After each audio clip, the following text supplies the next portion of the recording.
Hey folks, our story begins with a boy holding a piece of wood in his hand. Ghost King finds himself facing a low-class wolf. Even though the creature is quite weak, he fights it in this world where our protagonist lives. He can only defeat monsters that are almost defeated by other hunters.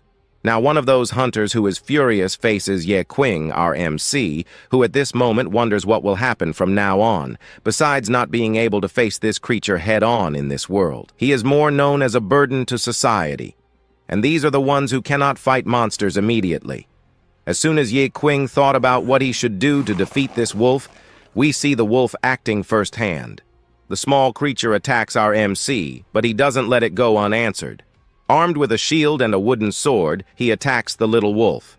However, his shield and sword are broken in the wolf's first charge, and everything he had in his hands was broken. Then our MC falls to the ground, and the wolf also falls on top of him, sinking its teeth into our boy's arm. At this moment, he understands how Trash feels. But even Crash had a considerable advantage, and now that he is nothing more than a loser, he can only accept his end. Well, that's what he thought at the moment, but that wasn't what he wanted. Then Qing grabs the hilt of the broken sword and stabs the wolf after attacking. Perhaps we could see that this wolf could have easily defeated him. To understand how he got there, we need to go back a little. Today, I bring you a story where our protagonist becomes a gravedigger in any city. Out there, we see a hunter heading towards a portal, but as he walks towards that portal, he notices someone inside running at full speed towards him. Upon closer inspection, it's the king, the unknown guy running towards this hunter. However, what made him run so fast from that portal was the monster chasing him from behind. At that moment, he also wanted to catch our MC, but as soon as he came out of that portal, we see another hunter dealing with the creature that also wanted to leave the portal. As soon as that creature was defeated by a hunter, we see Qing taking care of things. He even wondered what would happen if he let that thing stay behind because, in this world, it's worth a good amount of money. But even though it's worth much more, the higher-ranked hunters make the weaker hunters collect those things. Thinking about what he would gain from this work he did, we see just one hunter who was nearby stepping on a box. After that, he asks the MC if he had secretly taken one of those fragments that were inside the box. Having worked in this field for a long time, he already knew the rules to avoid future problems, so he just recounts what he did during that attack. As soon as Qing says this, the hunter leaves him aside, but then our MC turns towards the portal, and we see two more hunters running out of the portal. Here we see something that possibly happened during that attack. For some reason, the hunters cleared a specific part of the attack, leaving some things behind. Living monsters. This is what hunters deal with, just picking up the drops left behind. Our MC suffers a lot when encountering these monsters along the way, but everything he has gone through so far is part of his life. Inside a bus, we can see him holding his reward for today. He collected just a small fraction of the remaining trash, though what he holds in his hand is very little. It's good because that money is no longer his.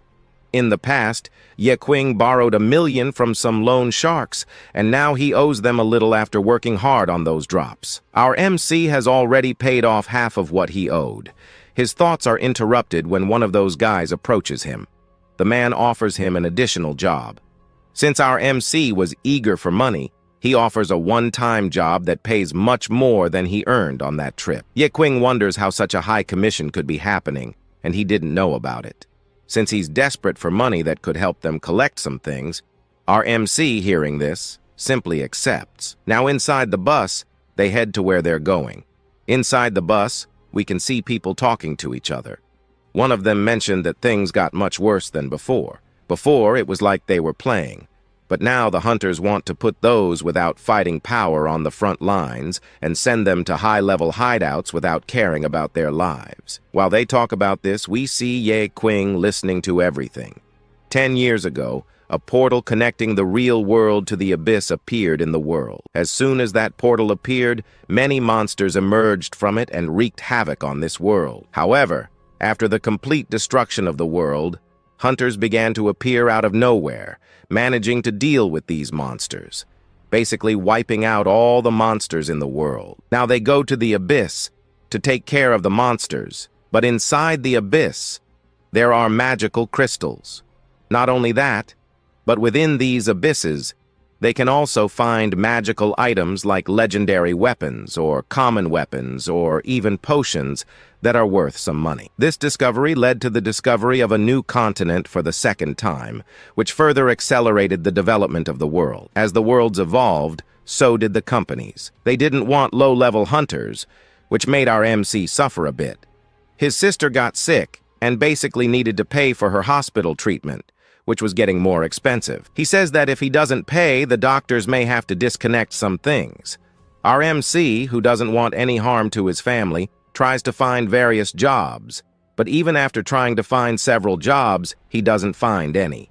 His reputation declines, and because of this, the people who trusted him start talking behind his back, which makes our MC desperate. At this moment, luck appeared. A guy handed him a card that he could become a hunter, but his rank wouldn't be high. However, his reality is better than before. Now he sighs, because he sees that his debt was coming to an end, or was about to. After sighing, he gets up because an extra comments to our MC that after earning $1 million, he kind of put all this into an investment, but was unlucky to lose everything. Now he has to scramble to get some money to pay everything back. Our Mick already knew the mistake he made and lowers his head. Besides all this, he has a sister with a disease that was hard to cure, but she always needed Ye Qing's help with all these problems in hand. The extras end up asking why he keeps on living, ignoring these guys' stupid questions. She ends up reaching the point where she should have reached a while ago upon arrival. We can see some hunters calling for them who should have started the attack a while ago, but the scavengers somehow took a little longer to avoid being questioned by these hunters, who simply apologize after that. They enter the portal and the rest follows our mech stays in front of this portal. This time he might have the chance to earn a lot of money but needs to come back alive, feeling confident that he would return alive. So he enters the portal. Now our MC is entering a slightly different attack because for the first time, he is entering a B-rank attack. As soon as he enters, he is surprised by all the things that are there. But the hunters do not stay still for long. One of them notices monsters coming towards them. And yes, after noticing several wolf monsters, as soon as they appear, the tank asks one of the mages to deal with these types of monsters, so it is done, and in front of them several ghost monsters to catch them. But the guy starts walking slowly towards these wolves. After a while he stops, and the wolves were about to devour the small creature. But at that moment snaps his fingers and a fireball appears heading towards the wolves. Then an explosion occurs. After the explosion, the wolves that were there were thrown up. Some ran away to avoid being caught again. But our shield asks everyone to be prepared. The wolves are not running. They are basically repositioning to ambush them again, so they needed to stay alert while I was thinking about it. The other asks this brute where they would go. Then the brute yells to the hunters to follow him, because now they would be going up to the 5th floor. But he comments that the 5th floor is the most dangerous from there. For some reason, some monsters started to mutate. The hunter sent last time, unfortunately, did not return. So they were curious about what was happening up there. So they had the goal of going up to the 5th floor. They wonder if anyone is willing to go up there. Then they start to walk. But one of the hunters stops for a moment to tie his shoelaces while one ties another asks the garbage collectors not to separate from him, because if they separate, they will not come back to help these garbage collectors. While saying this, we can see that hunter tying the shoelaces behind that guy. Our MC walks, looking around, and does not notice the presence of this hunter who was on the ground tying the shoelaces. At that moment, he kicks the guy's shoulder and falls, and once on the ground, he kind of wonders if he is blind, and then grabs our MC by the collar and lifts him. However, one of the guys asks to leave this garbage collector alone because it is not worth messing with. This guy, their first mission was simple. Do not mess with this stranger. They need to find the 5th floor soon, so it was done. He throws our MC aside and tells this garbage collector to find his way again. If this happens again, he will not forgive. Now that he is on the ground, our MAC thinks that garbage collectors are basically known in the hunter circle as useless guys, also a disgrace to humanity. Also gets a bonus. He is humiliated. Within these arts by the hunters, the value of a garbage collector like our MC in this world is nothing. They underestimate him, but that's what they thought. because Yeqing's experience value was reaching 99 out of 100. What that means is that our boy will have a moment of awakening. What he really needs is to find a monster and defeat it in a one-on-one, possibly defeating that monster. He will gain a single XP, and that single XP will level him up. Yeqing will try to awaken as a level 1 hunter, but just needs to find a single opportunity, and it appeared early for our boy. In front of him, a ghost wolf appeared. We can already see the shine in our MC's eyes as he looked and stared at an opportunity in front of him. Looking to the side, he sees a shield and a wooden sword. Yeqing thinks to grab them, but the wolf that suddenly appears almost catches him. We see him easily dodging that bite. Now that he dodged, we see him standing there. This was the one-time opportunity of his life, and he waited for it his whole life. Our hero will have to fight with everything he has, as he said, so he starts walking towards the wolf. However, the wolf was also prepared for everything, but our hero was much more than just this creature. And our hero goes all out against it, jumping towards it, and quickly jumping back with a piece of wood in his hand, hitting its head. However, nothing happens. But that was not enough. He tries to hit its head again, hoping that this time the monster's head will break. Instead, it is his sword that breaks, and the monster's head remains unharmed when he steps back. We can see his companions in the background asking him to get out, as this creature could easily dominate our brave boy. This could cost his life. Yeqing hears this, but even hearing from his friends, does not stand firm for long, as he soon has to flee from the wolf for some reason. The wolf does not leave any opening to attack, despite being weaker, so our deep web boy realizes that it is more than just a fight. But our MC would not give up easily at this moment. So he runs to a certain point and then jumps back, landing behind the wolf. He then strikes its head with the piece of wood with all his strength, while injuring the wolf. The scene cuts to another place. Here we see the MC's companions advancing, finishing off the remaining monsters. They are now waiting for the collectors, who for some reason are lagging behind, only hindering their progress. The hunters not only finished off the monsters, but also took the best items dropped during this attack. Strong hunters like them have the option to get the most valuable items, while those who lack strength are left behind. But even if they don't obtain the best items, these strong hunters leave the useless ones for the scavengers. While one of them mocks the scavengers, another points in a different direction, saying that more monsters are approaching and they will need to deal with them. Returning to our main focus, we see a scene where the wolf bites the shoulder of our boy, who is thrown backward, showing his despair, fearing that he might die or be considered useless. He doesn't want that, so he grabs the remaining piece of his wooden sword, raises it high, and stabs it into the wolf's head. The creature roars in pain as it dies. Our MC almost faints, but realizes he has landed a critical blow on the wolf, and as it falls dead, he stands victorious, and then shouts loudly, drawing the attention of the approaching hunters. One of them cannot believe that he managed to defeat a low-level wolf alone. But if our hero wants to play the role, he will have to endure some suffering. A guy like him, considered useless, will not receive any reward for defeating such a weak monster. But defeating the ghost wolf, which was considered superior, is a significant victory. Our MC shouts triumphantly, but it may cost him his life. Our guy was always looking for this, because he explains some things when the accumulated experience point reaches level 1. Even being the lowest level person, you could have that small chance. Your small CH could make our MC change jobs, and could be awakening as a squire, a healer, or even a high-ranking mage. But to achieve these goals, it was basically necessary to find a way to get points in the middle of invasions. And whenever our protagonist saw his opportunity, he would always send his roster towards the monsters that were always left behind by the hunters. But our guy embraced this, and then spent the years. And in those years, he risked his life a lot to find some openings to get a single point to level up. His system, after years and years, started to accumulate from 10 to 30, from 30 to 90, but it reached 99, and only then did he have to suffer to defeat this ghost wolf. After suffering, our MC achieved what he had always wanted, the 100%. And at that moment, This was the only way to awaken a second class, and also a simpler way to gain experience. The conditions for the class awakening were met by our MC.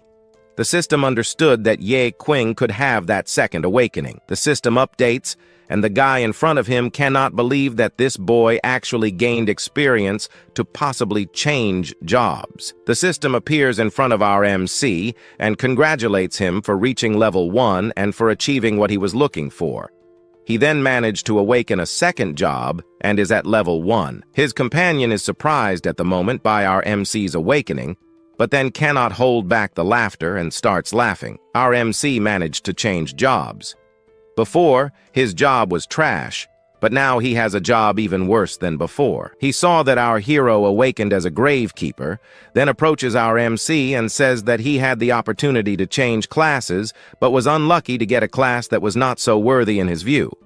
The boy mocks him, but is tired of mocking our MC, and here begins to say that the other scavengers who were there end up pulling up, and now only Ye Qing is left, who will have to carry out this mission to collect everything that is there for them. While saying this to our boy, he goes ahead, and now that he has been left behind, our MC wonders if this awakened class was really so weak, and also wonders if the Gravekeeper class was strong or weak. So he turns to that type of monster that was knocked down by those hunters. When he looks at that type of wolf, the system shines. Our guy sees something strange happening in front of him. A system screen appears saying that the ghost wolf could basically be absorbed by our protagonist and could recycle everything that the wolf had. All he had to do was press recycle. Our MC then presses it, and as he does so, behind our hero, several MS appear. Those hands that appeared start to move slowly towards the creature that was just dust on the ground. Then, a little later, those things end up grabbing the body of that monster, and at that moment, our MC understands a little that this ability might be working. So after that wolf's corpse is dragged all the way in front of our boy appears something written, "Recycle trash." All he had to do was accept the proposal. So he accepted. Our hero's system then starts to clean everything, and after everything is done, a hand appears in front of him. This hand ends up delivering to our MC an attribute card. These things were basically taken from the wolf, and now Ye Qing has the chance to gain the wolf's abilities. As soon as he realizes this, he asks the system to open the system priority panel, which then shows his statistics. Looking at this, it was simple. Looking again at that card in the hand of that thing, he realizes that he needs 3 points in agility, and at that moment, he has 3 points. So he puts all 3 points into agility.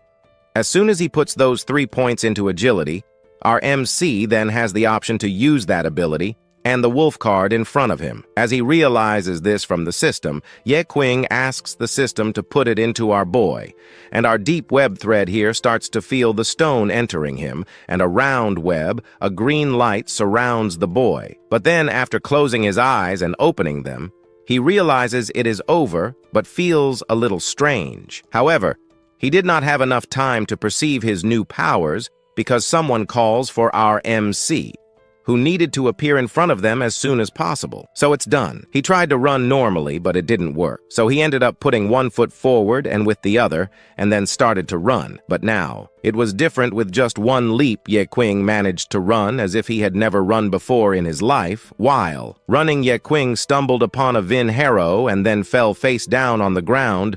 On the ground, he realized that maybe this was a skill he had gained from the system. However, to use the same skill he used here again, he would have to wait a bit. After a while, it seemed to recharge, and he could use that DH again to run at that speed. Understanding how it works, he gets up and looking more closely. Our MC does not understand how these skills could work differently. However, he was eager to acquire other skills. So he looks to the side and notices several corpses of those same ghost wolves he had recently absorbed. Those hunters left all this for our MC. But at this moment, facing that pile of bodies, Ye Qing realizes that he may not only be able to acquire the skills of those monsters, but also gain some kind of experience. All this that was appearing in front of him was thanks to the skill he had just awakened called Gravedigger. Realizing that he could absorb that pile of monsters, he activates the Gravedigger skill. After that, the skill several of them appear and devouring the wolves to the left and to the right, then our MC is putting the new hacks to the test. After using the devouring system, Qing starts to receive infinite points from the system. With this, he managed to earn points that in his life took several years to accumulate. But this was not so positive. It seems that the monsters he managed to devour did something different. Now our MC gained new skills from the system, but noticed something here. After devouring so many monster corpses, he realized that if he devoured many monsters at once, the level of experience and perhaps the chance of acquiring a skill from the monster itself would be quite reduced. So this means that if our boy does not want a stolen skill, he will have to devour one by one, or he could simply devour 9 monsters. Doing this, he would receive 9 monsters and 9 rewards. Some good, some bad, and so he received some points from the system and now has only 111 points. Our MC sees that points will not be a problem for him in the future, and he could allocate them as he wished, but he wonders where he should allocate the points first. However, our protagonist does not think about where to allocate them. He just starts to distribute them among these attributes. He increases a bit of health and a bit of luck because he needs. Our boy goes crazy rolling his attributes non-stop while he increases his attributes elsewhere. We can see that group of hunters who are finishing dragging some surviving wolves. As soon as they finish dragging the last one, we see the brute changing the subject, commenting that the unlucky one, that garbage collector, managed to awaken his class here. However, the class that Qing awakened was a class he had never seen on the list. Changing jobs may be rare, but the other said it could be. But in the end, it would just be a quite useless rank for someone like our protagonist. He was mediocre, but even though he had awakened with a hidden class, IT would not be so strong. He is just a level 1 guy. So in the end, Qing would possibly have the strength of a mediocre person or a little more, which would not change anything for him. So as it would not change anything, he asked to ignore this class and move on because he needed to reach the last floor. So they continued walking, and there they found a kind of tunnel after walking. A bit they saw the light at the end of the tunnel. Walking towards it, they emerged into that light where they came face to face with these strange roots. Among these roots, there were some creatures or things stuck to them. The people wondered what happened, but after thinking a bit, they understood that these could be the hunters who came in here and never came out again. One of them was on top of one of those hunters who was stuck inside this tree. He realized that by staying here for so long, this guy turned into dry salt right there, and possibly the same thing happened to him because there might have been a guy or a mage or a monster enemy with a high magical rating. But our tough guy turns to another and asks if this place was some sort of B rank. So they would be hunters of a much higher rank than a B rank hunter. So they shouldn't have difficulties fighting these monsters, if not the monsters that defeated them. So what was it? Then one looked to the side and saw several monsters emerging from the ground. One of them grabbed the leg of our tough guy, while those hunters tried to deal with those undead creatures outside on an open TV. Someone commented that the hunters had been inside that portal for hours and none had come out. But while talking about the hunters, we can see our tough guy asking everyone to gather in a corner because things got worse for them. He realized that they had fallen into some sort of trap escape. Now it would be almost impossible. But who likes to provoke? Our protagonist did not want to stand still. He used a fireball, and the tough guy also used his shield to defeat these monsters. But that was not enough because the monsters revived or something like that. Someone was controlling them, and this was real. Because right after, in front of the tough guy, appeared the boss of this floor. This was a high-level boss at this moment. The hunters didn't think twice about staying there, because if they stayed, they would undoubtedly be attacked. But as soon as they thought about it, several hunters who had turned into those monsters flew towards the other hunters to avoid being caught. He, with all his might, fought against these creatures while this happened elsewhere. We can see he finishing his last collection. However, upon finishing his last collection, he hears a scream in the background at this moment. He is startled and wonders what that scream was, but he ignores it as the system now appears in front of him. Qing has achieved an achievement for the first time. As soon as he achieves it, the boy is very happy because he could receive his first reward. After waiting a bit for his reward to load in front of him appears something was a dagger that until then was useless and weak. Disappointing our protagonist, he thought a high-level weapon would come. But since it didn't, he had to accept it. However, thinking about what he could do to get better items, our hero hears the scream again, but this time it is much louder than before, catching his attention. He turns to the screams and is startled to see someone running toward him. Screaming was one of those monsters attacking the hero's group. When he sees this, automatically he gets so scared. But the monster didn't just want to watch. Thinking of a plan, he tries to grab our protagonist, but he jumps back, dodging the first attack. Once he dodged the monster strike, he wanted to counterattack, but he is surprised that he managed to dodge that move. He thought he could have been defeated, but looking closer at himself, he realizes that he is much faster. Maybe it's because of the points he allocated in his system feeling stronger. Now he could possibly defeat this beast in front of him, but as soon as he thinks this, the monster also thinks of doing the same to our protagonist. When the monster attacks, Qing dodges to the side, making the punch hit the wall after dodging.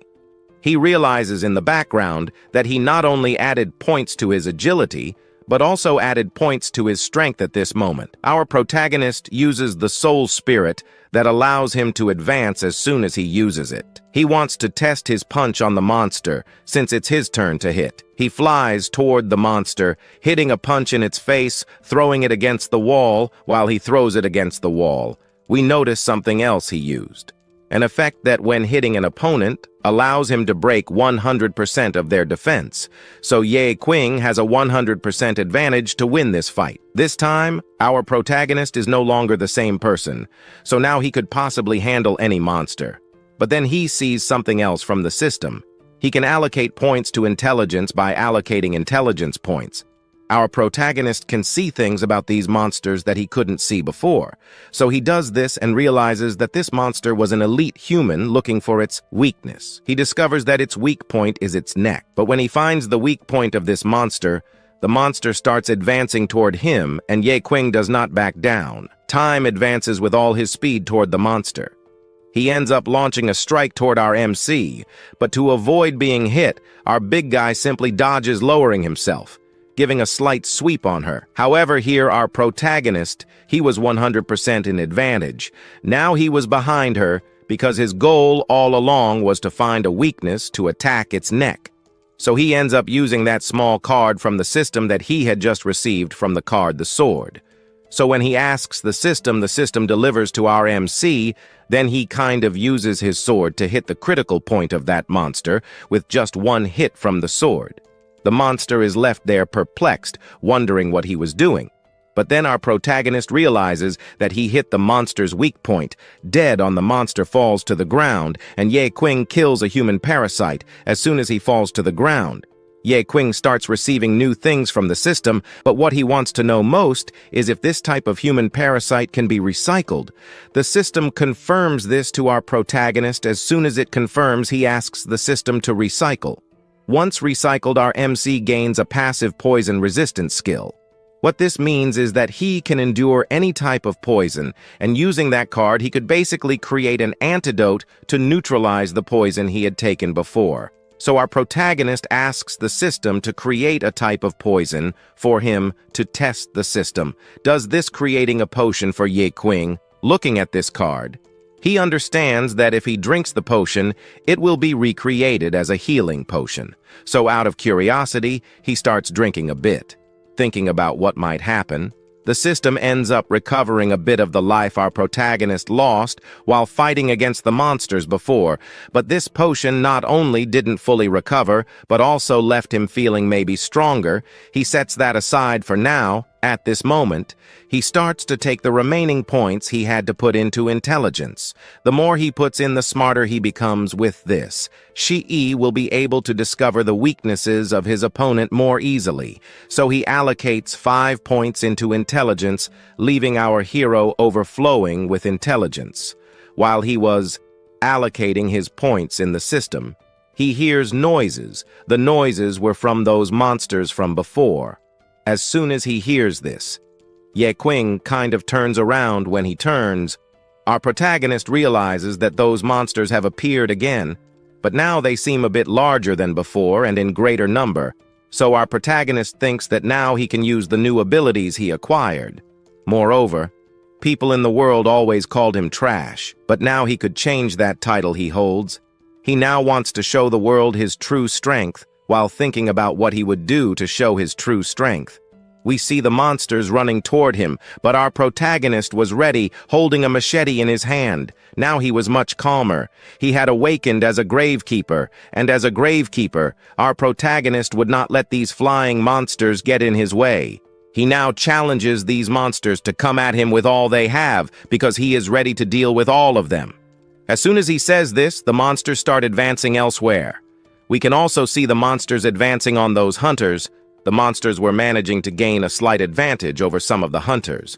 One of them even thought that if they lowered their guard for a moment, it would be over for them. After all, the strength of these monsters was much greater than when the person was alive. Our tough guy realizes that this boss is not joking, so he tells his team to retreat because they would have no chance. They start running, but in their haste, they leave themselves exposed. One of the monsters attacks a member of their team, dragging him away, and another teammate is caught by one of the monsters, becoming somewhat controlled by it. They couldn't afford to stay behind. They needed to run. As they ran, one of them thinks it's impossible to escape with both alive. Someone needed to stay behind to distract them. So our tough guy stays behind dealing with the monsters. He just asks them to call for help as soon as possible. While running, we see him thinking that he came here only for the money and the equipment he has.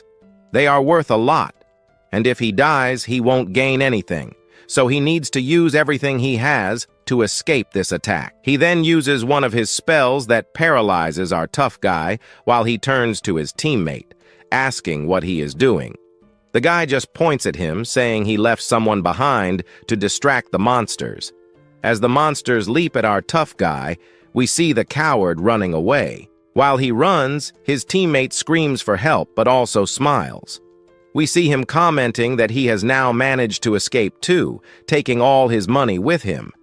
But as he runs, he doesn't look ahead and bumps into someone. This person gives a cold look to our teammate, but our teammate freezes, not wanting to get involved in a closer inspection. He realizes that this person in front of him, our protagonist, asks him what he was really trying to do there, using his own teammates to escape. He does not answer Ye Qing's question. Instead, he looks back and wonders what happened to the rest of the monsters and why they are in this state, but he no longer cares about what is happening. He turns to the MC and realizes that our protagonist saw everything that happened there. If he survives this, he can report him and lose everything. So he decides to eliminate him too, but taking the time to do this would be inefficient. He turns to our protagonist and tells him to stay behind since he wanted to be a hero before this was a good opportunity. Then he kicks Ye Qing in the stomach. However, when kicking him, the system grants Ye Qing higher resistance. The impact of the kick is redirected to the one who kicked him, who falls to the ground wondering how someone like him can be so powerful. Our MC looks at him now. He understands everything that happened and now knows who the real trash is. So he is here now using his system to recycle this trash. Then this trash grabs this extra and he is dragged into the system. However, the system starts recycling the thing. But while recycling it, the system ends up sort of discarding it because the trash he put there was too rotten and he doesn't want to recycle it. So the system kind of tells our protagonist that he will not be able to gain the skill of that guy below him, but there was a small chance that Ye Qing could acquire the skill of that extra for 3 minutes or even more. He just needed to update some things in his system. So as soon as he updated some things, Ye Qing managed to learn a new skill. This was the skill of controlling fire. As soon as he learned this skill, our protagonist began to see several monsters appearing in front of him. The creatures were bloodthirsty and ran towards him because he gained a new skill, so he decided to test it. As those monsters come towards him, our protagonist points his hand and uses only a small fraction of his power. With this small fraction, he manages to send all these monsters flying. Then he is stunned. He didn't think that recycling this skill would significantly increase his power. But while he was stunned by this new skill he acquired, we can see something appearing behind him. That creature leaps towards our protagonist and almost catches him, but he notices just in time and dodges. The creature hits the ground, but is not satisfied with just that. It runs again towards Qing, but he easily dodges the attack again. Now in front of him, he invokes his sword from the system and swings it at the creature, but it is fast and easily blocks our protagonist's movement. But while thinking about it, he looks back and sees a huge brute. He thinks that if he could recycle the skill of this brute, he would get a shield. So he uses his system to recycle the brute. The system grabs the brute and takes it to its own space-time, managing to recycle it. In front of him appears the brute shield. As soon as he grabs the golden shield, he feels hopeful to put it into practice. He just needed to test it on something around. Then he sees this creature running towards him, eager to defeat Qing. Seeing it coming towards him, our guy swings this shield of his. It was good. It helped our main character get rid of this thing quickly. But as soon as he defeated it, the creature falls to the ground, and immediately, he appears doing something he should have done a long time ago. Then he uses his system on this creature, using his system to drain its skills. Now our protagonist has its skill, allowing him to have a significant advantage in the battlefield. Holding in hand, he holds a dagger. However, he has become the master of daggers. But as soon as he realizes this, he is more prepared, because right in front of him several of those monsters that appeared before appear again, trying to finish our guy. They run towards him, but our protagonist does not stand still. He goes all out against these monsters, sending each one of them flying as he fights against all that dragging up.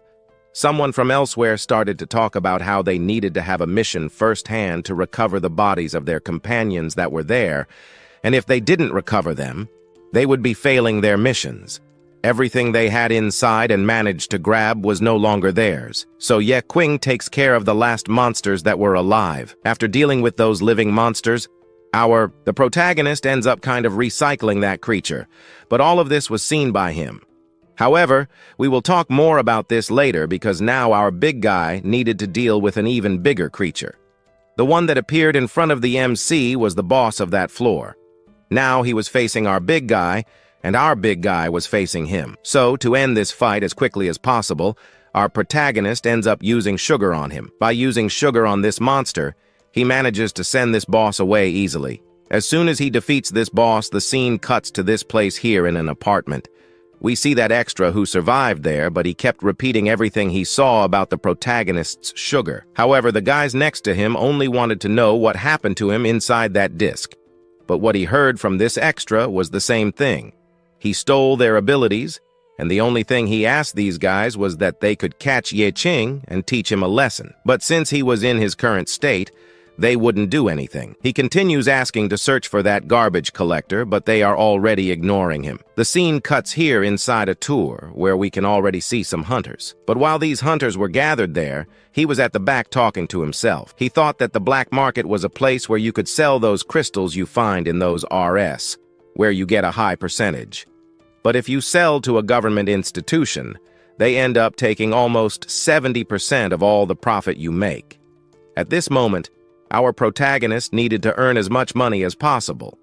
And besides that, he needed to avoid attracting too much attention from the main figures. At this moment, he only wanted to make some money without even attracting anyone's attention. Qing wanted to take it slowly, which was his goal. But as soon as he said this, a leader of this Qing group appeared in front of them, now telling them to be more careful as this was a raid none of them had been in before. So they basically had to form a group, but those hunters who had just gotten a new job might be approaching the leader, and he was handing out a reward or a mission to this newcomer.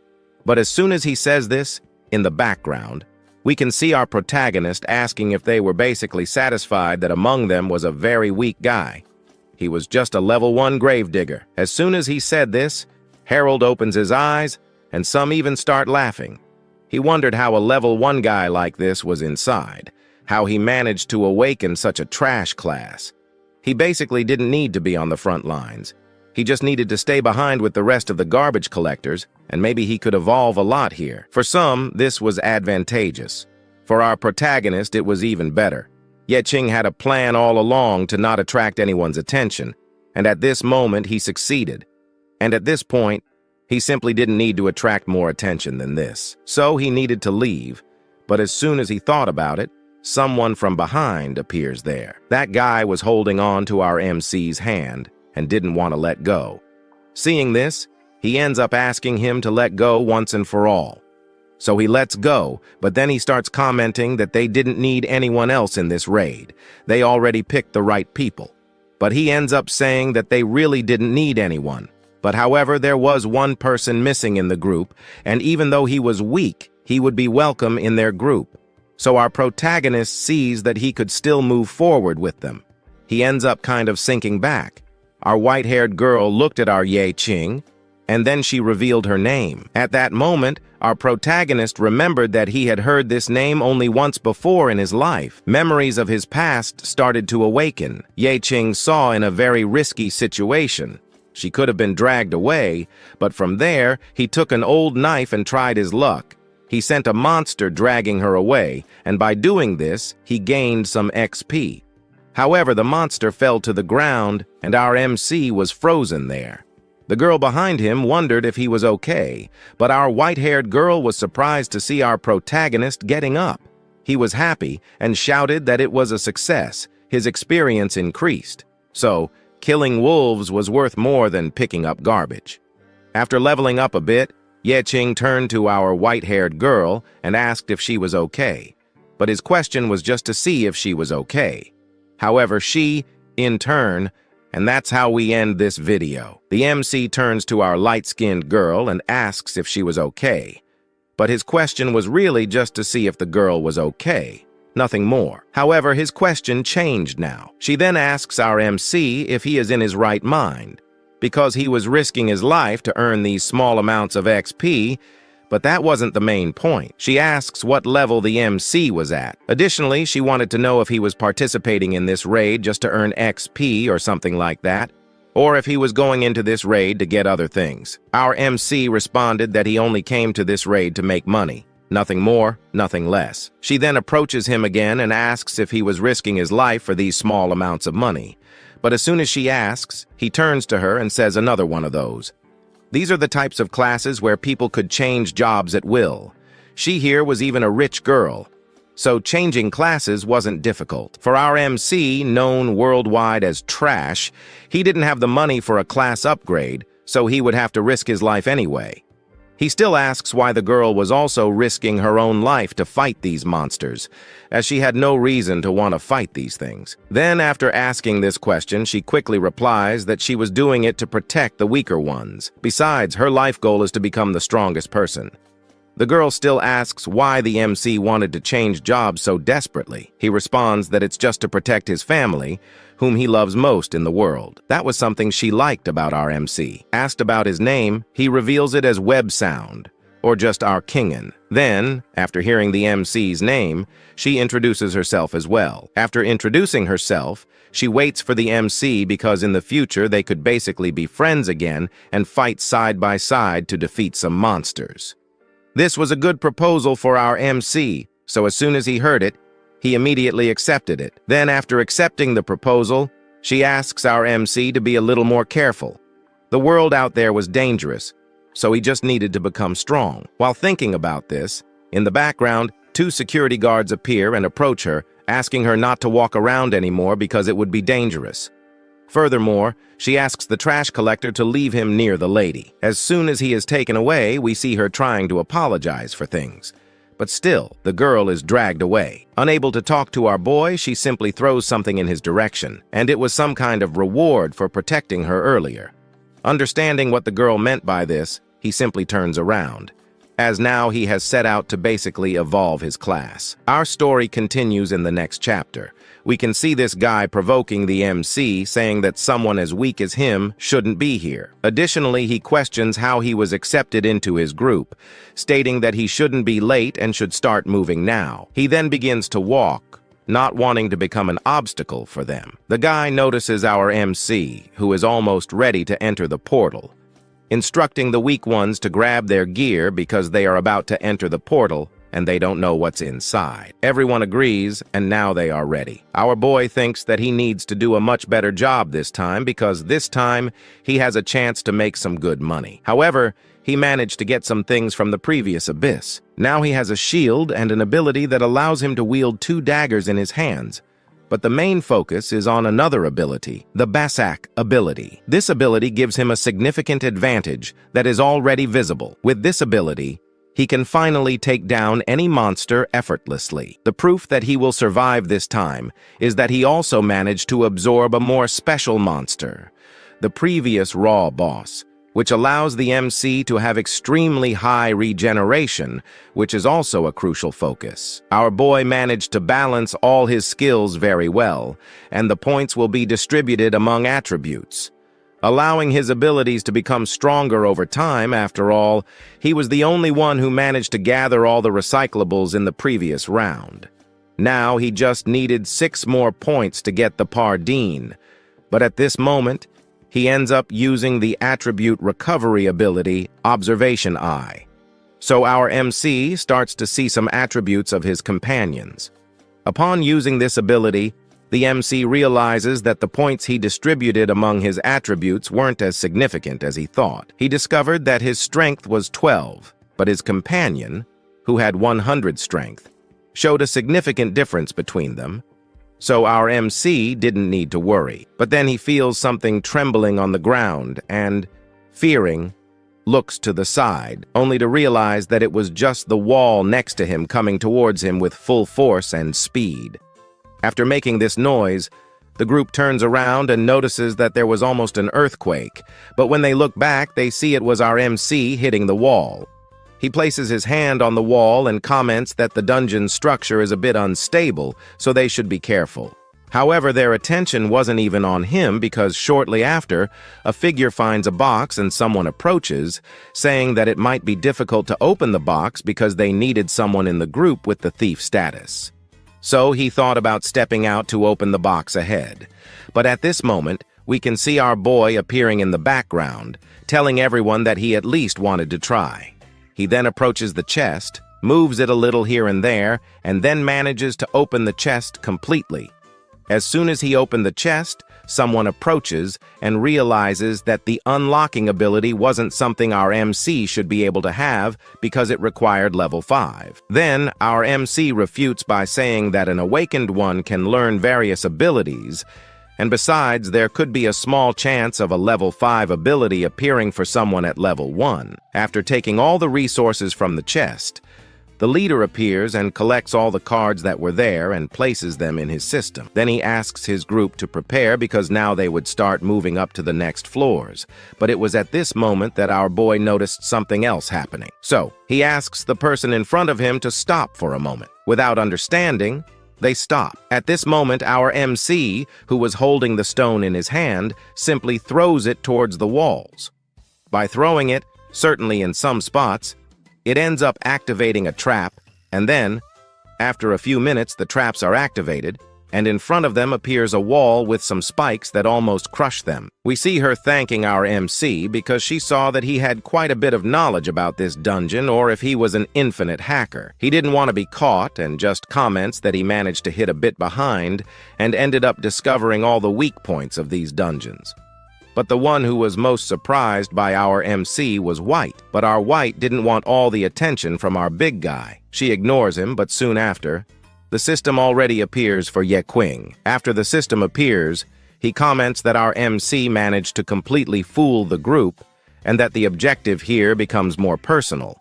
And he says to himself that it was even a good idea to put many points into intelligence because he easily tricked those extras. But as Qing managed to enter the dungeon without triggering a single trap, The group leader, Ye Qing, was simply handed a card. Our protagonist activated his evaluation and realized that the card in his hand wasn't particularly good or bad, so he decided to just keep it. As they continued on their path, they were suddenly surprised by what they found. They discovered some sort of vase and thought that this might be the final level, that this place they had arrived at could be some kind of bonus room where they could take anything they wanted. But ahead, there was a cup with some red things inside. Above it, something was written.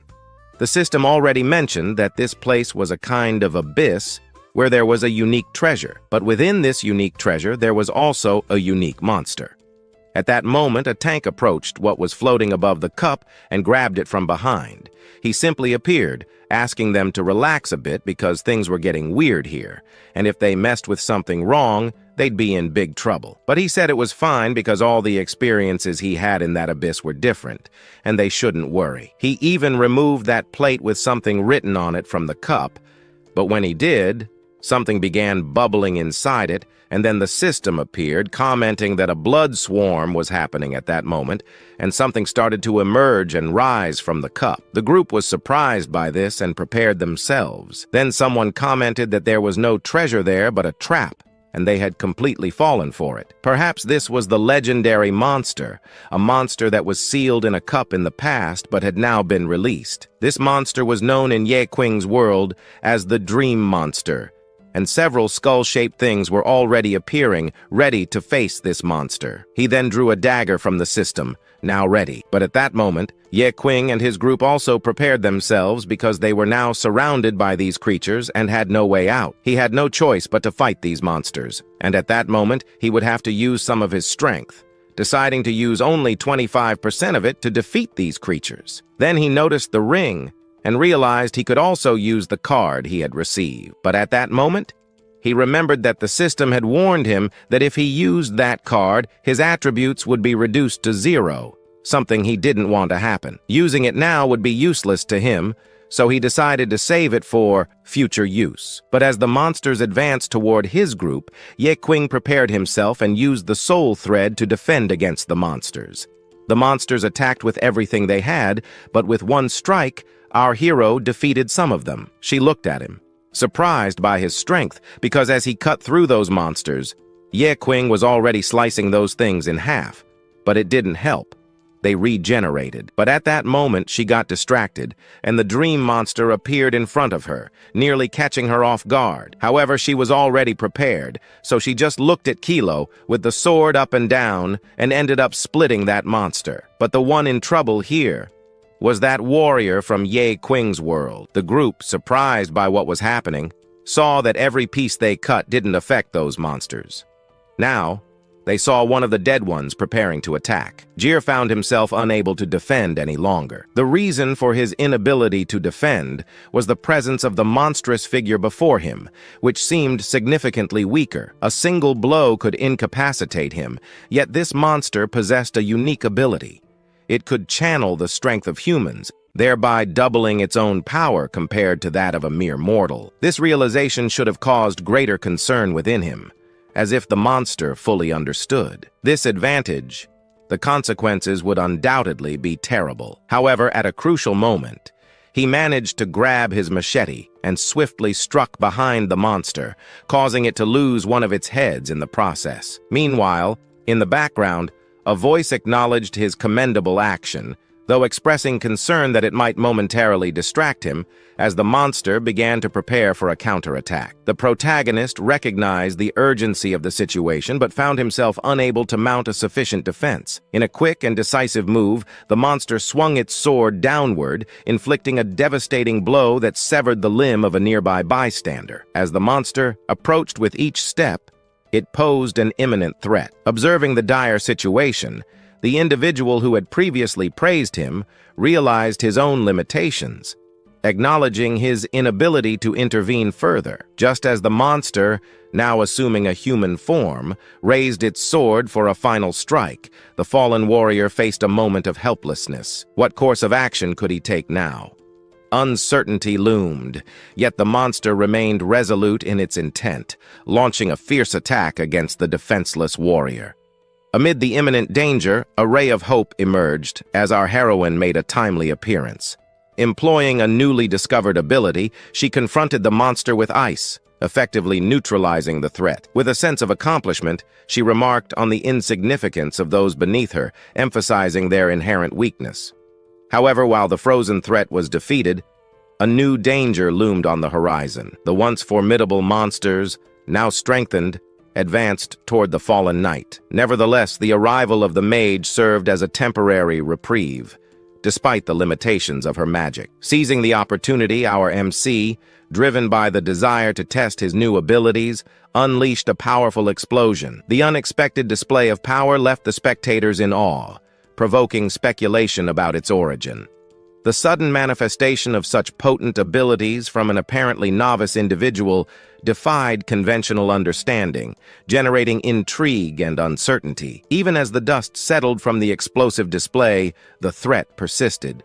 Undeterred by the formidable blast, the monsters continued their relentless advance. However, the resounding cry of Ye Qing momentarily halted their attack, providing a fleeting advantage in the face of imminent danger. This was the crucial moment for him to reveal a newly discovered ability. With a swift movement, he activates the basic mode.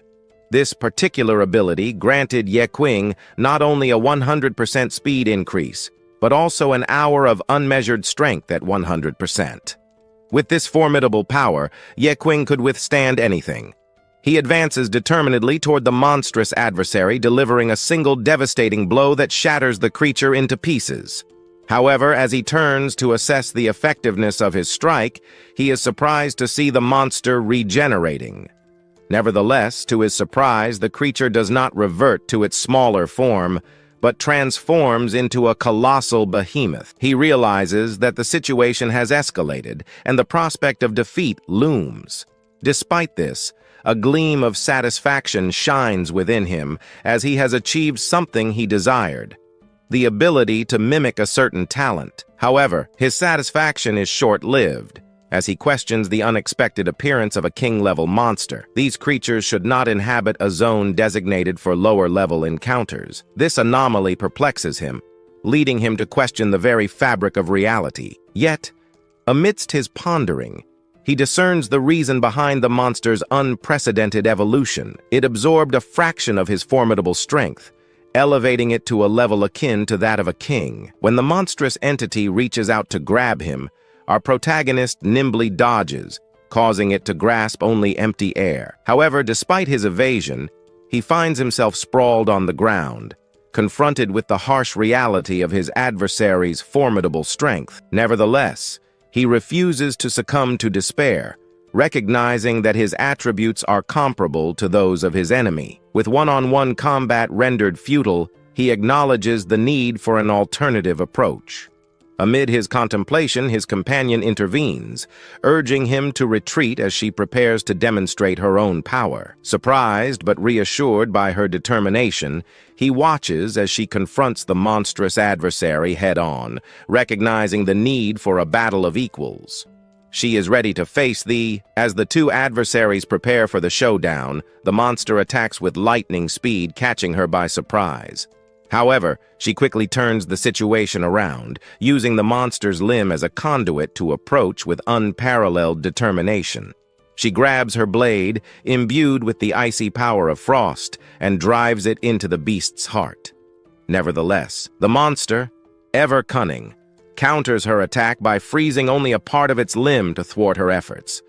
Undeterred by this setback, she presses on, her determination unshaken in the face of adversity. As the monster closes in for the final blow, she braces herself for the inevitable confrontation, knowing that victory lies not in retreat, but in relentless pursuit of triumph. The monster that was attacking her suddenly halts because she used a powerful skill.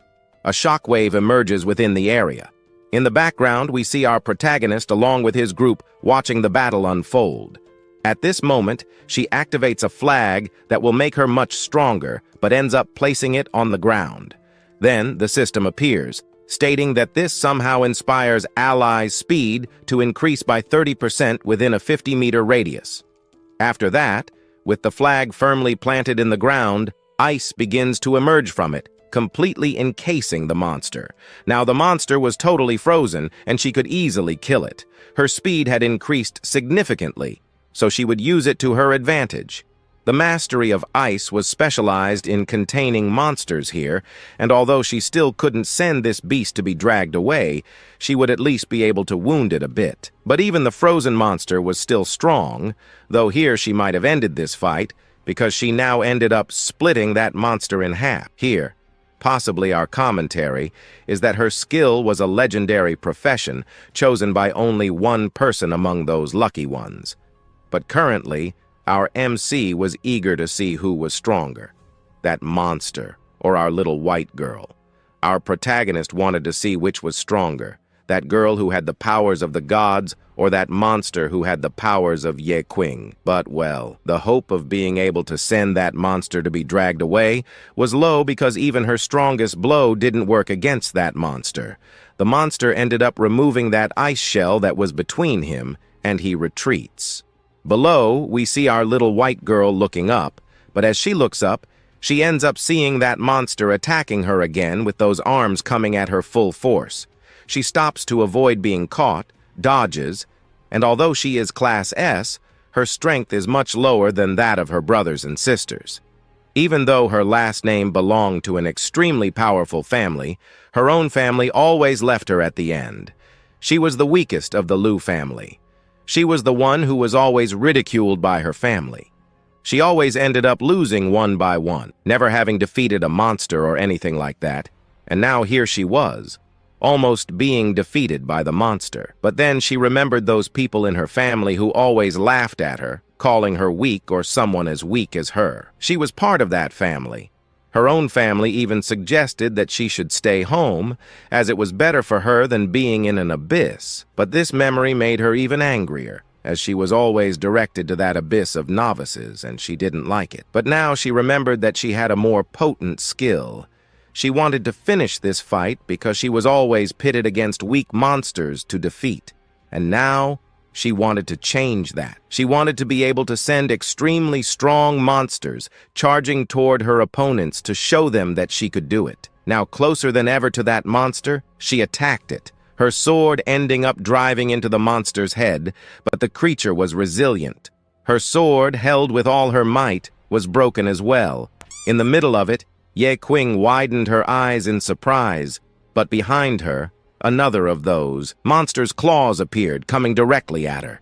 It caught her off guard, and she was thrown against the wall. There, we saw her against the wall, with a bit of blood escaping from her lips. At that moment, our mage had put all his trust in our protagonist, believing that she would be able to easily defeat that monster. Seeing her easily defeated was a shock.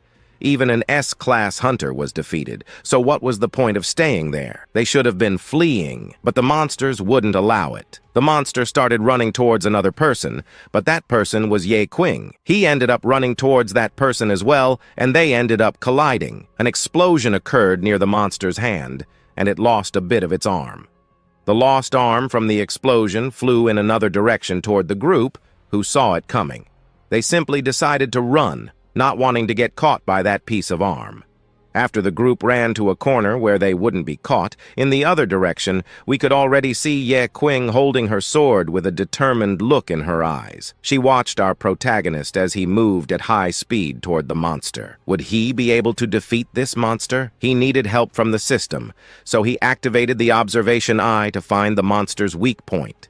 But if the monster reached the king, its own resistance and abnormal conditions, then Qing needed to overcome him. So if his level was self-sufficient, he could become completely immune to freezing, torture, or paralysis. But the weak point was that as the level increased, another restriction wasn't really necessary here, so all of our MC's attributes should be unlocked. And here only his hand starts to catch fire, but the fire was much more potent. But that punch that Qing was preparing, he simply launches it at that monster. Thinking that this punch he threw at that monster was enough to send it dragging, it wasn't. The monster ended up kind of retaliating against Qing, but so that our protagonist wouldn't get caught, he starts running at high speed. They saw that he was fast as they watched this. We see our white one. taking a healing potion to heal herself. While healing, we see him making some jumps. After dodging the monster's attack, he ends up slipping back a bit. Now behind our MC, he sees that so far he hasn't been able to find a specific weakness for this monster, but every monster he encountered had a weakness, and he needed to find that weakness. So, concentrating all the power within himself, with his 2 hands on fire, he throws them in the direction of that monster. Now, attacking it head-on, he saw that even if he attacked with everything, that monster would be able to regenerate, so there was no weakness that he could easily defeat. But was there a weakness inside or not inside? Qing saw that this monster was being controlled remotely, which meant that something external was controlling it. So, after thinking that there was a control controlling it, he stops to think, and after reflecting a bit, he turns to his group and asks the group to hand him that block. To explain better, he ends up asking for that cube they had just removed, which would be thrown in his direction. He asked that the tank kick with all his strength towards that train in his direction. The request was made, the boy kicked that train. The kick was so powerful that it flew at another speed in his direction. Flying in his direction, the system explains that for the curse they are facing to be broken, it was necessary to cast a spell to break the curse. But the solution was in front of their eyes, so they needed to kind of seize it. But that thing started to be faster than our hero because that train ended up catching that block that was flying in his direction. That monster, after catching that block, ended up putting it in his mouth, and now the monster ended up receiving a new title, a title superior to the one it had before. Now he had the invincible mode. Standing still, we now see our white girl approaching him. She starts asking him why he was standing there. He saw that he was too careless. Now he saw that the monster had entered invincible mode, and things got worse for them. So, our white girl, she gets closer and closer to our protagonist. But now she starts to remember a little more about our black. She even thinks she might have met him in a raid. Our black turns to her and confirms that yes, he had met her once in a raid. That time, he devoured something from her. She ends up remembering what he devoured from her. She is surprised that Qing has obtained a higher class, and she even recalls his name, a name she remembers as the guy from the night house. Well, it was a name that left him quite surprised. But what surprised her was that our protagonist had already evolved. But she is also more surprised to see him alive here. But now, as she stops to think, she sees that this guy was trading his life for experience, which means he risked his life for experience. But after accumulating experience little by little, she wonders how he managed to become what he is, lamenting the situation. And that's how we're going to wrap up this video. She saw that this guy, Anne, was trading his life for experience. In other words, he was risking his life for experience. But after accumulating a bit of experience, she wondered how he managed to become as strong as he is now. He used to be shy when he saw her looking at him all the time, and she realized that he was changing the subject because now she didn't want to know about his past anymore. She wanted to get rid of this monster, since their main goal was to defeat this creature of sleep. Here, they and the hunter groups would have to give everything they had to kill this creature, but to kill it, she would use her ice mastery. With the help of her ice mastery, she would be able to stop this monster for a few minutes. But those minutes would be enough for Qing to defeat it. What the group really needed was to prepare, as they would have to deal with the monster and divert its attention while the hunters drew the monster's attention. Qing would give everything he had to defeat that monster in front of him. Our protagonist commented to them that, alone, they would never defeat these monsters, but if they both joined forces to fight this dream monster, they could certainly defeat it. So he asked her to agree to this, and she ended up saying not to worry, as she was in. Soon, thinking that it was just the two of them fighting these monsters, we can see the mage in the background saying that she was eager to fight alongside them in this battle. Other groups also end up being motivated to get out of this mess. And to get out, they will have to fight this stranger until they win. And since everyone united to fight these things, he asks everyone to prepare because everyone in his group will have to get out alive to tell the story to everyone. As they prepare, the monster also prepares. That thing they aim to get ends up being completely fused inside the monster, But unfortunately, they will only have 5 seconds to remove that thing from inside the monster. If by chance 5 seconds pass, they will never get out of this mess. But in 30 seconds, it will be the ideal time for them to launch the monster into the air. So he turns to the group and asks them to distract this monster for just 30 seconds. Since the order came from our leader, some don't give it much importance. But as it was to stay alive, our hunter here has extra motivation. He wanted to get out of this place alive, so he goes with all his speed towards the monster to attract its attention. Not just him, but the rest as well. But as soon as he shouts, he ends up also activating a new ability. His activated ability ends up boosting a few things for the other groups. The fatigue spirit of our white girl increased a bit and is now at 100%. The magical recovery speed increased by 15%. After that, she looks in another direction. Now she doesn't understand how this was possible. So she sees that she couldn't underestimate Ye Qing's group because now they will have to give it their all. Catch that monster. Here, the two of them pointed in the direction of the monster because now they wanted to capture it once and for all. The warrior, who was filled with pure rage, ends up running at full speed towards the monster. As soon as he approached the monster, he begins cursing everything at the top of his lungs.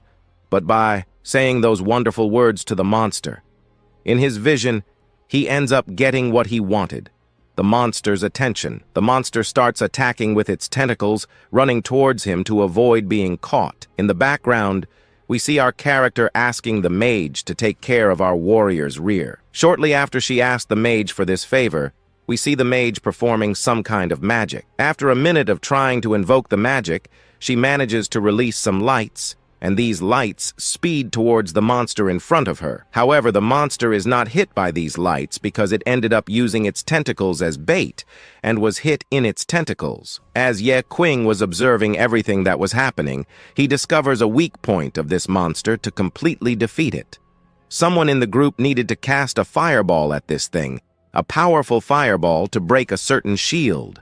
Our white girl, surprised and confused about how someone would cast this fireball, wondered how this was possible, as there was no one in her group with such an ability. He is preparing because he is going to test a new skill. She is surprised, wondering how this was possible because our protagonist, at that moment, wanted to remove that plate from inside the monster manually. Then she thinks that maybe he found a way to grab that plate, but then he puts his hand in front of her. Our protagonist commits to his plan that he would pass through the dream monster's body so that he could capture that plate. Our white completely understood the protagonist's plan, so as a way to help him, she will attract part of the monster's attention. She runs to the monster to attract its attention, but alone she won't be able to fully attract the monster's attention.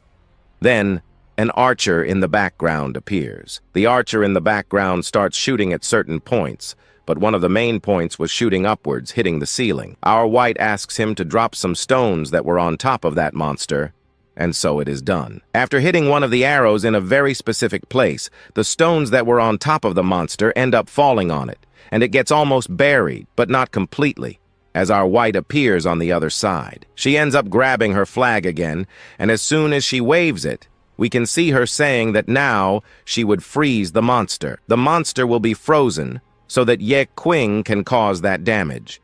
But our back plan only observed those debris falling on top of the monster, but he prepared for the exact moment to manage to escape. Thinking about it, he runs backward, and we can see our white running too. She was ready to freeze this monster, but the monster ends up noticing the presence of the two. So the monster starts attacking our front character. But those tentacles end up not catching our hero because he managed to dodge easily. After dodging completely, he realizes that he managed to get hurt anyway. But he has a skill that allows him to regenerate completely. And this will help him get inside that monster and maybe remove that plate so that they can defeat this creature completely. But at this moment, we see our white, who now prepares herself. She places that flag on the ground, because now, after doing this, we can see the ground being completely frozen, and it's the monster's feet that were frozen. The lower part could no longer move. Meanwhile, our hero jumps, jumps on top of it. Now on top of it, we see him at this moment trying to find an easier area for him to enter, and there he realizes that he needs to be fast enough. So he ends up activating the Fury of Speed, adding 20 speed points, but he also ends up adding a toxic potion. But since he has that system that ends up transforming any type of poisonous potion into something good for him, he ends up gaining 15% more speed, and there he also ends up using the potion card that it had been useless to him until now, but at this moment it could be quite useful. So our protagonist ends up adding 15% in defense and also in speed. Now, our guy has everything he needs to be completely inside the monster. He needed to fully enter it. So at high speed, we see the monster trying to defend itself with its tentacles. The monster also finds a weak spot in our hero, so with one of its tentacles, it attacks him. He realizes that he has been discovered. To avoid being captured and easily dragged by this monster, he ends up using his arms to defend himself. The group of heroes is surprised to see that our guy managed to face it head-on. Then he is thrown backward, falling to the ground. We see him saying that, for the second time, he failed as always.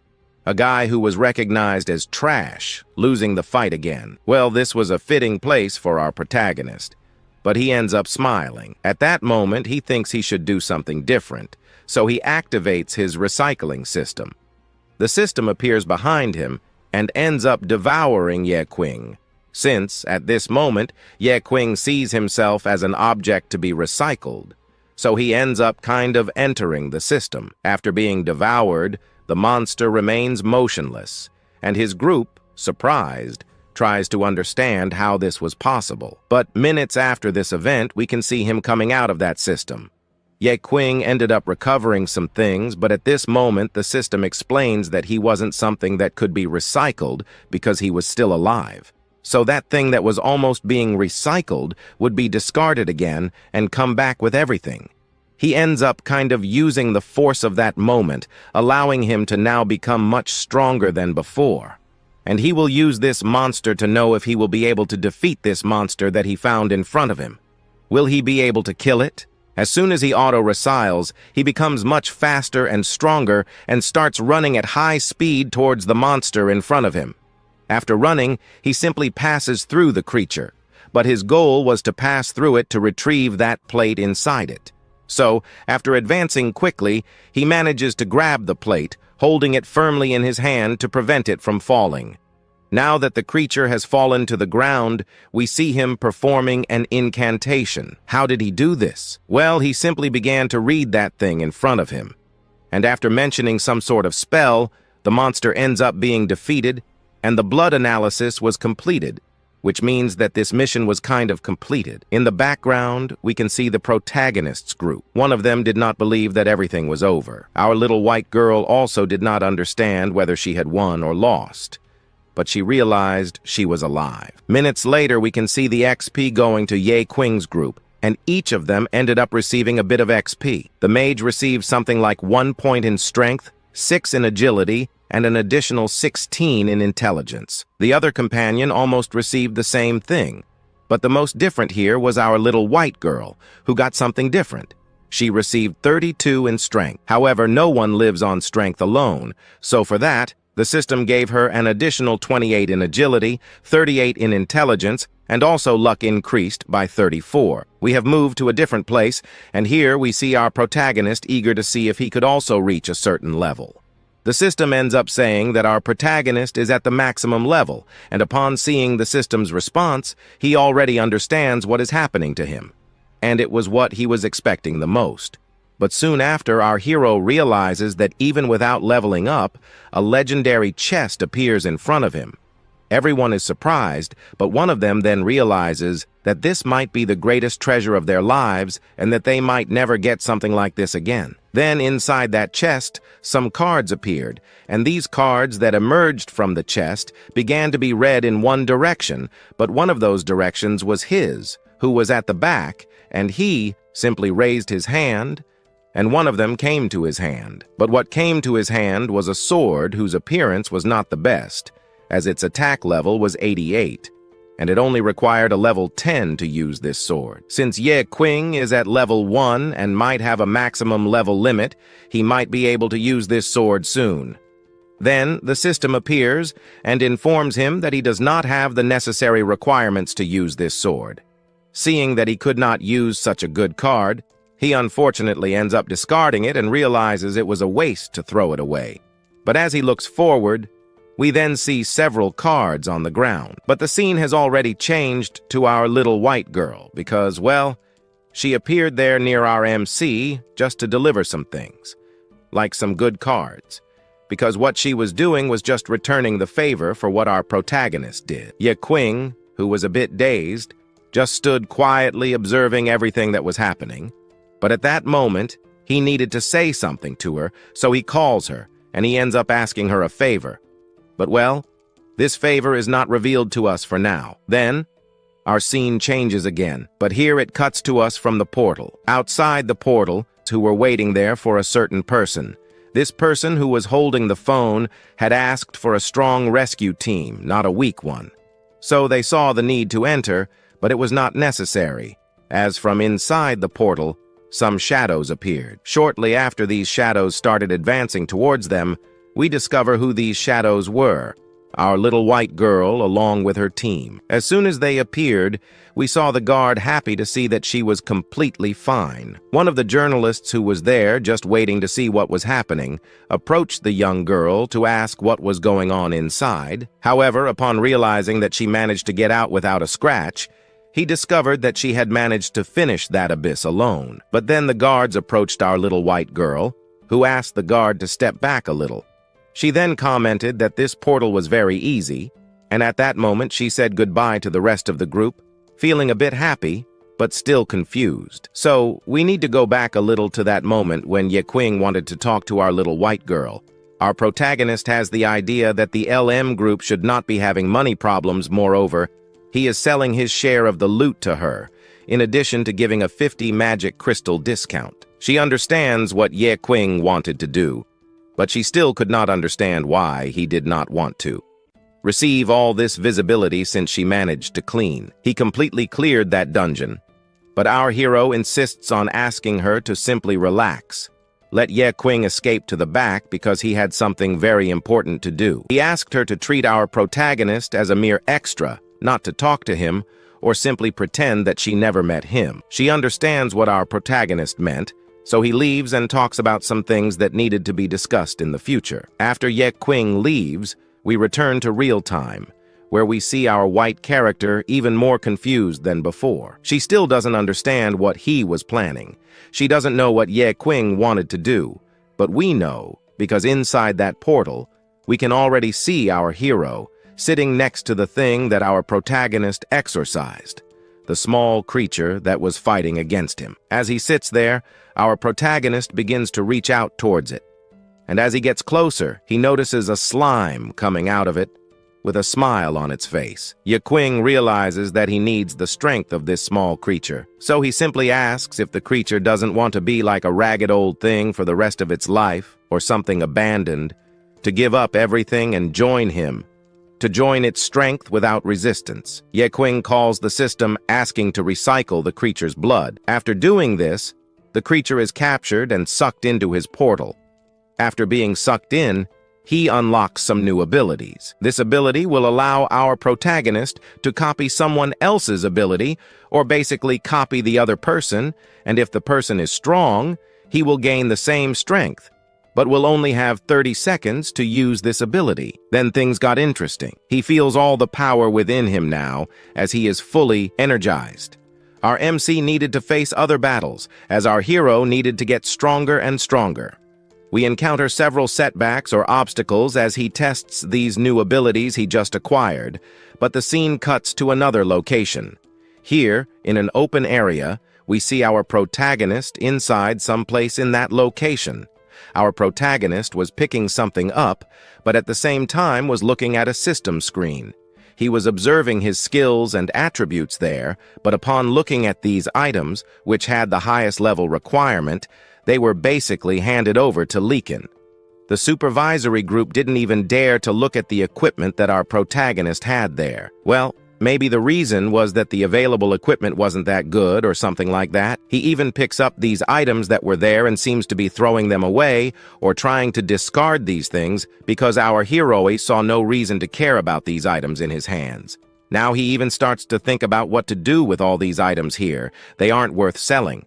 He doesn't even know where he should throw these things away, but accidentally, our Yaquing leaves the system screen open.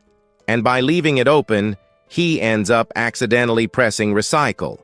And with that, the hammer that was in Yaquing's inventory ends up being recycled, and this gives our hero a BP point. Well, BP is a kind of thing that allows our MC to take an extremely useless piece of equipment, and with that also useless, our protagonist could simply be leveling it up. He can take anything of low class and just put it there, and maybe he can recycle it. He can also recycle materials or other things, and all of this will come to him. So he holds a dagger in his hand, and in front of it, the system gives Yaquing a tutorial. Our hero should try to repair a dagger there, and he would earn 5 BP points. And as he got these things after fighting that boss before, he ends up thinking about using that dagger to improve it soon.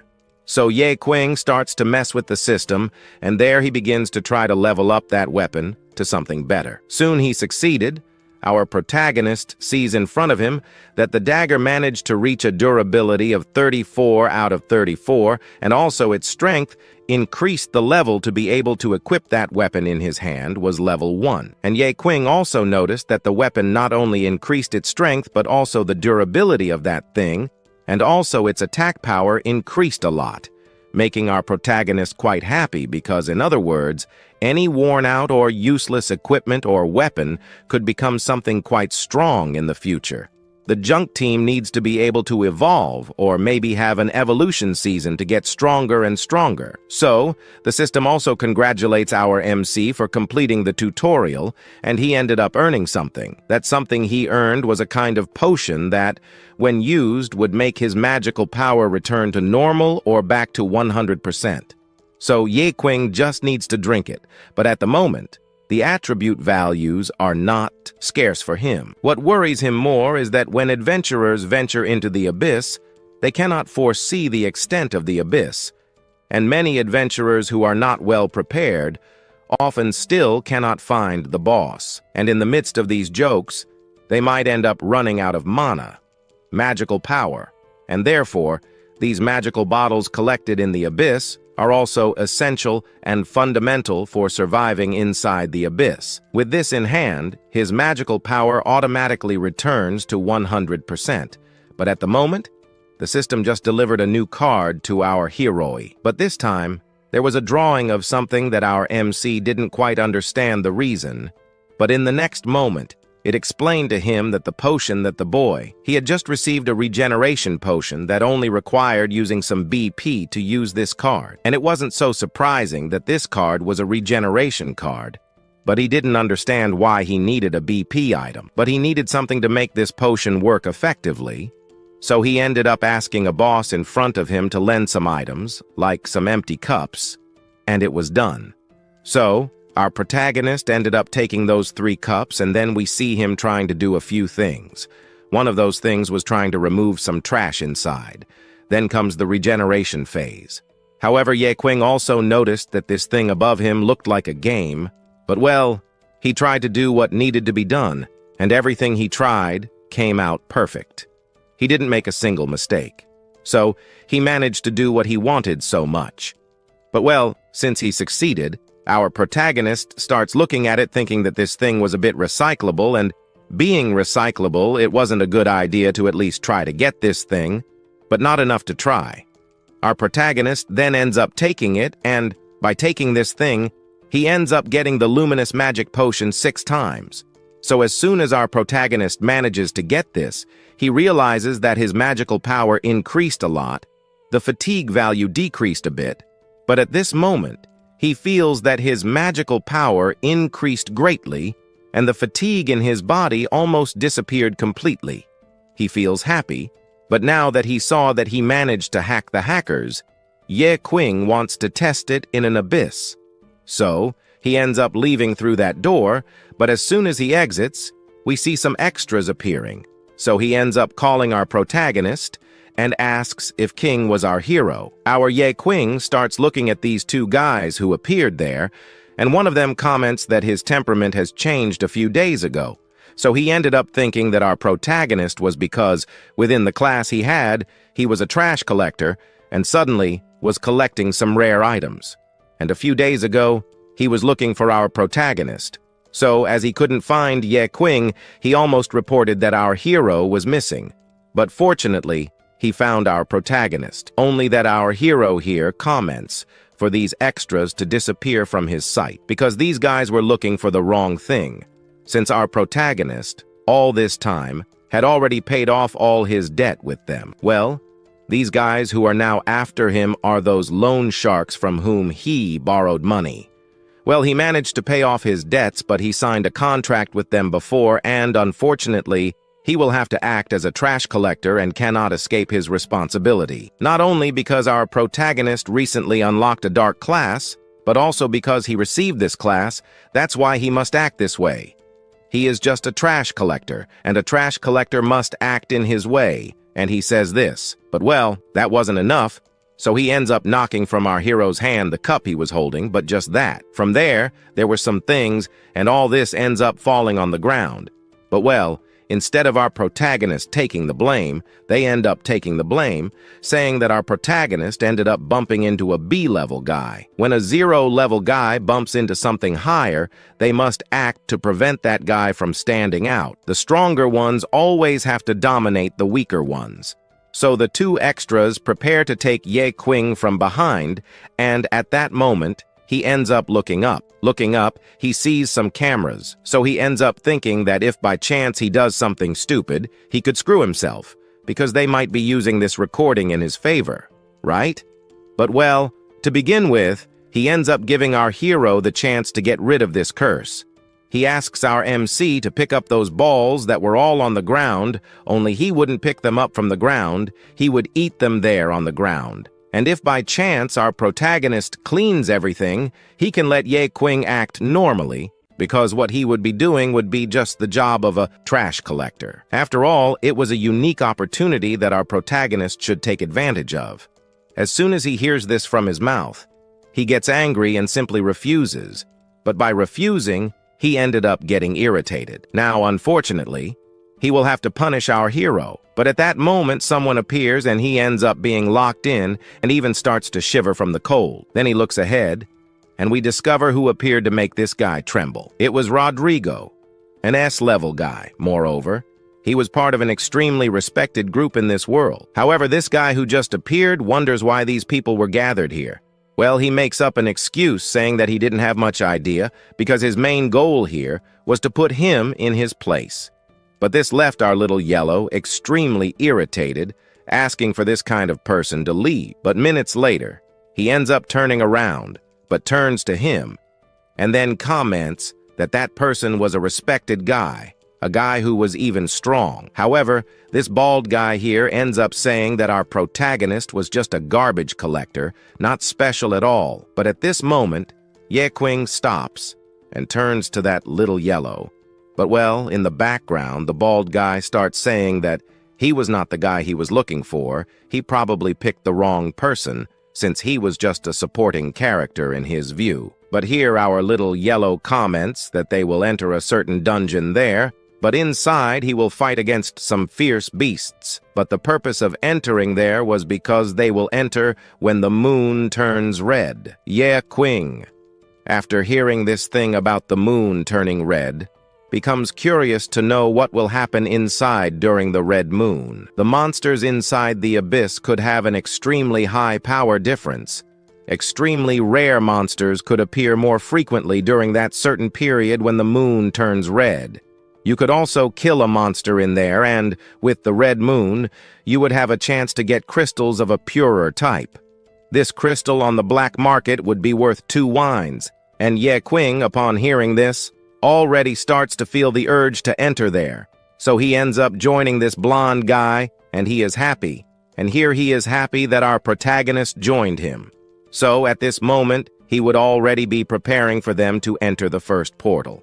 But at the point where he talks about it, we see a guy in the background appearing, but this one who just appeared points in the direction of our MC. Well, he would recognize him, so he turned as quickly as possible in the direction of the one who had just appeared. Our protagonist, of course, didn't want him to find him, so as soon as he saw him, he simply put his hand on his face, pushing him to a darker corner nearby. As soon as they reached that corner, he asked him to let go of his face, and while they fought there in the background, we see our Blondie is just watching this madness now that he was freed from our protagonist. We see him standing there, surprised, because he saw that everything that happened in that dance was not an illusion. Yes, it was Ye Qing, but to get rid of this guy once and for all, our hero simply comments that if it hadn't been for borrowing a bit of their strength, everyone would have been dead at that moment during that dance, and the credit should all go to our MC. So, Blondie appears and asks if our protagonist already knew this guy. Then, he tries to refute, saying that he had never seen him before, but that he is an acquaintance. But well, he also knew about the past of this guy who wore the hood. He betrayed his friends, and surprisingly, this guy who betrayed almost everyone and ended up having a good friend leaves. But our protagonist starts to wonder how he managed to get out of there. So he begins to explain that after betraying everyone and placing the blame on him, he did the following. He personally went to their union to try to reveal that he was guilty of everything, but it didn't work. He ended up taking all the blame and was going to be imprisoned, I don't know for how many years, but he realized that if he stayed in prison, his life would be bad afterwards.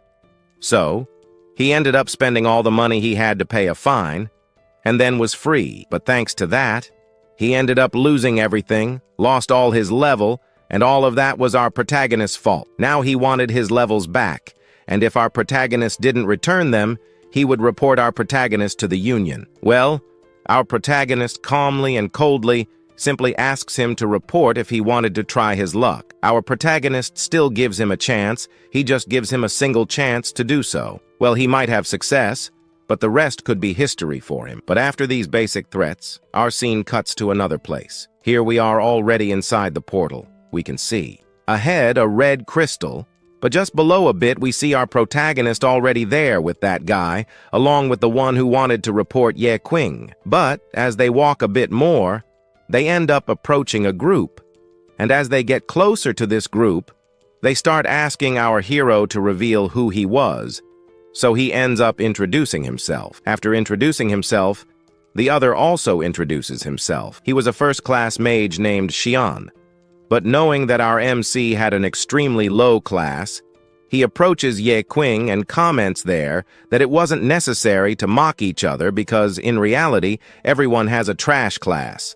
But here they should be equal in everything, because their goal was always to make money, and within this gel, they could do that. What they need to do is unite to form some creatures or cultivate some crystals that will be inside some monsters they will capture. But, well, at this moment, he comments that this was his band, his group, and that they would follow the strongest, so maybe he was possibly the strongest. The two mages in the back did not hesitate. They would follow this guy, as he was the strongest at the moment. But then we see our little yellow guy commenting that now they needed to convey a message. This time, besides the sixth member, they now needed to make some kind of blood pact there, and currently there was a temporary member in their group, like an extra person with them. But, well, their conversation will not advance because he ends up pulling out a key. Well, this key he showed is a key for them to enter the portal. But upon entering the portal, they will encounter several traps. However, their main goal is to find Amanda. They are managing to overcome these obstacles without falling, and whoever passes faster wins.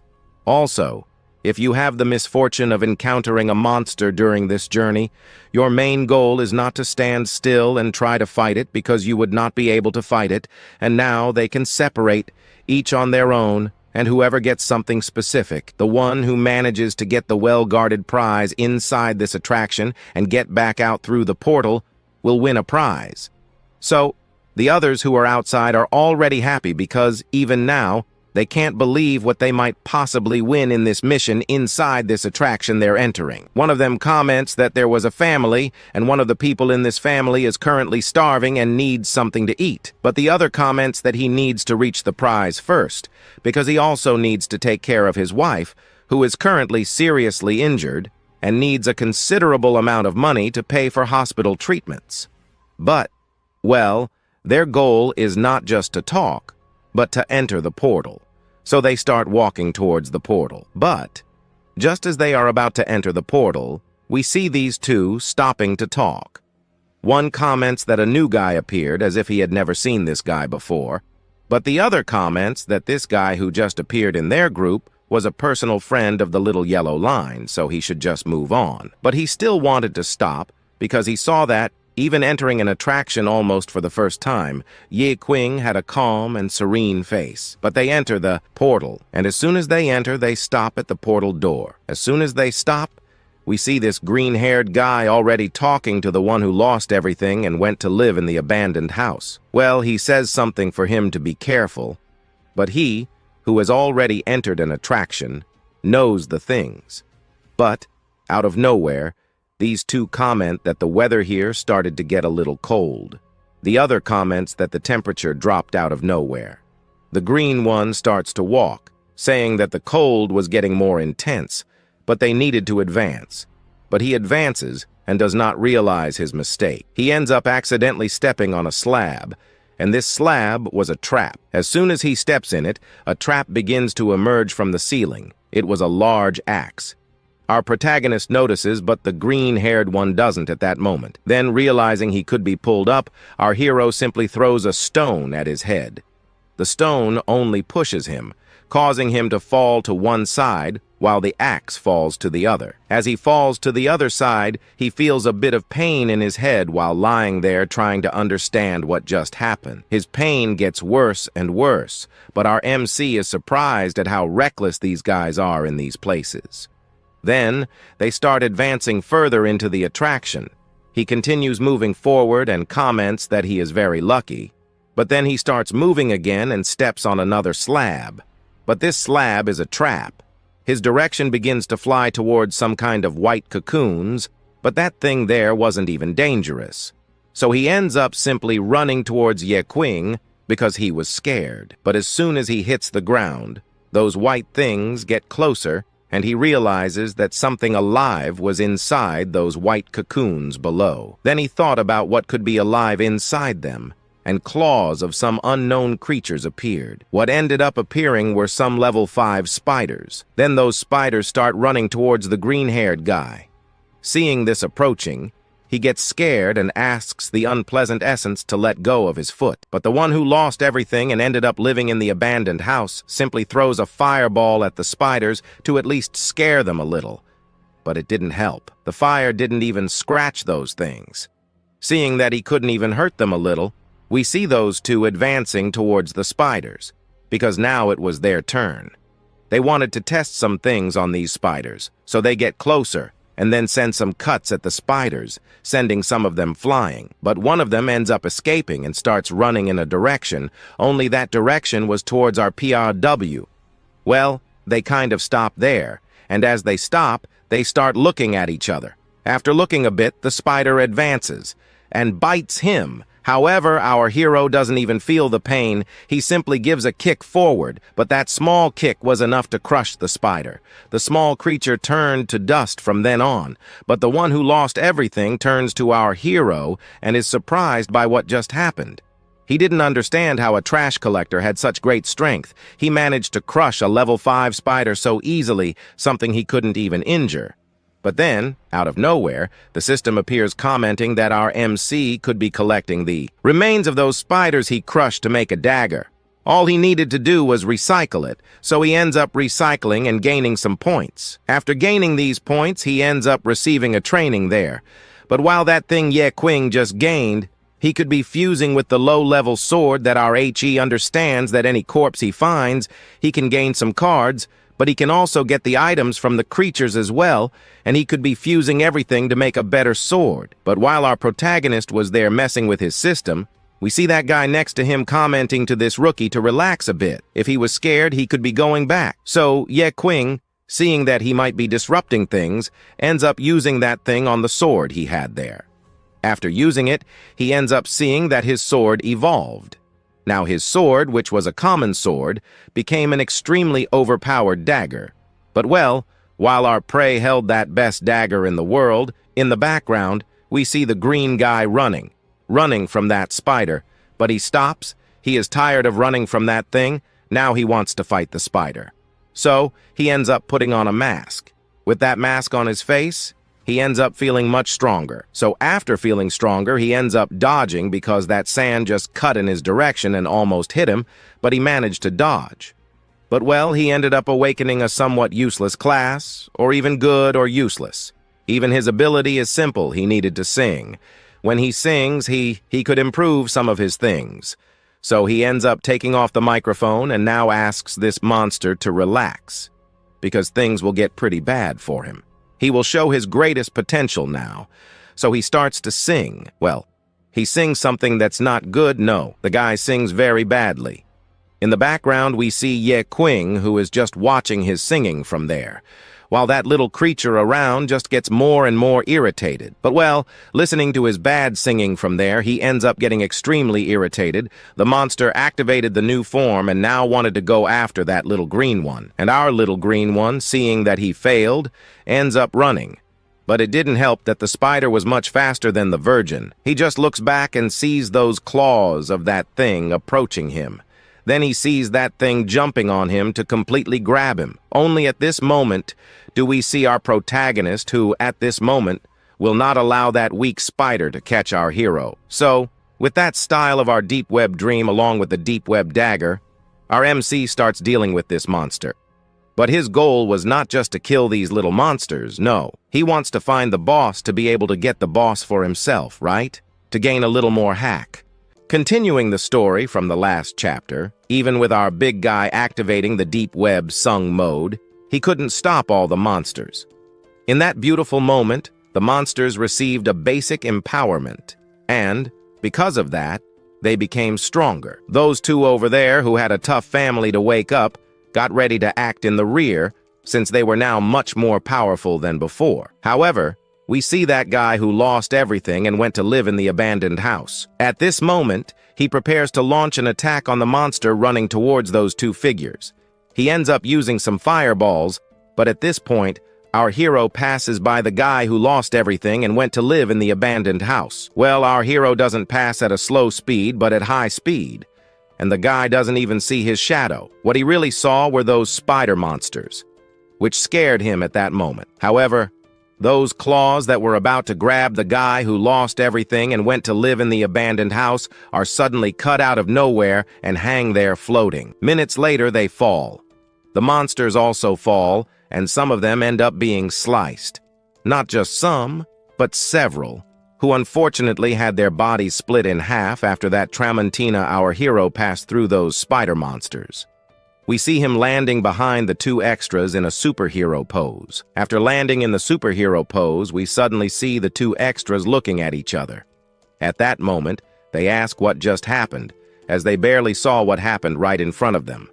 Our hero went up and down with the knife and managed to send some monsters away.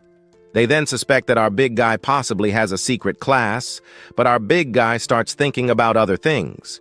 The demonized spiders have gigantic resistance to poison, and what does that mean? Well, I don't know much.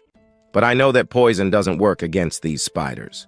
These spiders, it's also no surprise, since one of the most potent poisons in the world of our heroes is extracted from these spiders that our big guy ended up sending away. However, if you use these things to your advantage, you'll have a better chance of fighting these same spiders.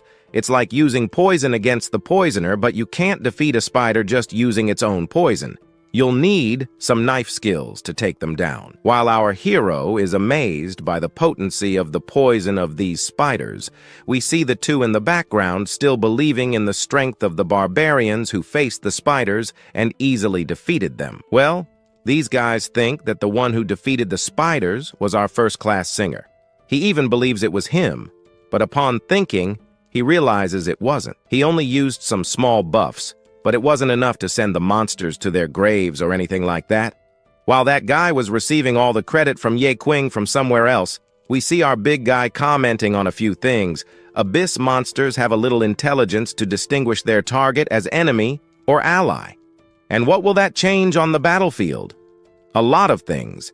This ability allows them to choose who to attack and who not to attack. At that moment, our hero stops to take a closer look. Looking closely, he realizes they will use the same strategy, running and counterattacking at the same time. Our hero then heads in that direction, while our big guy stands still thinking about a few things. Thinking about it, we see this guy here commenting that the monsters suddenly decided to run and retreat. This was just one of the first 4 floors, and there was still a lot to explore. But at the moment, Ye Qing didn't want to imagine what could appear a little later. He could be discovering new things. Then he wondered if he should spend the things he was earning by killing those monstrous spiders, but he decided not to spend. Instead, he converted them into some points, and in the end, our hero ended up accumulating 27 points in his system to distribute in his stats. But he thinks about keeping a card as some sort of space and decides to convert the remaining 27 points into BP points, which ultimately gives our protagonist 54 BP points. Our MC could use these points for many things, but the scene shifts in another direction, with those extras commenting that the monsters suddenly decided to flee. They intended to flee from this place so they could ascend to the next floor. Then he lights a torch and, being the group's leader, asks everyone in his group to gather in a corner so they can move forward together, aiming to go as deep as possible into this. The dungeon the group follows, since they had no intention of retreating, and besides, our hero thinks he won't trigger any more traps, as he was easily defeating all the monsters. At least, that's what he thought. RPR thinks he'll have a lot to do at the moment, so he considers following them, but he feels lazy. However, looking to the side, he notices something strange.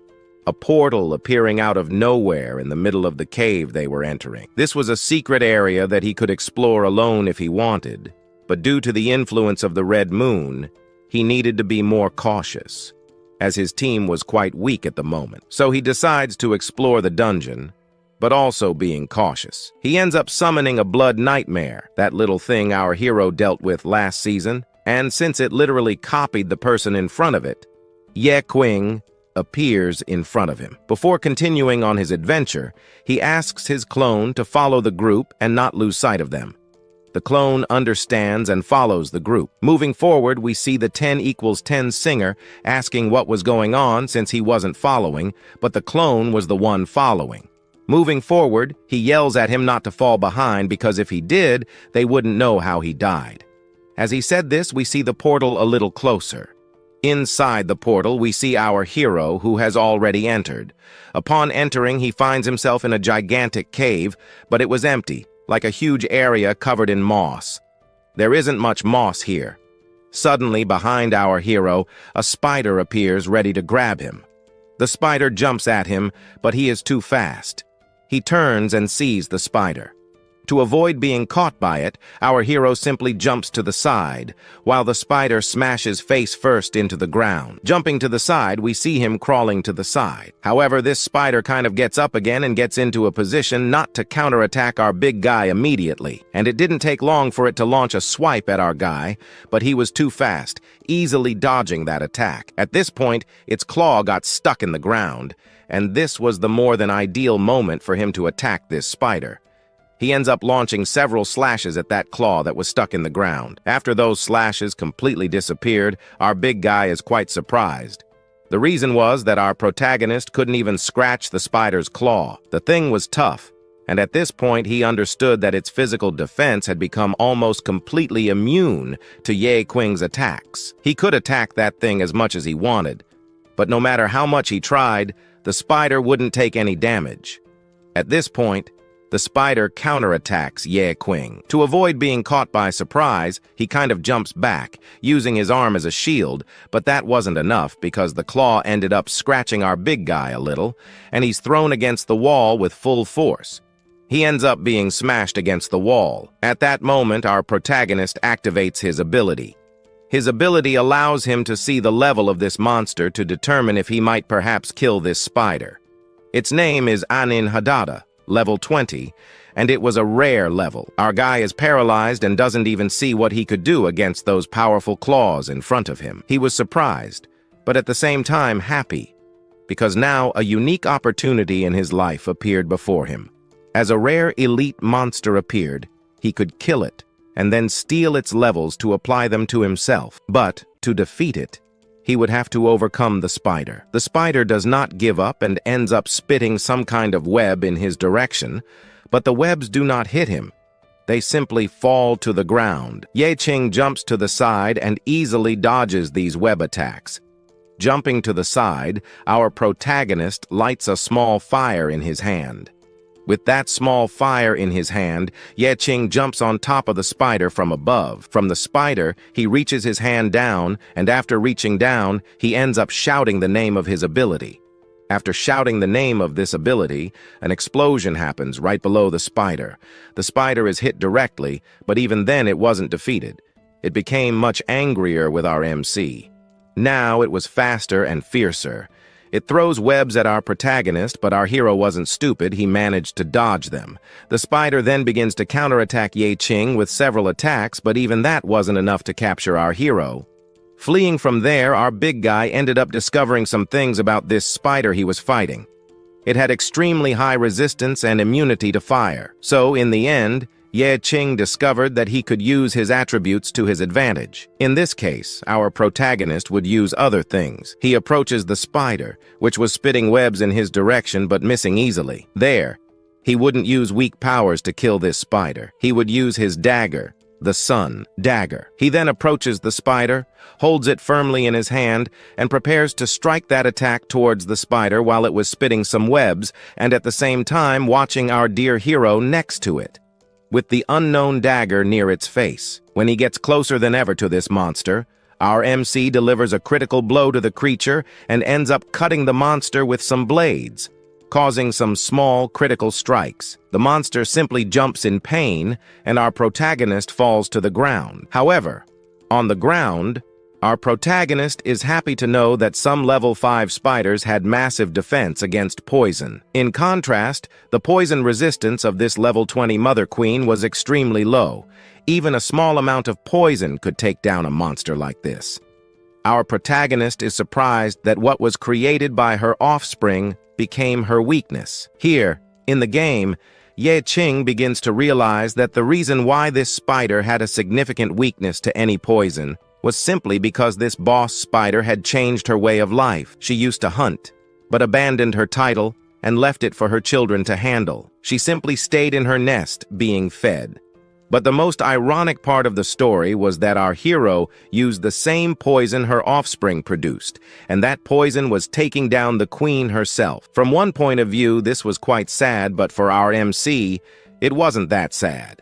At this moment, the spider started getting irritated with our protagonist and began preparing some webs to throw in his even agrees direction.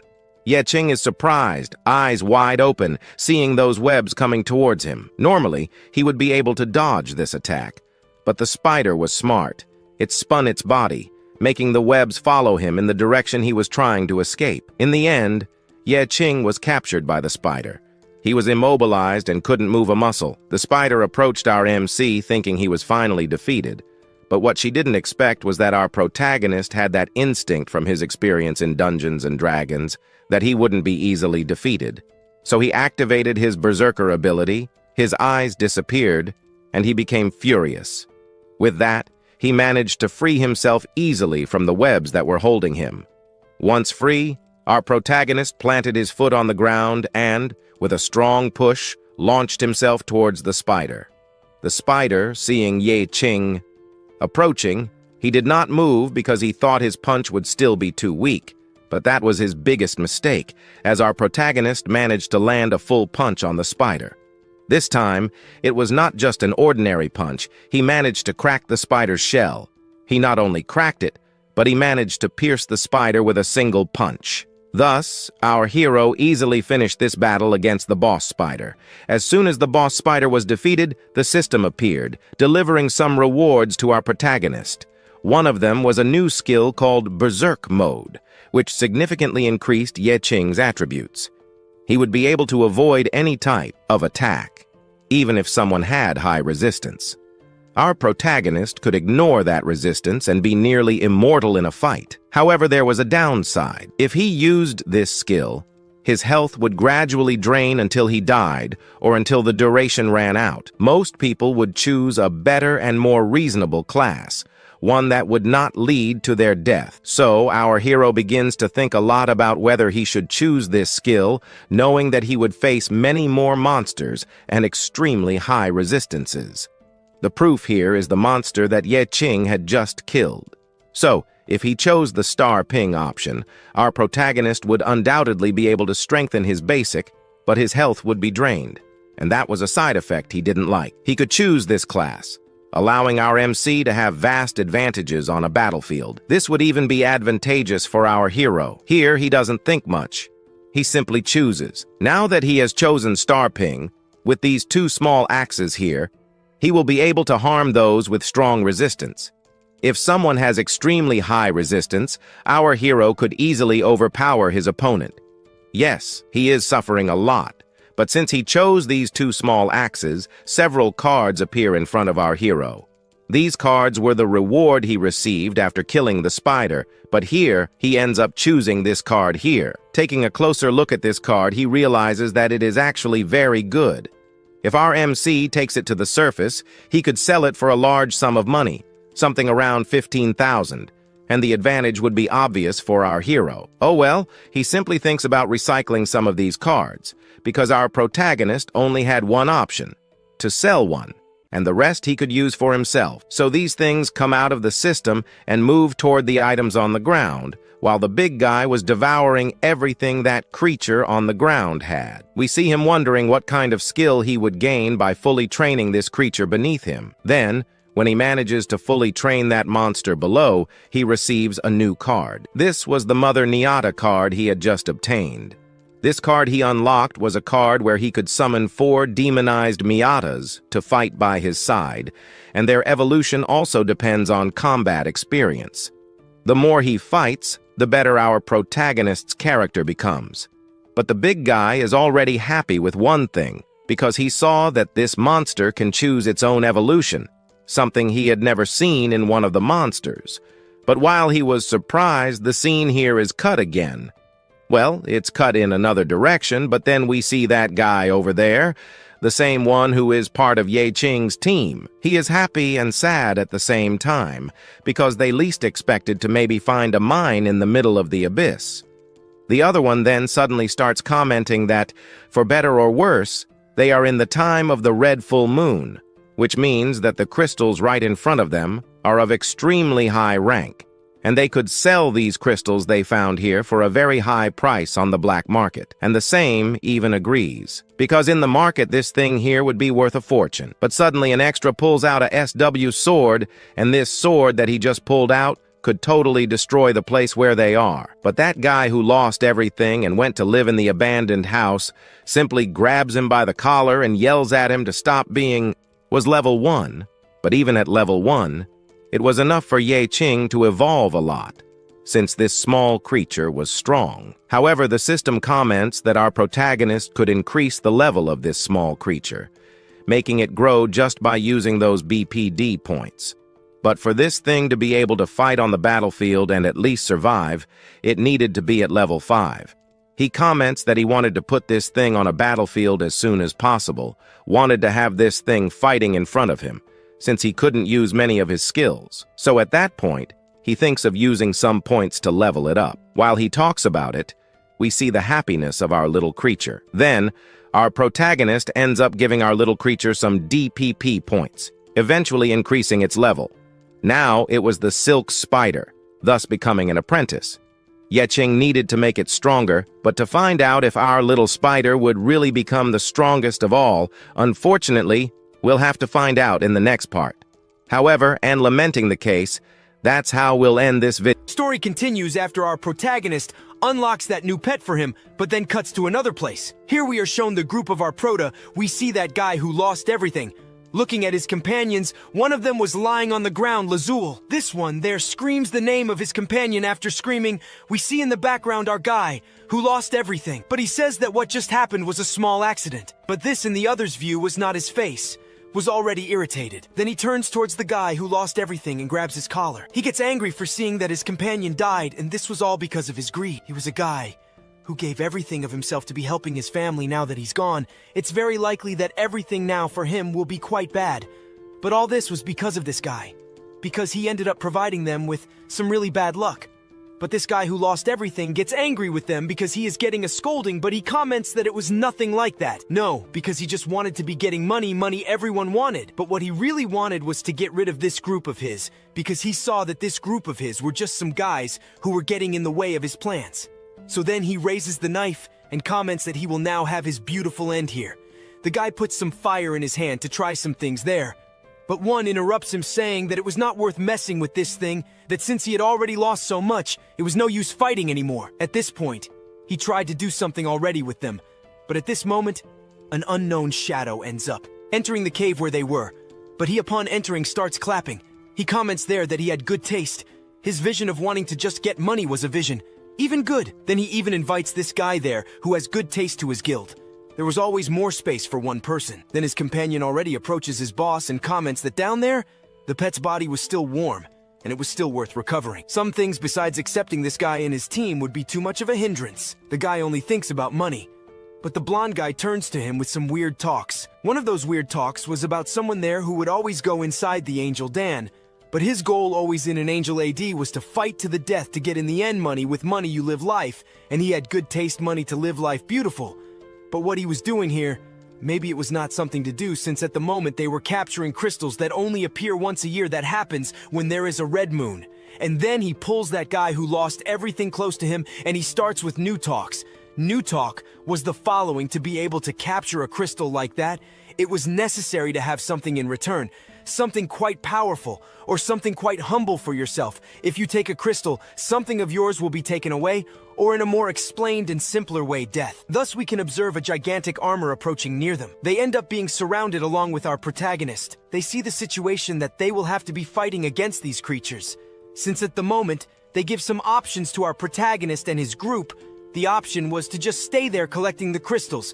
If they collect nicely, they will let them. Lively kids, but on the contrary, if they want to be running, they will basically be some dead meat. But one of the guys who was in our group turns to these extras and says that these crystals they are going to get are basically some crystals that have a trap. You can pick a crystal that will give you a very good life, or you can pick a crystal that will give you a very good sadness.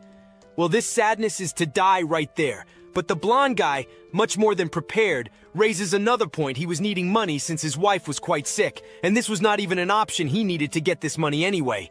And then getting closer every minute to them, he still comments with the new chat that it was also not shameful to die for money. He also previously mentioned that he would be giving his life to be able to earn enough money to change the life of this guy's family. And as said with a word, he tries to turn around where right there behind him were some crystals. What was needed was to get closer to pick some of those. So he ends up getting closer. Little by little, everyone behind there keeps watching him. He extends his hand a little trembling, but he extends to pick a crystal that was there, but he can't. He turns to the group of extras right behind him. After turning, he ends up apologizing since he didn't come here just to get money to help his wife. He just came here to get enough money to pay off some debts of his. The kid even cries. But our blonde guy who was there with high expectations over this extra, he finds himself in a situation where he needed some new person, some crazy one who would be without life, going to pick those crystals that were there in the background. We see that guy who lost everything. He comments that he would not be a match to fall into a fight against this blonde guy. He still thinks of some ways to get rid of him. He then looks in his direction and starts to think for a good while, thinking he ends up kind of calling for him after calling. He says that just now his guild was needing someone to join their group. He proposes to join his group already. As soon as he says he wanted to join his group, we see a masked guy approaching near his leader. He calls for him, he who already knew the things he asked for.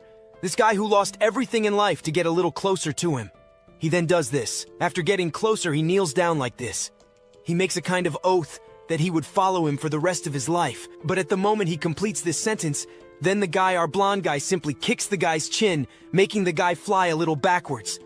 After that, he says there that he will not let people like this guy who lost everything in life join his group. He would be a kind of stone in his way that would get in his way, since he was a guy who was willing to make his group die for him, since he himself would let everyone die to be able to stand out over the others.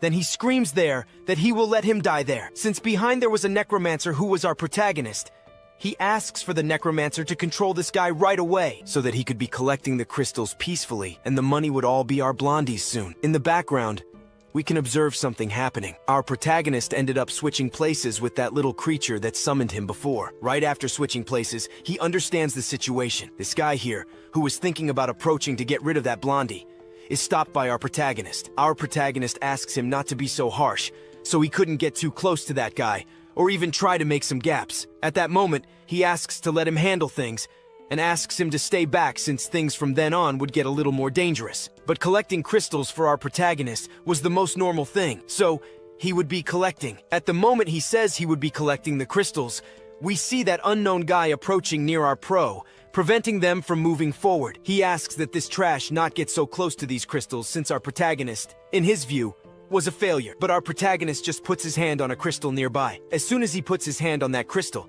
he pulls it up, making that masked guy there run in another direction.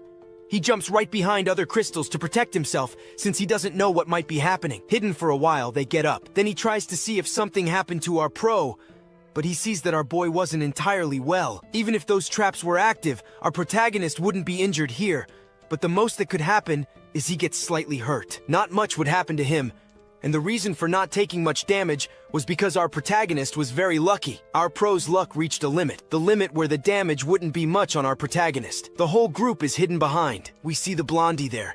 He gets up and brings news to our pro, commenting that the traps were not activated. Then he sees that for that trap he was picking up to not be activated, it was necessary for the person to have 60 luck, which means our protagonist was a very lucky guy. But that unknown masked guy sneaks up and comments that our protagonist is a level 1 gravedigger, but he doesn't understand since to change jobs you don't have that much luck to get 60 points in luck. Even if you change jobs, you don't get that much luck. So there's only one possibility that the traps he was picking up there were faulty.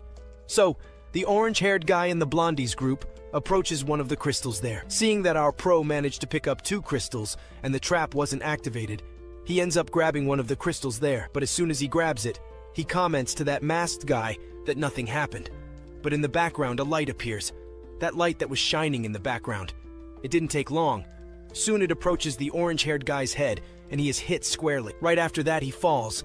And then the masked guy approaches to see if he was okay. And then after the blondie notices everything that happened, he points out that our protagonist, inside the dungeon, our protagonist was at the forefront of everyone, since at the moment, he has a very high luck level, which means our protagonist put all the points he gained into luck. He doesn't understand why he did this, but soon after, he turns to our pro and asks if he really did this crazy thing since he could have been increasing his strength or something like that. However, our protagonist simply tells him straight to his face that he distributed the points among his statuses. He didn't put everything into just one. Upon hearing this, he gives a macabre smile, but then says that he will be changing his plan because his initial plan was just to make everyone here kick the bucket, so he could use their corpses to control and collect the crystals. But seeing that our pro has a lot of luck in his statuses, he will be making our protagonist his main monster corpse. And after our Liren manages to capture all the crystals here in this abyss where they entered, he will easily get rid of the bodies of the people he used to his advantage. And after everything they went through there, right after they entered this dungeon, they find themselves in front of those extras who were there before, preventing them from escaping this place. But now this one comments on how they would manage to fight these new opponents since they are qualified members of the Blood Watch. They wonder how they would be getting rid of the one in the back who sang well, and ends up asking him to run along with them, as there was still time for them to escape. While they were thinking about what to do to escape, we see the one who lost everything observing the scene. He was trembling with fear, but he doesn't think much. He starts running in a direction which was towards the exit. And while that one was running to a safer place, we see our protagonist turning in his direction and wondering why that guy was running since they were in a good number. However, the other one, who until now was thinking about what to do, comments that now They were at a disadvantage since they were missing one person in their team, and our protagonist quickly interrupts what he was about to say, as at the moment he says they were not at a disadvantage at all, since they were enough to face some people. While our protagonist was talking about his new opponents, the unknown masked man starts hearing some noises coming from the back.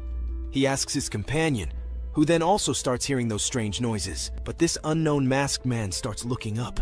When looking up, he sees a type of mutant flea, and these mutant fleas start running towards them. But while those mutant fleas were running towards the hunters, a system screen appears above, and it was basically a summoning by someone from our protagonist. After a while, those mutant fleas stay in front of those hunters. They stay for a good while staring at them, and while those spiders were staring at those new opponents, we can observe in the background that guy. That sings well there. He saw now that he was more screwed than ever, since there were some quite strong opponents. Now these mutant spiders appear turning to our black one. Our protagonist comments that it wasn't so much like that since these spiders were on his side. He, surprised, asks if Menon couldn't control the spider, already totally ignoring his question. Our protagonist widens his eyes, and by widening these eyes, he ends up activating his skill. This skill will allow our protagonist to look at his statistics. When activating it, he manages to see the statistics of this unknown masked guy. He was a level 20 Necromancer, but also right below was a level 17 Berserker, and a little further down were two hunters who were just observing in the background, but both were level. But after that was the Paladin, who also had a reasonable attack level. Our protagonist, right after observing their levels, thinks that the fight from now on won't be so difficult. He thinks he could be winning this so easily. But the problem wasn't these little monsters, but the other one. He couldn't kind of see the statistics of this blonde guy, since at the moment the system comments that this guy here was basically at the same level as our protagonist, or a level quite similar to his. While our protagonist was there looking at his statistics, we see the blonde guy commenting that our protagonist is a very surprising person, since he could be controlling monsters. He was a good guy to join his team, but our protagonist, on the contrary, was already thinking of methods to be defeating this blonde guy, since he thinks that maybe he is not at his level, but rather a superior level. But he won't have difficulty to win. Perhaps this thing in a 1v1. But after a good wait, the blonde guy ends up shouting for his group to take care of these monsters, since if they weren't level 10, they wouldn't have difficulty for their hunters, since they would easily defeat them. But there, he asks them to be careful, since in the fight there, they couldn't be harming those crystals. The crystals were a gold stone, and they didn't want to lose that. So he gives an announcement so that they could counterattack our protagonist and his monsters. We see him there changing plans. He asks his group to run in the same direction where that guy who lost everything and went to live in the abandoned house ran. But that one who had a heavy family to take care of was in a situation that our protagonist will again be there protecting them. He didn't want to be left behind.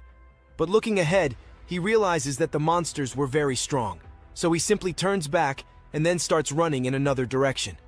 That one who sings 10-10 also stands still waiting for his moment, but then he turns to our protagonist. But as soon as he turns to our protagonist comes with some talks, saying that he still had many goals to complete in life. And one of these is to explore more abysses. And if he didn't want to kick the bucket or die here, it was simply running in another direction to survive. So our singer 10-10 turns for the last time to our protagonist. Then he runs. But before running, he comments there that he will never be forgetting the sacrifice that our protagonist gave them, something so they could escape. As he talks about it, he starts running towards that cave to escape. However, as he steps on some kind of thing on the ground starts to shake. He ends up activating another sort of trap, and then the wall that was near them suddenly starts to collapse. It seems to collapse on top of them. And the one who had a heavy family to take care of turns around and looks like a singer, asking what he did. He apologizes and starts to explain some things. When he entered this cave, he had terrible luck, and until now, he never had any luck in this dungeon since he was always activating the traps. And now, as before, it was no different. He activated some traps. The scene then cuts to our blonde group's side, where we see the paladin running toward those arenas. As they get a little closer, we see a surprised spider, but it doesn't stay surprised for long because it gets a direct hit from the paladin's hammer. After hitting the mutant spider on the head, the paladin is surprised because, even though he gave a powerful blow, it wasn't enough to finish off this creature. To kill this mutant spider, he will have to keep hammering its face multiple times. The spider turns towards him and spits a white liquid that sticks to the face of the character. He tries to remove it, but it starts turning into a type of spider web that blinds him partially. Surprised by this, he opens one of his eyes and sees someone in front of him. that someone is our protagonist, who appeared suddenly while he was trying to remove the web from his face. We see him pulling out his shield, which was enough to defend against our protagonist. But then, at level 19, he starts to count his victories, asking our protagonist to give up, since here in a fight it was only him, and he was just the weakest of all. Soon after realizing this, he ends up pulling his shield back, making our protagonist then be thrown a little upwards. Still flying upwards, our protagonist comments that his level 10 spiders were good enough to be dealing a little with this hunter here. But those spiders won't be enough to beat them, since he is currently dealing with a problematic attack group. Right after commenting on this, our protagonist jumps back while trying to land a hit on this guy from there. But this hit was enough to grab his feet, and what he wanted ended up happening there. Our door stays behind while thinking about his next move. After thinking for a bit, he jumps at high speed trying to grab that hunter who was there. He would defeat him, but at that moment, 2 arrows fly towards our protagonist, and he, seeing those arrows approaching, then looks to the side. Then, looking to the side, he notices those arrows approaching, allowing him to dodge those arrows. Right after dodging, we see those there preparing another arrow to try their luck. But by dodging that arrow, he thinks our protagonist got lucky, but this time he won't be lucky again, because here then, he prepares another arrow. After preparing his arrow, he shot in the direction of our protagonist. After shooting, we see our protagonist preparing his machete. After preparing, he simply sees that arrow approaching slowly near him, and with just one cut, he splits it in half. He couldn't believe it. He managed to intercept his arrow at high speed, but our protagonist there, running a bit backward, ends up activating another ability of his. This was the Great Explosion. Soon from the ground, some fires emerge, and these fires go towards those 2 archer arrows. They see these fires appearing near them, and do nothing. Doing nothing, an explosion happens there, sending the 2 into the air. Did he manage to defeat the 2? He didn't, because they were very smart and tough. They managed to escape that explosion from our protagonist. But giving up, he still hasn't given up. He prepares another blow again, but to find out if our protagonist will be able to crush these 2 archer arrows and the group of that blonde guy in that famous 1v1, we'll have to find out in another next part. The story from here will continue in the next chapter from the same place as before, just a bit further ahead. We observe those armored guys. Here was the tank. The tank here ends up shouting for this monster below him to die already. He lowers his spiked club with all his might to the ground, hitting the monster squarely and splitting it in half. But the enemy tank starts looking at them coldly. After looking for a bit longer, he begins to run at a good speed towards the group of our protagonist. In his left hand, he wielded his machete to deal with them. But our allied tank asks him to fall back since he hadn't attacked yet and there was nothing more he could do. The tank, realizing it was too late, approaches the enemy tank. He uses his shield, and with that shield used, he manages to easily defend against that giant machete that tried to hit him. The shield ended up deflecting that thing a bit to the side. All this was happening because of that boy, that brat who was messing everything up. But if you, boy, didn't want to die, you needed to get up. Your help was necessary in the fight. But at the moment he gets distracted for a few minutes, the enemy tank appears from behind, trying to launch a new attack in his direction. Not noticing, he quickly turns towards the tank and again uses his shield. But now the attack from that enemy tank was a bit more potent than usual. The shield ends up almost splitting in half, but he still managed to defend a little, though it wasn't enough. He ends up being thrown slightly backward.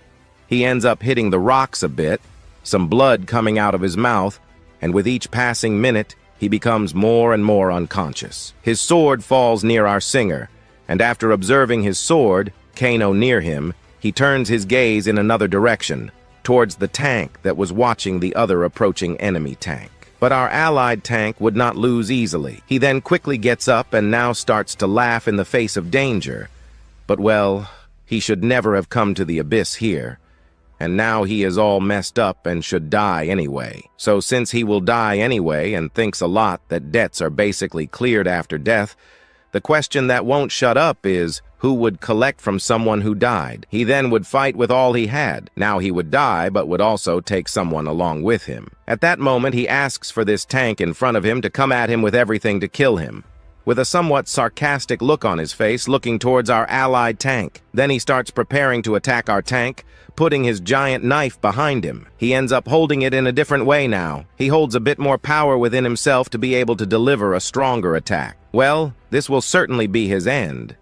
And now, there will be no more way to defend against anything. But at that moment, a slightly purple aura ends up wrapping around him, and he can no longer move at that moment. He then turns in the other direction. In the direction of that singer then, he was there singing towards him. At that moment, he ends up using the song where he can apply a debuff, which means that he won't be able to move for a few minutes. Our 10-10 singer used an immobilization technique on Leoxin, and now he asks his companion to finish this fight quickly, but the same asks for that idiot to let him go since he also ended up kind of paralyzing his companion and he has nothing more to do. But at this deep moment, we see our protagonist wondering what was going on back there. He didn't understand anything that was happening. But from up ahead appears a mage. Even if you have some hidden and quite powerful skills, basically there is a limit to everything, and your powers will not be able to support your battle sooner or later. And certainly the strongest mage in the group will be ending our protagonist. But the ability he used to summon monsters ended up consuming a lot of his mana, which means he doesn't have much mana there to use. And he also used his clone, which consumed a lot of his mana. So, not understanding what was happening anymore, he ends up pulling from his system a glass of mysterious water, or rather, baptized water. The protagonist takes his straw and ends up drinking a little sip, and while that mysterious mage wonders what kind of drink that was, it doesn't help anymore to drink anything, or whatever he wants, because his end was decided the moment he entered the battlefield. The most powerful mage will be ending our protagonist in the blink of an eye. At this moment, he has a unique ability. This was the Necromancer's ability, an S-rank ability so powerful that no one in the world can defeat him. Even if his opponent or monster is totally torn apart, he can revive that thing, and that thing will be fighting with full force. The monster controlled by his necromancy will not basically give a step back, and his small toys are not basically easy to dismantle. Our protagonist, drinking his last glass of baptized water, basically understands what was happening, and it was very understandable that now his mana ended up kind of flowing back into him, which means that he has all his previous mana now. He then summons those recycling hands, and the dead should rest in peace. And what he will be doing here now is just doing the basics. He then asks that mysterious hand to suck those corpses from the necromancer there. Thus, it is done. Those mysterious hands go towards the corpses of the creatures, and they are sucked into our protagonist. Now that everything was totally taken into his dimension, the surprised mage wonders where his corpses went and what kind of ability our protagonist used. But he doesn't have much time to stand there thinking about life, because at this beautiful moment, our protagonist ends up making a small jump.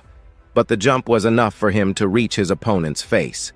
Hitting his face, he manages to perfectly land a more than beautiful punch on his face. Hitting the mark, he is thrown back a bit, falling in front of that guy there, our Blondie. However, our Blondie at this moment was there grabbing one of those summons from our protagonist from before. But that summoning wasn't much for this Blondie, as the Blondie with one hand made that summoning tremble. Yet with a small movement, he explodes the stump of that monster. But here it wasn't surprising, since those tricks of our protagonist were to be admired. That caught his attention a lot before, and it was no different now. But here, people a little less capable of having a good life come into the dungeon to get money, to have a better chance of having good cash to live on. But these people enter the dungeon 100% well. However, people like these always end the lives of these new players or hunters. But people like these who treat human beings like dogs or pets shouldn't basically have the right to be alive there in front of our protagonist. But this caught more than his attention. Even demonstrating his power, he was still against his will. Poor people should follow his orders, and they are his subordinates, so he can do whatever he wants. And now he will also show a bit of his power to our protagonist. But before he can complete his speech, he ends up looking to the side, because there, one of the guys ends up begging not to be killed, because he just didn't do anything, He just tried to defend himself. He was that guy there who was trying to stand up to that enemy tank of his. But at this moment, our blondie ends up making a proposal.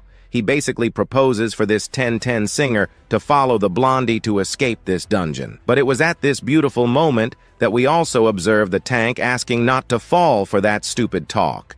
Since at the moment they fought against this opponent, it was basically a death sentence, meaning he has no other option. Following them one way or another, they will be training him, dragging him up at any moment. But on the contrary, he doesn't take a step back, no. He continues to say that he was there just as a supporter. He wasn't strong or weak, but he will be taking care of some things. He can only give a tiny bit of support, but that's enough. We also observe from another place the blondie laughing at our protagonist's face. He laughs at the sadness since a companion abandoned him, but our protagonist also starts laughing. This wasn't basically his point. He didn't know what was happening. So everyone has the right to enter the abyss and also get out of the abyss. For that, they will have to make some choices, and our protagonist also made his choice here. Since he made his choice, our red one also did. He will be fighting here and will not take a step back either. He pulls out a small hacker and also prepares a punch to attack our protagonist. Well, he not only prepares, but also lashes that punch on the arms of our big guy, but his punch wasn't so strong. Just a little bit in this play, he is thrown back a bit, hitting a rock there. Thrown back, our protagonist realizes that this blondie was stronger than he imagined, right? I thought that one punch and I would finish the fight, but it's tough. However, also following his instinct is the strongest creature he has ever encountered. Sweat ran down his face, but minutes later he widened his eyes. The reason was that this guy appeared right in front of him, but now a little more serious, with a punch ready again. He runs towards our protagonist, but if he were caught, he would be in the worst shape in the story. So he ends up jumping a bit upwards, jumping up. Our protagonist dodges, and that guy hits the ground, cracking it completely. Looking up at our protagonist, he comments that anything in his way was just something to beat up, as his goal was always to beat up anyone. But from another place here, we observe that he sang, so he didn't believe what was happening. His eyes were possibly deceiving him about what was going on. Waking up a bit from reality, that enemy tank of his ends up giving him a kick to the face, waking him up, also shocking him a bit to the side. Yes, falling a bit to the side, he ended up with his hand on the ground so as not to fall completely. With his eyes a little open, he realizes that his end has come. Well, there's nothing more to do. The tank was already raising his knife up. The guy was down there, unable to do anything at the moment. Next, as that tank was about to finish off our singer, 10-10 appears from behind that tank, asking it to attack his companion. Holding him from behind, he asks him to do something. This brat was always getting in the way. However, this wasn't the moment because next, that enemy tank turns at high speed, and with a simple cut, that tank ends up cutting the chest of his tank companion. He is thrown back a bit, but still falling a bit back. He shouts for that P to do something, anything, to help the team since now he hasn't done anything, just gotten in the way.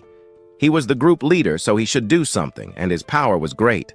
While these things happen, he crouches lower and lower. The little guy died while the other just watched the scene. Before, he had accepted the proposal from his group leader because he was level 3. Moreover, he was more than adequate to be the leader, and what he thought the most was that he wouldn't have to deal with monsters. So he accepted the proposal more than gladly. But now he will have to deal with the consequences. At that moment, he just thinks about what he should do since he considers himself just any loser. He thought about revealing to everyone that he was just a weak guy who couldn't even deal with a weak level 1 spider. So he ends up falling to his knees, crying. He ends up shouting that he was just a simple noob, so he begs for mercy, but it didn't help, because in his direction, we see that his enemy tank is getting closer little by little. As he approached, he ended up having some memories of a former companion who said that he was just a weak guy. He here didn't manage to cause any damage, and he only managed to gain experience because he used some buffs. It was no use at all, since the buffs he used only to hinder them at the most effective moment, so he asks to leave his team. Soon they then advance, and at this moment, Their sad down only just accepts the proposal that he was just a useless noob. Only there the scene Geno's cut to another place. At this moment we see him in a square. Only in this square appears an unknown person, but this unknown person, guess who? It was our little yellow guy. At this moment he appears making a proposal that he has a job, and if he was looking for one he could be joining his team before he can accept the proposal. He only comments that he is level 3 a weak guy. That didn't matter that much. Not then. At this moment he ends up being interrupted his sad chats there because he shouts for him to drop negative things and just join his team. Because soon, looking a little there to the side, we see our protagonist there still lying on the ground, depressed.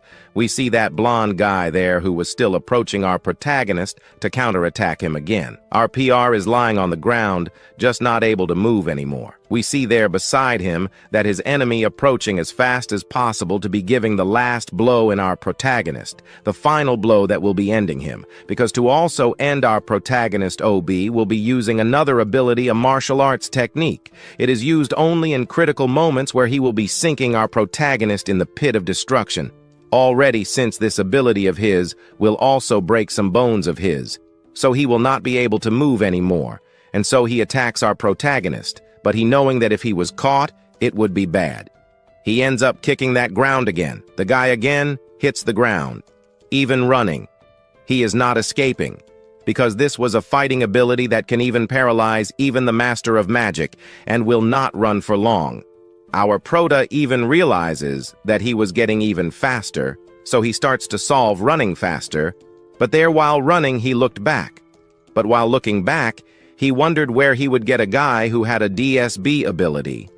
Well, after thinking a little here and there, he remembers that he does have that guy there. What do you think the Nozao then?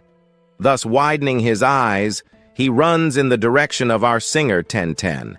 And thus fighting against that his opponent. He calls for our Zoo, aka that our singer 1010. He then looks in his direction asking what was that.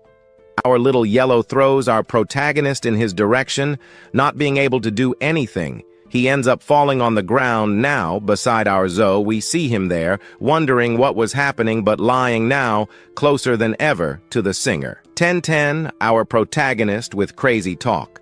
Certainly it was useless to try to get rid of the weakness of the past and also of his incompetence of the past, only that our protagonist always dreamed of being able to reach the peak of power, so he ended up achieving half of it. But before he can be achieving this real hacker of our system, he was just a guy who was disappointed by everyone. Everyone underestimated our protagonist. Also, everyone was refusing our prota in any kind of way. The team, however, cannot be trying to run away because being weak was not something you should be afraid of. What you should be most afraid of were some things roasted. The little creature suffered. He was even ambushed by some strong monsters, but there he realized that his heart was basically very weak. That same monster that captured our protagonist was commanding him to drag himself up in minutes, but he refused. He refused to want to lose. So there, at the last moment, he used his last broken machete to try to get rid of it, but it was useless. The beast was much stronger than him, but he would not give up. He then tries to deal a critical hit, and he manages to do so. He ends up hitting the monster in the eye, and by hitting the monster in the eye, he manages to defeat it. Now, with it lying on the ground, he stands over this monster and cannot believe he actually managed to kill a high-rank monster. He was just a loser that no one wanted on their team, and it was here that he found the strength to take the first step. At this moment, he stands up and wipes a bit of blood from his mouth. Now he comments that he was preparing to become the king in his entire life, even if he were to become a garbage collector like he was before. Trying to understand why he should go back to being king, he then looks in the direction of his sword, because if he does not get stronger, he will be dying. Compared to the previous zone, it was better to disguise and avoid fights, but he always managed to escape. However, now he wants to change these thoughts a bit. He wants to get stronger, and he wants to defeat strong monsters, increasing all his glory. That's when that tank appears, saying that this was a joke because the mere level 3 support would not even be able to scratch his level 17 armor. He would stand there and ask this weak level 3 guy to try his luck at scratching him, which he would not be able to do anyway. So, our 10-10 singer grabs his machete in his hand, but he throws his machete to the side. The tank, not understanding anything, simply sees our singer pulling his microphone from his system. After pulling his microphone from his system, he tries to show him a new poem. This is the poem of the Great Disappointing. As soon as he comments on this, the tank widens his eyes, and not only does he widen his eyes, but also that blonde guy there. He widens his eyes and wonders what was happening. At this moment, our protagonist receives some buffs there too. Now, our protagonist has found the best and biggest debuff in the world that anyone could be seeing. Then, right after that, the system screen appears to our pro, showing that his system status has increased. His defense increased by 15%, his speed at the same time, his resistance, and also other things increased by 15% more than before. So at this moment, he ends up summoning a blood nightmare. After summoning the blood nightmare, it heads towards the ground. But in that direction, there was also the tank. However, that thing ends up sticking a little inside him, but not noticing the new clone of our protagonist. We see from behind our pro, but it was not our pro all this time. It was that clone. That clone then ends up grabbing him a little, and he makes a few turns with his tentacles, causing the tank to be unable to move anymore. At this moment, it might be his end, but for us here, in the previous chapter, this guy was caught by those tentacles of our protagonist. But at the moment he could no longer move, he asked for time, and begged to at least be kept alive while he was grabbed by those tentacles. We observed that singer of ours there, who was just watching him screaming on the ground. He screamed in pain, but at the same time he looked while the enemy tank fell into the slime of oblivion. On the other side, he ends up seeing our hero here, Kaino, hand in hand against that blonde of ours. He asks for our protagonist to die soon, but it was no use, the creature was smart. But still, even managing to hit him, he wouldn't suffer much damage since our boy didn't have a gigantic amount of magic within him. His body's regeneration speed was much faster than the damage received. So at this point, he couldn't be idling like this. He prepares to launch himself at his opponent, dagger in hand, he goes all out. But his opponent with just one punch stops his movement, but he doesn't stop there. Qing passes his dagger near him, hitting the guy squarely. He couldn't dodge, but looking to the side a bit, he's surprised to see that his armor wasn't working since he was pierced by that dagger. Only then does Qing comment that the stealth technique was basically one of the best he learned. He manages to ignore any type of defense, which was really useful for this moment. But still, he has that buff from his companion, so at this moment he goes all out at him because Qing wants to finish this fight as quickly as possible. So he runs, but our blondie simply finds it incredible how this was getting more and more amazing. Holding his dagger tighter than ever, he passes it beside our blondie, but he dodges the movement. But after 20 years of training, how could he lose to a brat like you with these little skills? He then starts to comment about this, landing a punch on his chin, launching him backwards, and now here he will show him his opponent what the difference in power martial arts can mean, several paths. You can follow a unique or different path that can also be changing the course of the battle. Qing drops his weapon to the ground, but after throwing his dagger then to the ground, Qing turns in the fastest direction possible towards the blondie, then the blondie prepares to punch him. Both punches from both. There end up colliding, a shockwave recoils through all this area where they were. Qing, minutes later, looks regal, because upon seeing our happy blondie, Qing comments that he really didn't like this kind of weak skills. So in his whole life, he decided to put all his points in destructive power, the breaking fist of killings he uses here in Qing, throwing him as fast as possible in another direction, passing between our singer and that tank fallen on the ground. After this, he ends up hitting with all the strength on the wall that was there. A wave of smoke arises there, but minutes later that smoke dissipates, and from the middle of it, he ends up emerging there. Qing stands up then after getting up the scene, already shows us the blondie, commenting that he was too dumb for trying to show his small strength in front of his strength. Qing spent 20 years using all his points in brute strength, going mano a mano, You should never bet on a fight against our blondie because you will always lose. And at this moment, then our MC is seeing that he could really lose and ends up putting his hand in his jacket that was almost all torn around there. Then now he asks the system to add all the points in, strength 2, and at this moment the system appears adding 176 points in strength. His muscle ended up growing, making the guy much more buffed. The blondie then wonders what was happening because it seems now he got a little stronger than before, and also now he realizes that by adding 176 points in strength, he noticed that his muscle strength increased a lot. He gets happy with his new body, but even though he doesn't know the path of martial arts, he doesn't care about that, because his real focus is the ability to have the strongest punch. So he would end this fight as fast as possible. At this moment, he prepares a punch, but also our hero also prepares a punch too.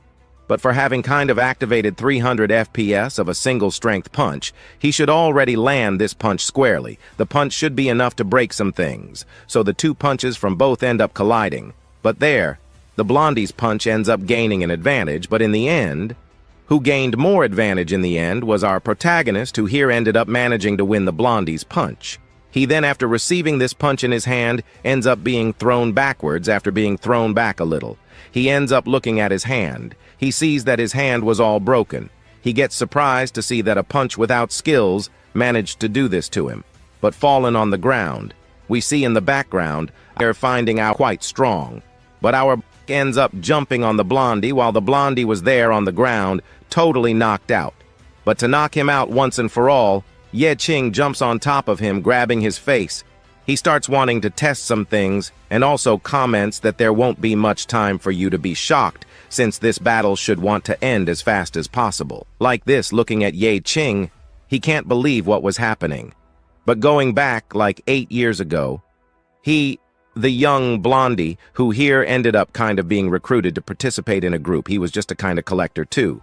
But unlike our protagonist, he just picked up the equipment of his companions and cleaned. But at one moment, the one with yellow hair had a dream of joining a strong guild. And this one here was the unique opportunity since he had it. And if the one with yellow hair could prove his worth, the one with yellow hair would be able to finally become an official member of his group after cleaning the equipment a bit. He follows the path facing an extremely overpowered boss, but at this moment he stays in the background, just observing if he can't prove here that he is competent. He might be leaving the group and he doesn't want that, so he will be proving his worth in his mind. He imagined a type of hero who would run towards the monster and defeat it with just one punch.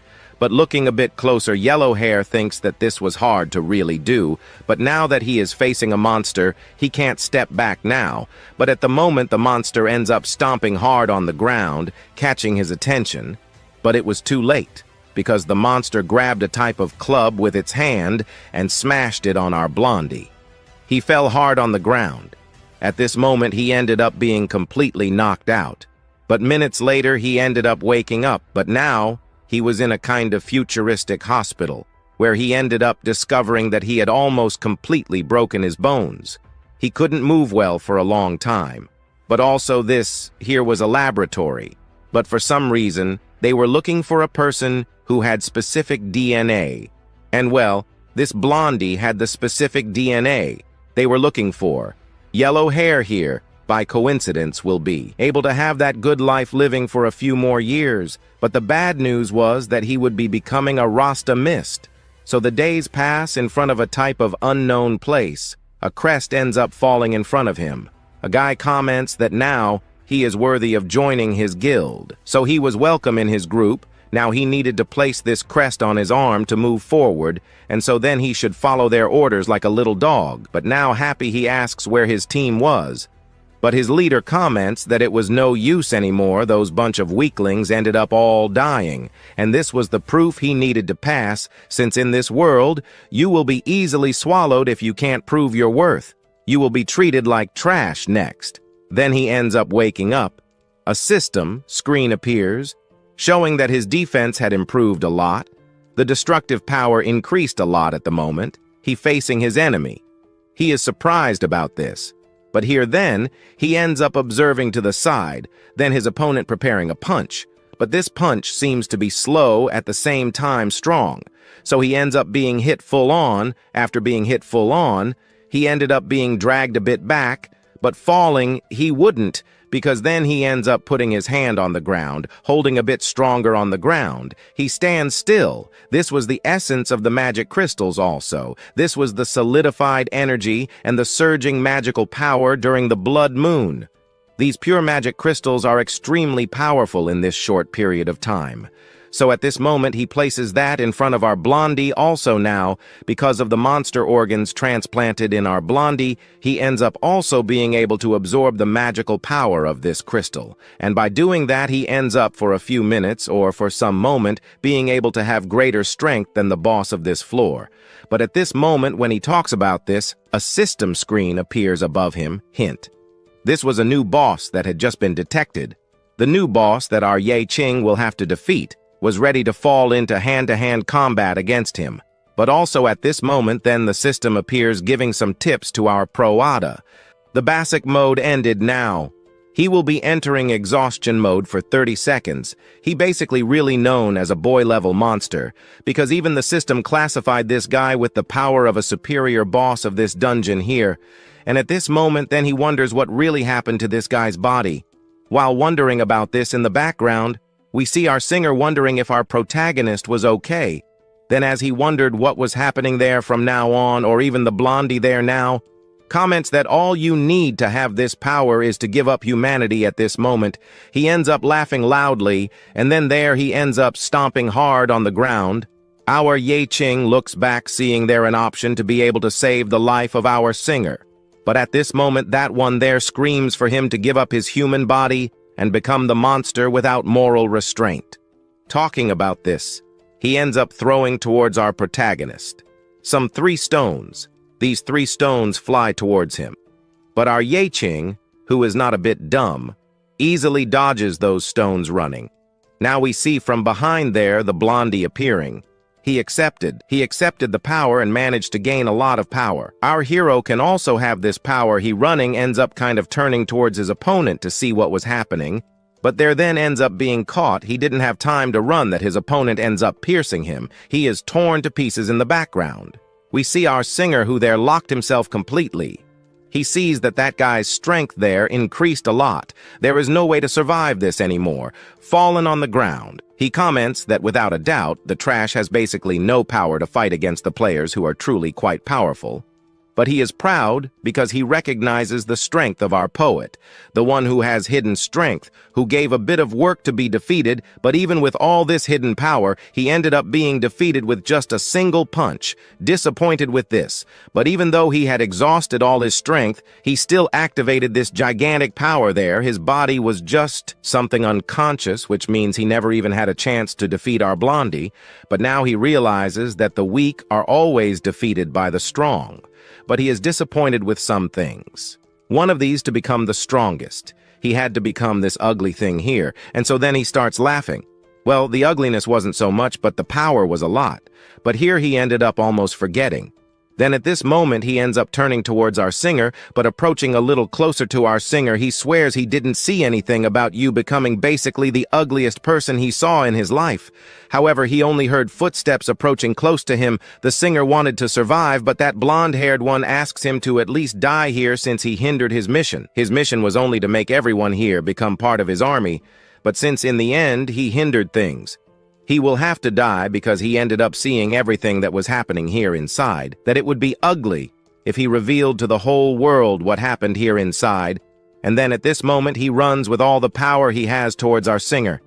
It was better that at the moment he die as a hero than to die just as a failure approaching. He asks him to wait, because he here had no choice. He was going to die anyway, but he had something he could be doing. So he gets too close to our singer approaching. He comments that he was just trash and talked too much. Then at this moment he ends up putting his hand on the neck of our singer, lifting a little upwards. He asks the singer to say now his last words, but from behind we see something happening. Our prota, who there was all smashed on the ground, ends up turning into a kind of slime. Then he continues to talk. He wants to leave the abyss here still alive, but even if he can't, He comments that he wouldn't be the only one who saw all this and managed to get out of here alive. He would witness all this tragedy that happened here inside and would tell the whole world everything that happened there inside. Then he ends up he turns towards our proa, who there then was emerging. But here he didn't understand what it was. And while there, our blondie was trying to understand what was happening behind that slimy thing. There he appears. He our protagonist, who threw a glass on the ground, would tell the whole world everything that happened there inside. So he ends up he turns towards our bow that was then emerging. But here he didn't understand what it was. And while there, our blondie was trying to understand what was happening behind that slimy thing there. He appears soon, our protagonist who threw a glass on the floor. He thanks our singer because of him, he ended up getting a good little time. He then managed to take that there. That thing ended up canceling those their actions. But looking at the side there, he ends up putting that in the slime in his hand. He comments that if by chance that our blondie had looked a little closer, he would have discovered that the body was fake. But for not having managed to see this, he ended up getting a lot of time.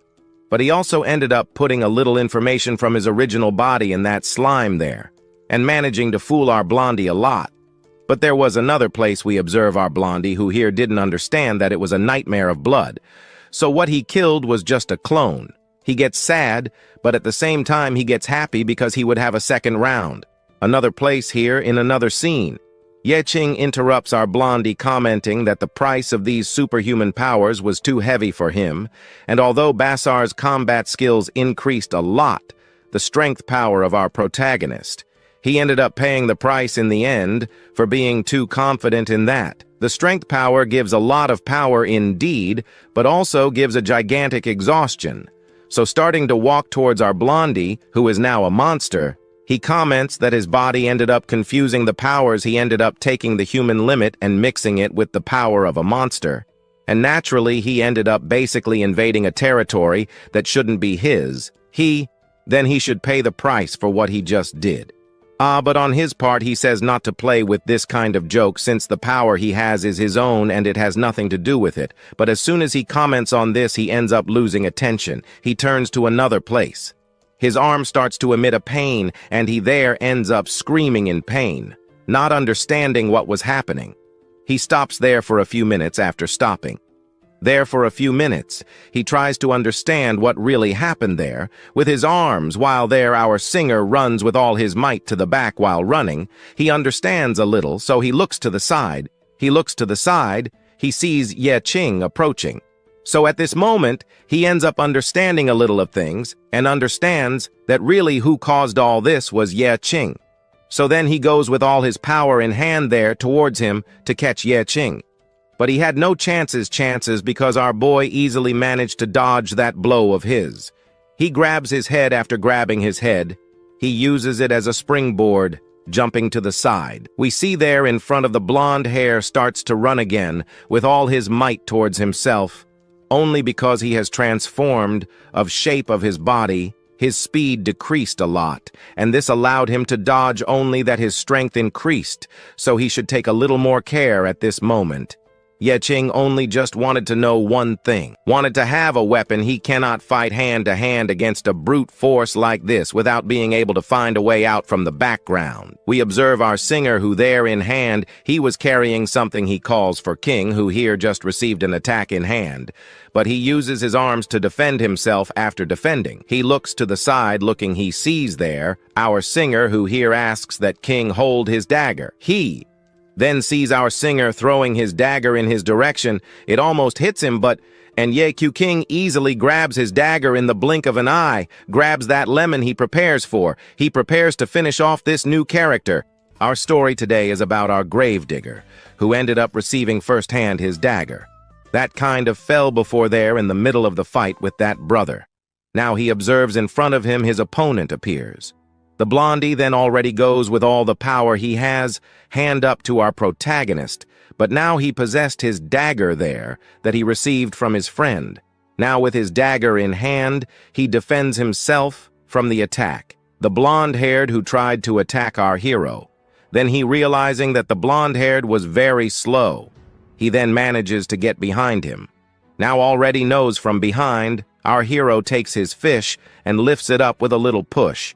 He ends up passing in the plot, weaving on him. The cuts were made on him right after it took effect on him. He ends up jumping back. But now our yellow one is surprised to see that our hero was giving a lot of critical hits, only that this was not true, since he ended up adding some points in his agility that allowed him to be a little faster, but this was not enough already, that now his goal was to finish off our hero, and the guy even becomes crazy, even asks to be humiliated, because if he did that, his death would be faster, maybe worse than the others, since his own existence was superior to theirs. Right there, then at this point he goes then with full steam to our hero hitting him, but he dodges only now from behind. He is surprised to see that he was feeling superior. In his hand, fire starts to appear already. Also, now that in his eyes, here currently, he is 100% monster. So it means that he can do whatever he wants now. With this guy in front of him, he then hits right on a fire that had brother there in his face, landing a blow. He paralyzes a bit there after stopping. He looks fixedly in the direction of our poet. But this only makes him more and more irritated, making our blondie become basically now, at this moment, a complete monster. He becoming a type of Godzilla Hulk mixed. Well, he became a little stronger, but the beast is crazy with blood in his eyes to catch our big boy here. But now that he stopped to look there, he realizes that he can no longer save him since he has delved much deeper into that power of his. He feels worried, but our gravedigger here understands that now he can take. But this was the fight already since he hears the voice coming from the abyss. Then, at this moment, he would attack his opponent, but he realizes that he didn't need to do this anymore because looking at him, he realizes that he was already becoming an irrational beast. And here at the moment he was attacking the air. The crazy guy he didn't even see at which point he should be attacking. But in the background, we observe then there that our singer 1010 realizes that he went completely crazy, so there is nothing else to do now. So now it was our chance, the chance to finish him off. But at this moment there, while they were watching the blondie every minute getting crazy in the head, we observe in the background there our protagonist approaching his leader, but at the moment then they thought in doing something, any tiny thing, and the system appears, saying that they needed to keep the boss here alive, but he wonders what kind of thing was that, since even if he does nothing, his own team wouldn't let him live. If by chance there came all that just happened, seeing the face there of the beast turned into a little monster, even quite ugly old. But at this point he realizes that if by chance there he completed this mission, he would receive some good and rare rewards, so he should try to do it. But he asks to remember some of his words, because already remembering those words, he will be able to attract their attention. He only has 5 seconds. This was quite enough to do whatever he wanted. But here there is no need also to be killing him. He doesn't understand why he wouldn't kill him, since here he is a monster. And well, a monster now belongs to the abyss. He shouldn't be disturbing the basic cycle of life. And also people who give up their humanity to become a monster are basically something unacceptable by humanity. But there, the abyss understands that humans will no longer want that guy there. So at this point, the abyss ends up accepting him there as a beast of its own creation, and he ends up being received with open arms. And this is also the basic regulation of an abyss. So he there transformed into a monster, heads in a specific direction, since he also heard that monsters enter the Basara state during the blood moon. But during the blood moon, what really gives is insanity to the person there who became the monster, but also this gives prison close to the person to the monster there. But he only puts his life when someone goes there to defeat him and send him to another world. He will have a few seconds to think about what he did in life. But while the beast was following in that forest, we observe from another place that one there that tried to deceive our MC. The last time he ran there. Also, he now managed to find a chest. The kid Ardor thinks that he was rich. He was made. He would buy everything house money, even women, if he jokes. But here he thinks that his life changed from now on by opening the chest. He ends up receiving some cards. So now realizing that the equipment was good, he realizes that he was finally rich freedom equipment. New identity was there with himself. No one else in the world will be taking that from him now, laughing with the greatest happiness, as loud as possible. On the contrary, also he ends up attracting the attention of the monster of our Blondie, who ended up becoming the monster. He appears there behind him, right there. But now he doesn't understand the real danger that was happening to him, but this we didn't know, because our scene is cut to a totally unknown bar. But in this bar, we observe there, our singer, 1010. He is happy to see that he managed to get out of that DJO and still alive, but also left the boss inside. Maybe this would be bad. Our MC even vents soon. Then we observe our protagonist, seeing there that even if he wants to be fighting against the boss, maybe he wouldn't be able to win, but now that one, our singer 1010 gets happy for our MC, right old? Since now he owes a lot to our hero. Well, he stops and thinks he understands that it was nice a little bit there just now. But looking back now, he understands that he ended up talking a little bit of b-bag about everything that happened there. So he asks to do that nothing happened. But of course not. He just wanted to contribute for the support and the strength he gave there in the most specific moment, for him to be able to fight against his fears. He wanted to repay this to our hero, and he even comes up with a kind of strategy. He asks to imagine this since he is the boss.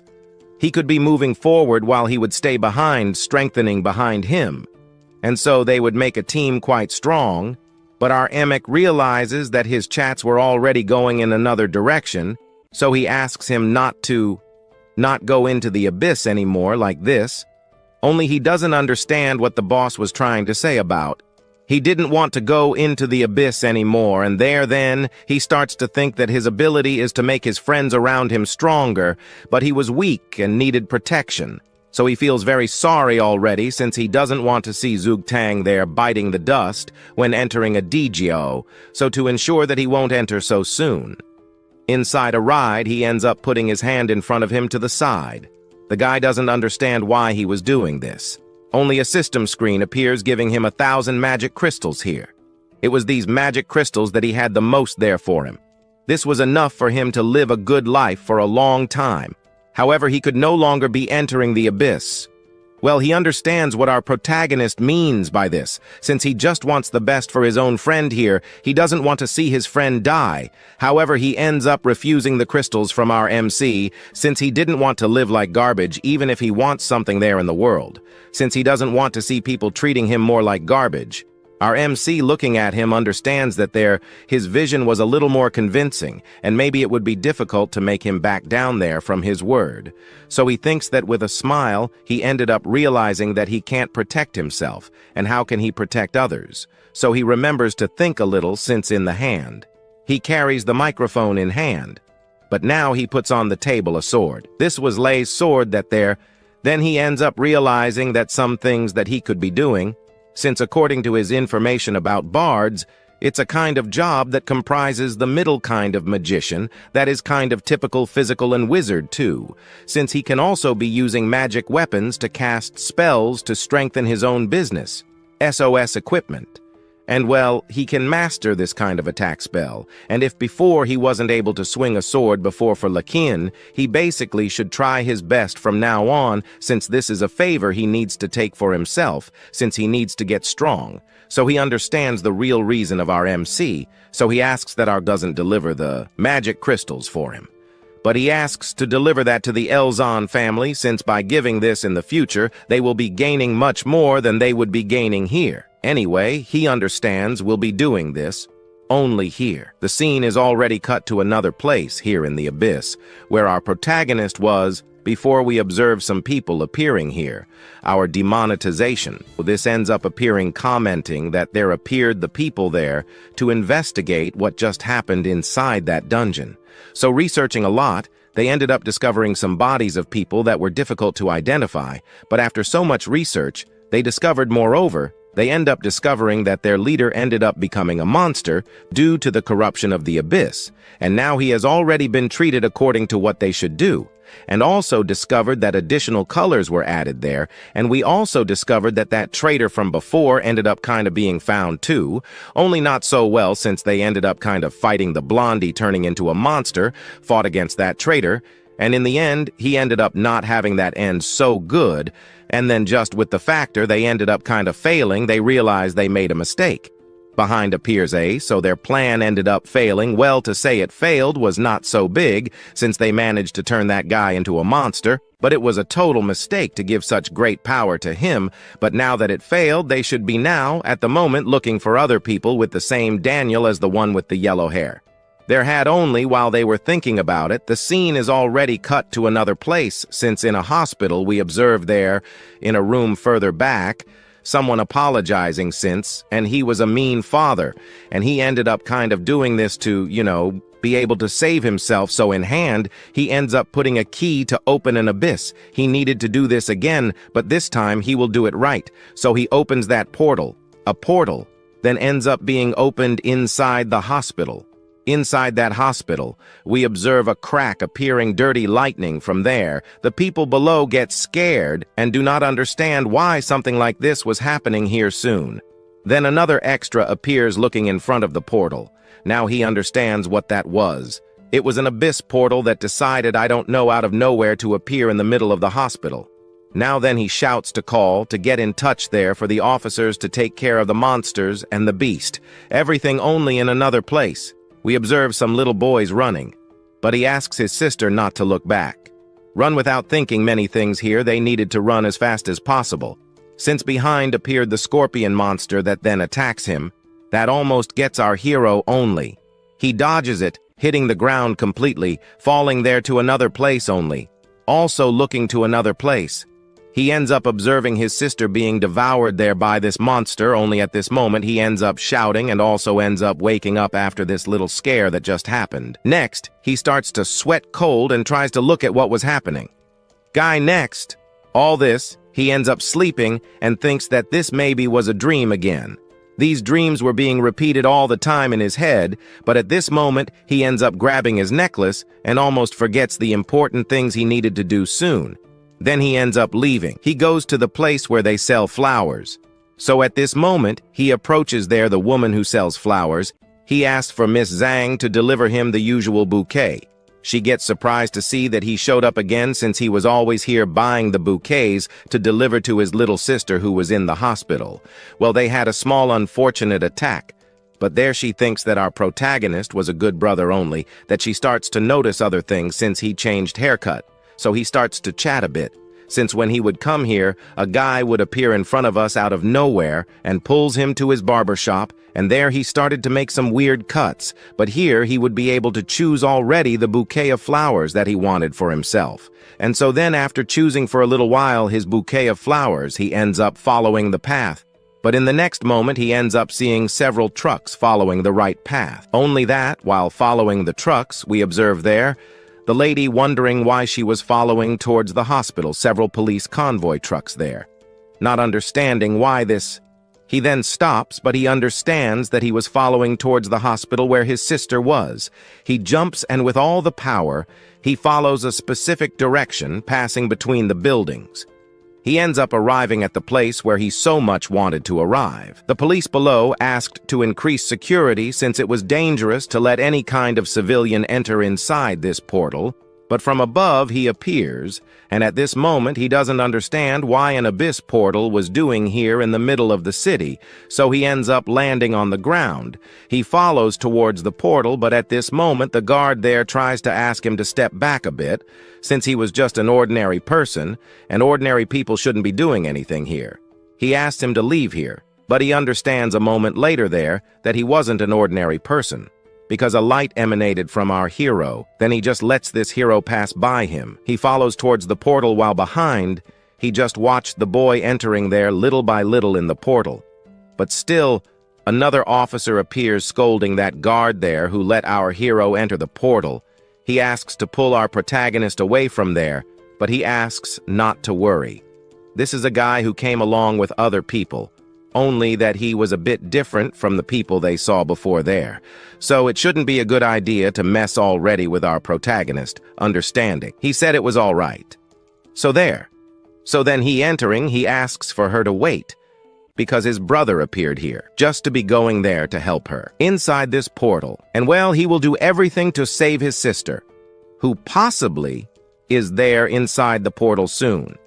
Then our hero ends up entering that dimension. Upon entering this dimension, he ends up realizing that the portal ended up swallowing the hospital, transforming the place that was small into an extremely giant place. But now, looking closer, our protagonist can see cracks on the floor, which means that a type of squad of people has already come here and has already entered this place before him. But on the floor, there was an extremely expensive potion bottle, which meant that who was here inside was not a weak person or a strong person, but was a very rich person for being there inside. But he ends up picking up that bottle that was on the floor with that in hand. He asks that that bottle return to its previous form, that it return to the form that had a magical effect. Soon then the system appears commenting that the magic of the potion ended up returning, giving him 85% recovery of his MP, also giving recovery of his HP. But now looking at that bottle, he realizes that even alone he took control of the abyss. He realizes that the small zoo was in danger. So which means that he would be in danger too if they advanced. So before he can do anything, he needs to prepare as quickly as possible. So he ends up thinking about what he should do. Since looking ahead, he ends up finding many obstacles. Okay, not so many. Because in this place here, he only finds a totally giant abyss, but he uses one of his eyes there. The system gives some tips to our protagonist.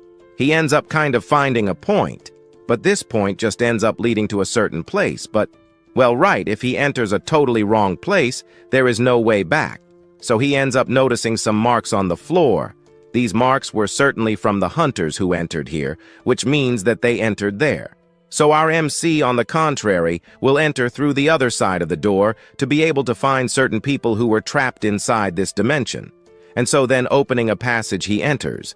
But entering, he is not so sure how long he will be taking to be able to find the certain things he is looking for here inside. But to do his research, he will be taking a long time to be able to explore these caves and these unknown places here. Well, and besides, our protagonist realizes that he needed to be as fast as possible, since a person like a human certainly would not be able to survive for a long time in this abyss here. So he needed in every way to hurry as quickly as possible to save the person or someone who was trapped inside this dungeon. And also in this place here, we observe the carpet that indicates that this place has never been visited, even the way back, which was swallowed by darkness, creating a barrier that prevents it. And today, we are going to continue with our gravedigger, and if you don't want to become a client of our gravedigger, just leave a like, because our story continues with him there opening his system a key that he managed to get earlier. But this thing here he asks to opening on the map, but the system says that it was not possible to find a specific place that he needed to find. More, the system ends up saying there that it was not possible to find the room he was looking for. At the moment, he realizes that even then the system was not enough to find his way out, and so, right, old man, he realizes there that the best idea was to just make some cracks so that he could manage to escape or enter. But at this moment, looking at this thing in front of him that was an entrance, nothing suspicious, he wonders if entering here he would definitely and 100% fall into a trap. No. It wouldn't be a good idea to enter, right? Because if he entered, he would die anyway. But it was very quiet here and so on, right? Too much silence. The danger was more constant. And sure enough, because behind our Qing, the monster and the boss appears. Let this boss that just appeared already holds his strength in hand and with the goal of taking the title of Gravedigger from our protagonist. We observe him preparing to throw that scythe in his direction. However, his reflexes were on point because he managed to dodge that scythe. The scythe ends up stabbing with all its power into the ground after he dodged. He ends up giving a few pushes backward.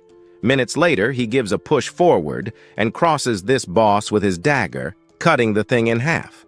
The system appears saying that it was still not enough because the little thing was managing to recover its life. Looking back, he now realizes that this monster was immune to physical attacks, so he didn't know what to do. The steps were touched on the ground, but the monster then throws in his direction a powerful H that makes him feel power. He covers his ears because we observed that the state of that was of death, so he should prepare.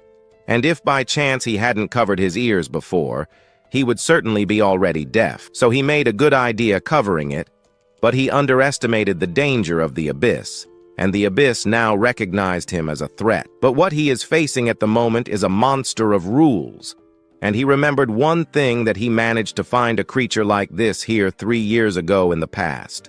We observe him there fallen on the ground carrying some crystals to take outside. But it was at this moment that he ends up observing some mysterious things appearing behind those rocks. Well, those rocks end up becoming some sphinxes in the end, smiling. He ends up thinking that it wasn't good, but priorities, he should be collecting those things he was aiming to take outside. He was a little scared, but it was just some statues. He goes back to doing what he was doing since he couldn't lose any of those crystals. But at this moment, as he was picking them up, those statues were getting closer and closer to him. He ends up feeling a pressure behind him, so he quickly turns around. Turning around, he sees the statues.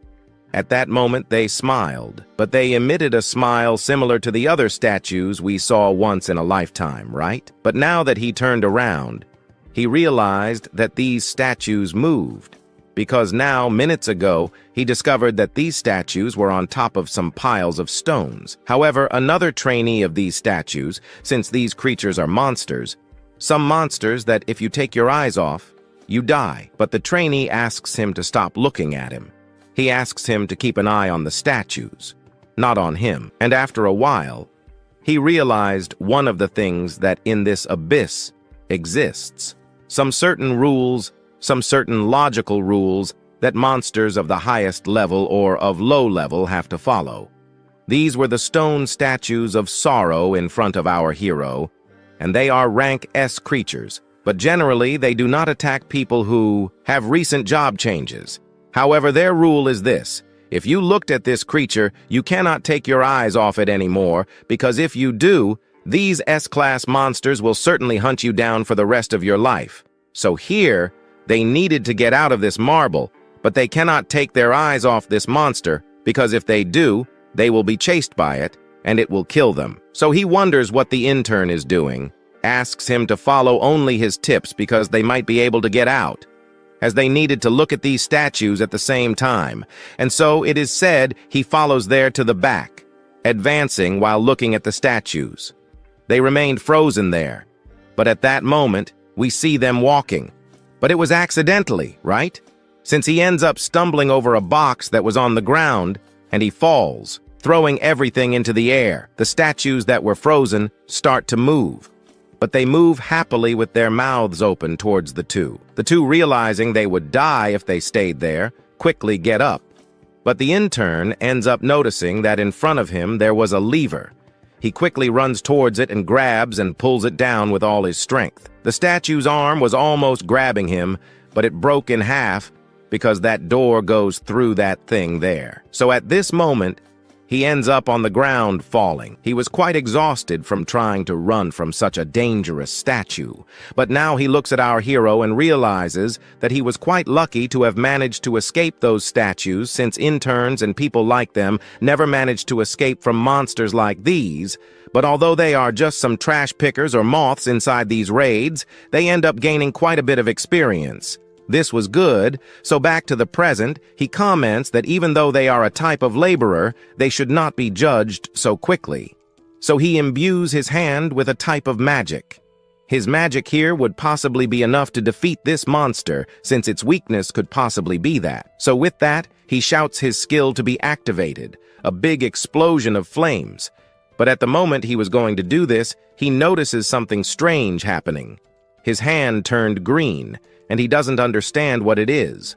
However, those flames got hot in his hand. He was quite sad to see that he was not using this skill at its maximum level, and was also quite embarrassed to see that his only magic attack was fire dominance, but now it was too late. The monster was already behind him. He couldn't do anything. What he thought was then, he widened his eyes. In front of him appeared the wolf card he had collected before. At this moment, he uses that card to advance a little backward. The boss simply passes by him, using its strength at this moment. So, wiping the blood from his mouth, he starts thinking of a good strategy to win, since his winning strategy was to play against the system. The system was there fighting to help this boss, and besides that, he needed to advance as quickly as possible to the next floors. He couldn't stay here wasting time with this annoying boss, but while thinking about this, the boss attacks him, but he quickly uses the wolf card, jumping up. He saved himself for a few minutes, but the boss quickly runs toward him. He almost gets caught, but he pulls out his dagger and quickly defends against its attack. Now that he managed to defend against the first attack, he widens his eyes, seeing that here he can be defending against the boss's attacks. He then has a chance to easily defeat him. After a good amount of research here, he finally understood the rules and mechanism of this boss. This creature here ends up kind of just attacking other things. It's only when someone uses something like magic or moves back and forth that the boss will definitely attack you with everything. But the main problem now is the strength. The strength there doesn't even fit into these crazy rules of this weird dungeon system. But still, he has a chance to defeat him. So, after receiving the attack from that foe, he turns in its direction and, getting closer with his daggers, he makes some cuts. The cuts worked, since now what will work on this monster are some physical attacks. Soon his theory is confirmed as the monster attacking him gets immobilized. The monster could no longer do anything here since, at that moment, we observed that the monster was evaporated by him. He remains still on the ground, just watching the monster disappear. But out of nowhere, something appears. The main monster from within a portal. Now that this second form appeared before him, he wonders if this thing is its real body, or if what just appeared was a second clone or a mutation of it. But this thing intrigued him. He wanted to discover more about this boss. Then, the boss starts emanating a gigantic aura, engulfing our hero into its dimension. But after that scream affected his hearing, he realizes that his vision was also slightly affected. He couldn't see much, so he thinks he should deactivate the blood clone. But this would only vary his health, and besides, he needed mana since reusing that clone costs a lot of mana. While he was thinking about his strategies to defeat the boss ended up attacking, launching 2 cuts in his direction, and Qing ended up getting hit directly. But he couldn't just react to it. He would have to avoid as many blows as possible. In fact, he had already found an assassin that couldn't be defeated by its attributes. So possibly, he could defeat this thing in front of him. To end the fight once and for all, he activates that card from the plant board. That card allows him to regenerate completely. Now his deafness returns to normal, and the healing light falls over Qing. At this moment, he needed to recover his health so he wouldn't die in a single blow from that boss. But at that moment, a light appears. The healing light, and this was enough to make the boss shiver with fear. He was surprised to see that the boss only trembled with fear from just a small light. Then, discovering that perhaps the weak point of this boss is the light, he now has a chance to defeat it. He puts a flame in his hand. The boss and he end up smirking. At this moment, the flame in his hand keeps growing more and more. But then he spreads the flames from his hand all over his body, and the fire increases more and more. But the fire was burning him completely. However, he needed to endure all this since things were finally getting interesting, and he couldn't lose this opportunity. But the fire was burning him a lot, so he needed to end the fight as quickly as possible. At that moment, he runs with all the power in his legs towards the boss. But the boss also runs in another direction to stay away from Qing.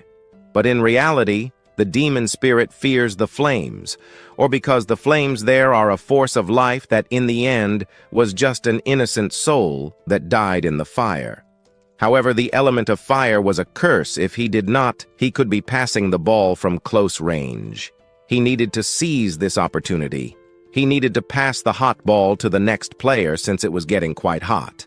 At this point, he used a card, but this card was from the wolf that gives a boost to our Y-King. So with that, he used that skill, allowing him to reach the boss. He was a fireball, and the fireball needed to stop for the next. However, the next was the boss. He either grabbed it with all his strength or didn't let it go. He shouted for this boss to die once and for all so he could take its attributes. So at this point, he shouted for it to explode, and it exploded, completely blowing up the boss in that place. After the explosion, we saw the boss being roasted in another place. We saw Y-King falling to the ground. At this moment, the system appeared commenting that Y-King had finally managed to defeat a higher-level demonic demon. However, he had only defeated one of them, but he needed to defeat 10 of them. So the system appeared commenting that at this moment, Yek was at risk of dying and could not use any skills or weapons. But this was the price of victory. To regenerate that thing that was his hand, he would be waiting for a while since that regeneration sobriety needed a few minutes waiting for it to be reactivated. But he got up quickly and tried to put out the fire of the boss because he needed the remains of the boss so that our devouring system could collect it and give him the boss's skill. So quickly, he ended up collecting those remains. This thing pulled those things into his system at that moment. So he ended up getting an artifact, a super helper. But this thing was a demonic spirit that he could summon. Summoning it could start a harvest of forces that would deal 5 times more damage to opponents.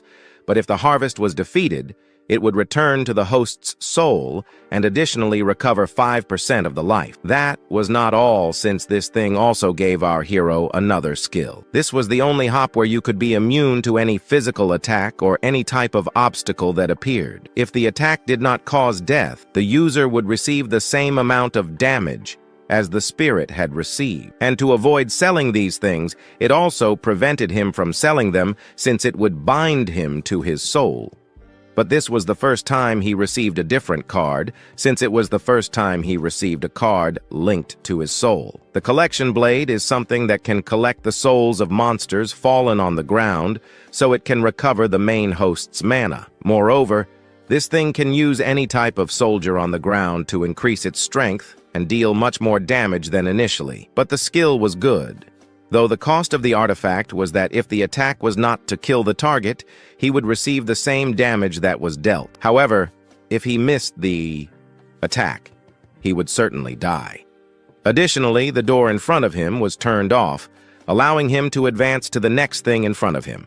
What it would be, we do not know. But before he could advance, he was already recovering his sister from that monster. He activated his regeneration, fully recovering his body. Now the clothes were recovered, and he asked Shozu to stay calm since his sister was going to be recovered, while Y-King was more than ready to advance in a direction where he would possibly find his sister in a not-so-good condition. We then observe a somewhat different scene. We saw that other people were also captured by these bosses that appeared suddenly in the hospital. However, those guys were basically being stocked there as if they were food while that creature was cracking others. We saw a teddy bear behind, but this teddy bear belonged to someone. Meanwhile, a bucket was thrown with things that I will not summarize. We observed a mysterious shadow there. Well, we observe a mysterious shadow over there in the background.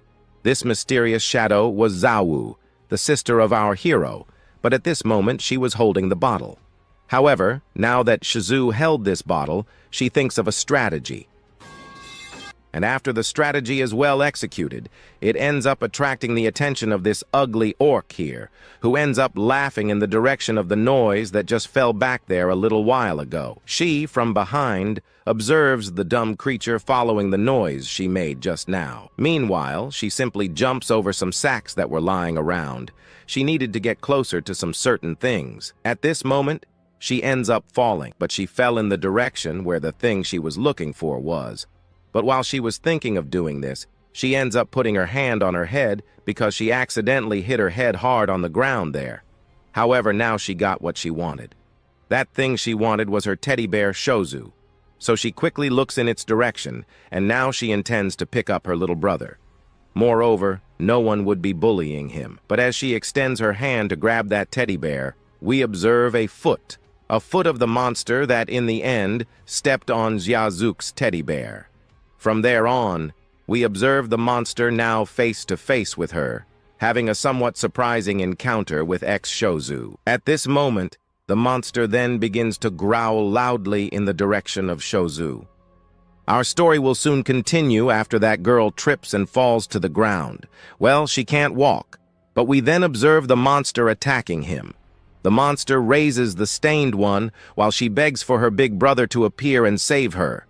But it was already too late because we see the monster attacking him.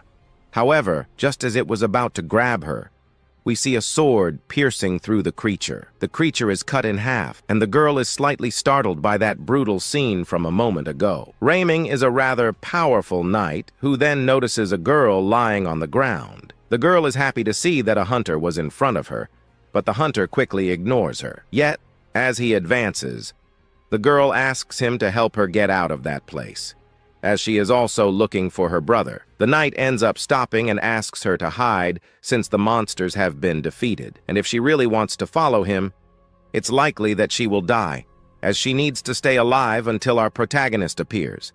She needed to see Ye Qing because it was a promise. So, we go back 7 years, where our hero discovers that she can no longer walk. It was also a miracle that her body could still keep her standing. He understands that perhaps from now on, she won't be able to stand as she used to because the doctor also comments that the damage was basically to the spine, which is almost irreversible. A cure for that, however, was theoretically possible. What that means is that there is a cure, not theoretically, you can cure her. Not with the science they have, but in the abyss, since by chance the disease that caused his sister's leg paralysis was basically caused by the monster. So the answer lies in the abyss, which could mean that he might be able to cure her, or maybe not. The abyss might hold the cure for Ye Qing's sister's disease, and he wonders if he has the ability to enter it. The doctor says that those who can enter it are people who manage to change jobs.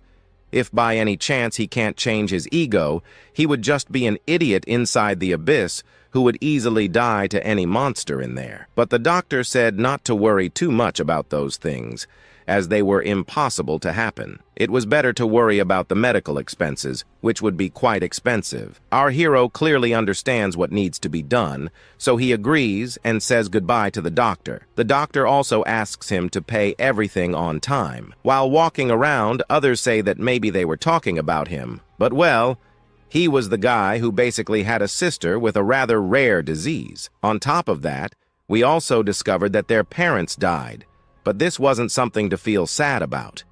He then smiles and enters the room where his sister is. Exu asks our hero where he was, and he responds that he was there talking to the doctors. But before he can leave, he asks her to stay calm because the cure she needs, he will find it. But he will find it inside the abyss. The abyss may be a dangerous place, but for him, it may not be so dangerous since in there, he might get everything he desires. Well, since our protagonist isn't that foolish, he will be following the others, which means he will have an extra shield. So he is already leaving, but before he goes, he kind of turns back and ends up handing his sister a gift. It was that bear she dropped before, so she could use that bear to protect herself when in danger. Moreover, she asks him not to die because he is the only one left in the family. Anyway, he will be able to find a cure for his sister, even if he enters a dangerous place. She asks one thing of him, that he promises her that he will basically come back safe, come back alive, and so he promises his sister that she won't be getting into trouble, and also if by chance she stays inside this abyss, for sure her brother will be coming in here as well. She doesn't want her brother to enter the abyss to die. All right. Since she's being so stubborn, he will do what she asked, helping her get out. But if by chance something happens to her, he doesn't ask her to blame him for what happened to her. And also, after placing her in the wheelchair, he says that if a monster shows up, it's him against the monster, and he doesn't care. He's going to follow his plans, which was just to do something there that needed to be done. So then he introduces himself again. He was rooming somewhere else. Then we observe our hero who was walking more than just fine, But while walking, he kept those doubts in his mind. If he used those potions he creates on his sister, would it cure her? But he also discovered other things. Things that are created inside the dangos by him can't heal a body that is beyond the abyss. So if you enter the abyss with a burn on your face or somewhere, you can't use potions to heal. If by chance this rule wasn't working, for sure he would have already found a cure for his sister so as not to close the zoo. So here, moving forward, he discovers that something was happening ahead. He finds several soldiers all defeated, and he discovers that a monstrous fight took place here against some strong person and against these guards. But looking to one side and the other, he realizes he didn't find a single survivor. Perhaps someone managed to escape. But looking in another direction, he finds something that leaves him quite surprised. Here he finds a boss that was split in half. Looking through the system's eye, he discovers that no magic was used here. He is surprised to see that the one who defeated this monster here only used brute force because we observe in the background that there were only people who were caught inside that hospital. But now that he saw the difference in power, he realizes that this guy was on a totally different level than he was, something that leaves Ye Qing here quite excited at the moment. But while he was basically more than excited there by the encounter with this hunter to see his strength, the scene is cut again to that hunter and our hero's sister, who, while walking, we observe him stopping out of nowhere. Lights appear in the background, but quickly that light flies towards him, hitting him squarely, leaving our hero's sister totally in distress. She screamed in fear, thinking the hunter ended up dying, but no, the hunter just started cracking as if he were a stone. Some sort of rock cracking. She just asks him if everything was hurting, but then he turns to her and asks her to hide because in front, some bosses appeared, like a monster from 4 years ago, also one there with a very high class that, well, wouldn't be weak. One of the companions, possibly of this guy here, was in the hands of that boss, so now that was in the boss's hand, the boss simply moves his hand to the side, tearing off the beast's coconut while it was being destroyed. We observe in the background the silhouettes of some people advancing a bit. We find there a knight who was just watching the fight from another place. We just observe a guy who was neither rich nor strong. This guy, instead of praising the guy there who sacrificed himself, simply goes down on him, saying they were idiots. He pays a high amount of money to these guys, and they were afraid of these monsters. The guy keeps complaining, saying he paid more than double for them. They are basically something that spent almost all the money to be there, so they couldn't complain. They are criminals. Moreover, they are in a pretty good state, which means they aren't in life. They are guys who take on missions that don't have much chance of survival, so they charge double the original price to do difficult missions, impossible missions. 100,000 points. This is the credit points he is giving to someone who kills the Overlord. No, 100,000 points is too little. He will give 200,000 points to whoever kills the Overlord first, leaving the hunters surprised and happy with all this money. And soon the hunters receiving this order were to be on alert. But the guy back there says that even if they don't manage to kill him, they will be earning 50,000 credits. That was enough already. But saying there that he will pay 200,000 points to the first one who kills this Overlord, they all go to above. But the Overlord, who then observes these hunters approaching, already activates a skill of his.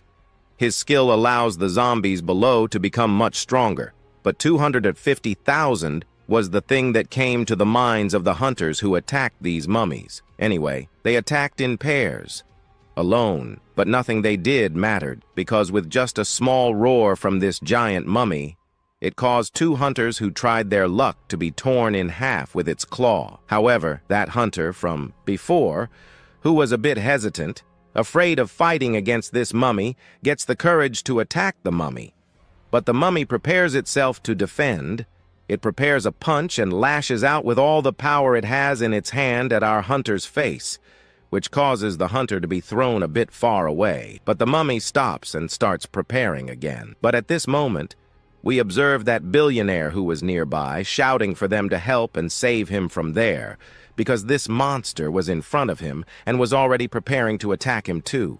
He asks them to remember that he paid for their lives, so he didn't care if someone else died in his place. At this moment, that hunter who got punched in the face ends up gaining motivation, and then he goes after the mummy that was basically focused on that billionaire. With his sword in hand, he takes it and throws it in its direction, which ends up hitting its midsection, and the cut he just made on this mummy was already enough for him to kill the creature. The drop then falls. At that moment, a chest falls to the ground.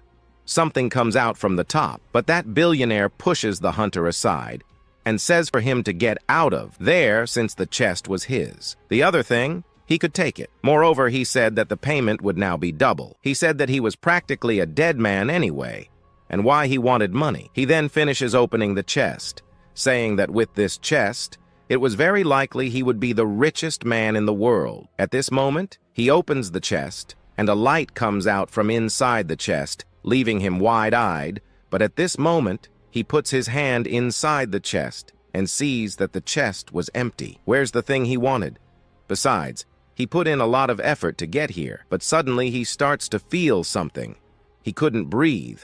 The hunter in the background thought he was acting strangely to avoid paying his debt, and here we find out that it was a sand curse, and he discovers that the thing he just opened was a cursed chest.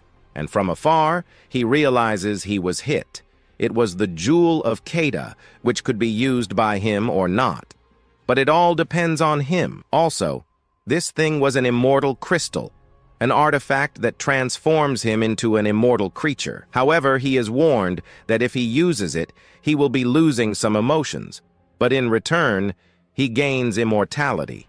And now he has become something that cannot die. Our hero's sister wonders if he really is sand or something like that, and also what kind of curse he was caught in.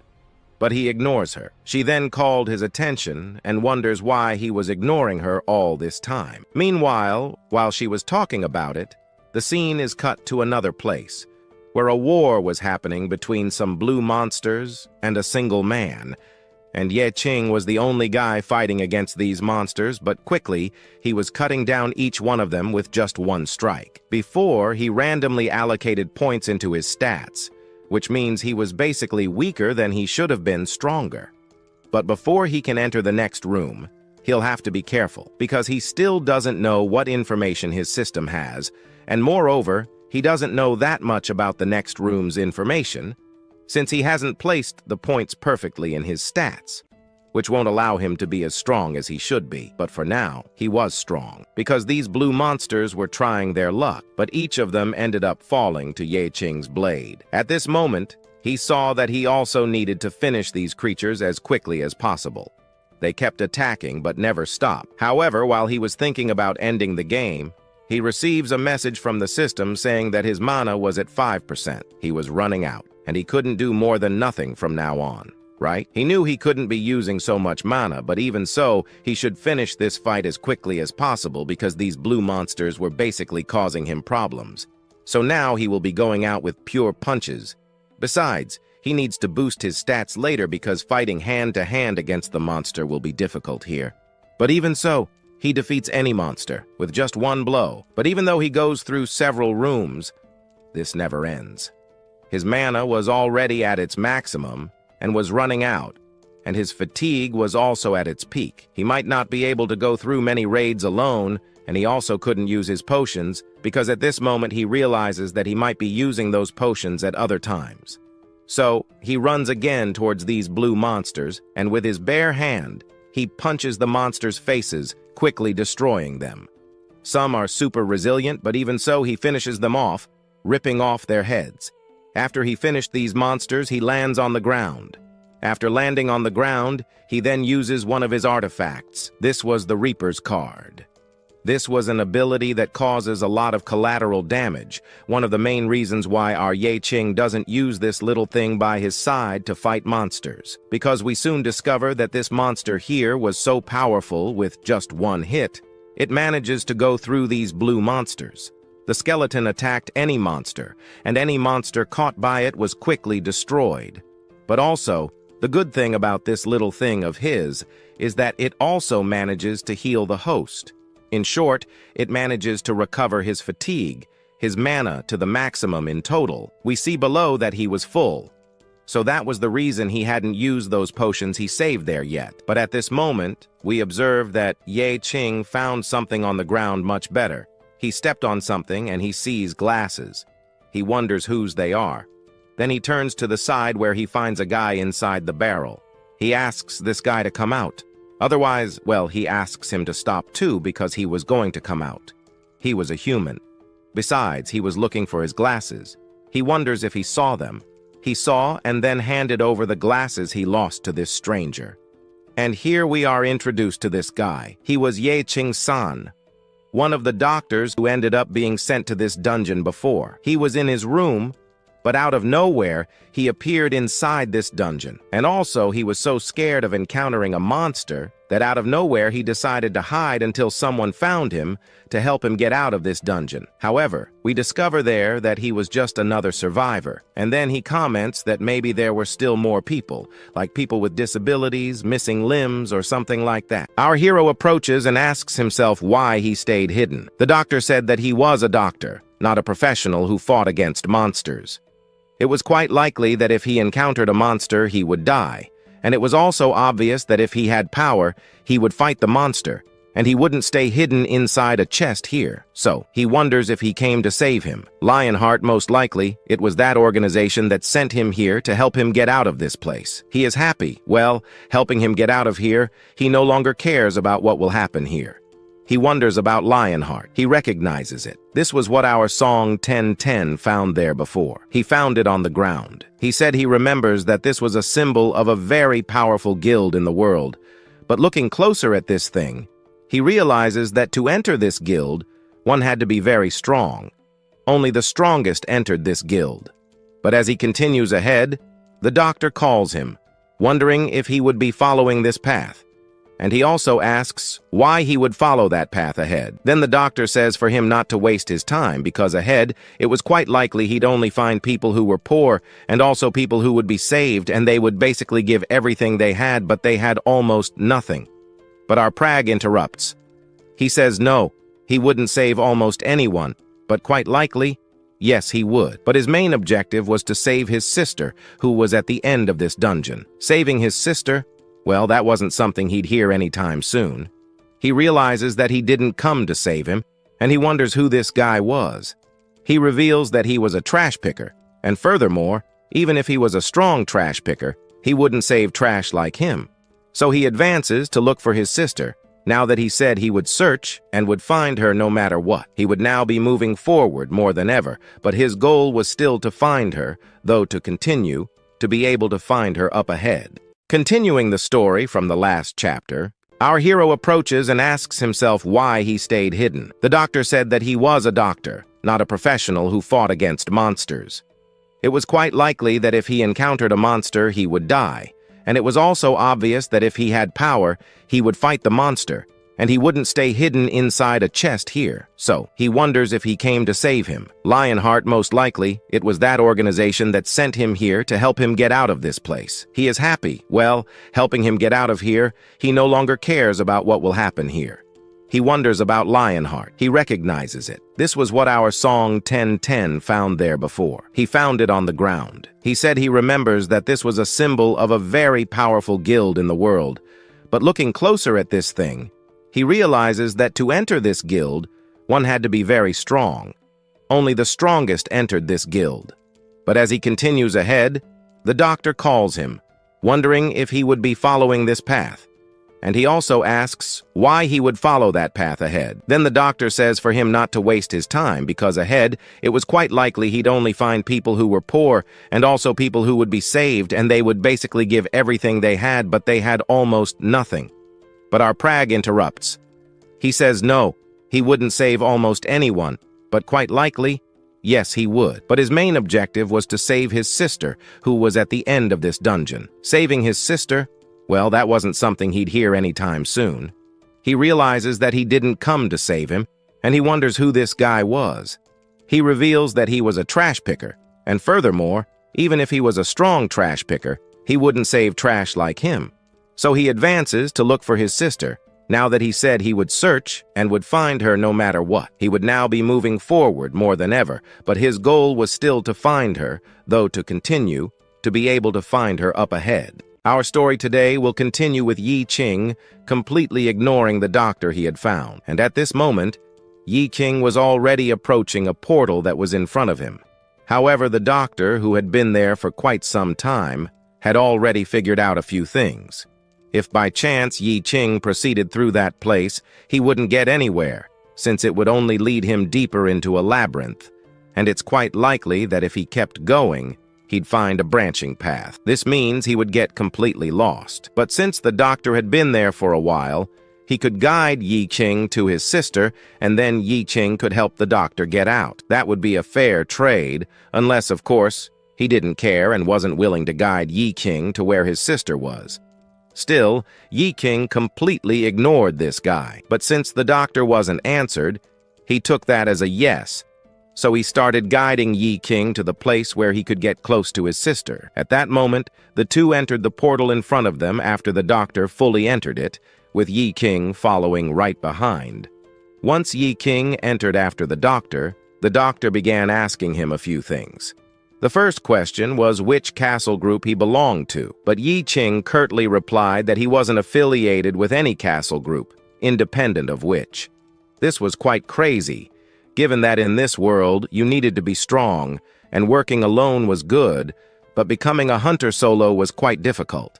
After all, by becoming a hunter, it's likely that powerful groups would hunt you down to bring you into a team. One of these teams could be the Lionheart House or Cloud Peak. These are the groups that pay extremely high salaries for professional hunters to join their team. But who knows? After leaving this dungeon, the doctor might introduce Qing to a strong group that would offer him good rewards. However, our hero was already getting irritated with this guy. He said he came here only to hunt for his sister. It was noble, but he didn't want to know anything else. The only thing he wanted to find at the moment was our Zia. If by chance the doctor wanted to stay in a group, it would be better for him to stay quiet. But Zia, when he mentioned her name, the doctor began sweating, cold sweat. Here, we get some memories of this guy. Someone had shown him a poster of two people who could be part of some very dangerous experiments. But according to the record, both individuals were minors. But this guy told himself not to worry too much, since the families of these two children didn't have the financial means to fight back. One of them is our Zia, who only has her brother. Her brother is just an ordinary guy who works as a garbage collector in the abysses. He works day and night to earn even a little money to pay for his sister's treatment. But who knows? He might die in those dungeons. And the other one, the other poster, was our Lixu. Her father had been released from prison recently and hadn't been able to find a job. Paying the bills wouldn't be possible. But even though they lived such miserable lives, how could he convince their families to agree to these bizarre ideas? What kind of persuasion would that be? He could tell them that they couldn't refuse this proposal, since if they did, it's likely that the girl would become a burden to her family. And he already had an idea of how to say it. Her father didn't have a job, supporting her treatment would be difficult, and even though her father hadn't visited her in quite some time, it would basically... The reason is that he already considered her a burden to his family. And as for her, he basically thinks about how his brother would risk his life every day there, life in the dungeon, to get money to make her treatments progress, since his greatest wish was for him to be safe. She could be accepting a proposal without refusing. She accepts it, but what was the proposal? It was a proposal where she would be thrown into a cauldron, basically about that, where she would undergo a special treatment. In the end, she could perhaps turn into a monster, or maybe be cured of this disease she has. So, the two, hearing this, and seeing that they could basically be getting the cure so she wouldn't become a burden and a weight to the family, both end up proposing themselves as a test subject. One of them says she just wants to be able to walk again so she can become a very powerful person in the future, so she won't become a burden to her brother. The other just says the same thing. She didn't want to be a burden to her father. The arrogant weirdo here says they are good kids, and all that was necessary was just to sign a paper. So, after signing, the scene cuts to them inside a cauldron. They were inside, and the experiments were starting. The scientist next to our hero, these societal trash may have small values, maybe some values that could benefit the upper echelon in the future. And he even says, "You did well, huh?" Managing to convince these two to become test subjects. But nothing different could happen in here, because the only thing he hopes for the most is that the two could possibly break their power limiter, and with that, they would both be able to evolve a little more, gaining more power for themselves.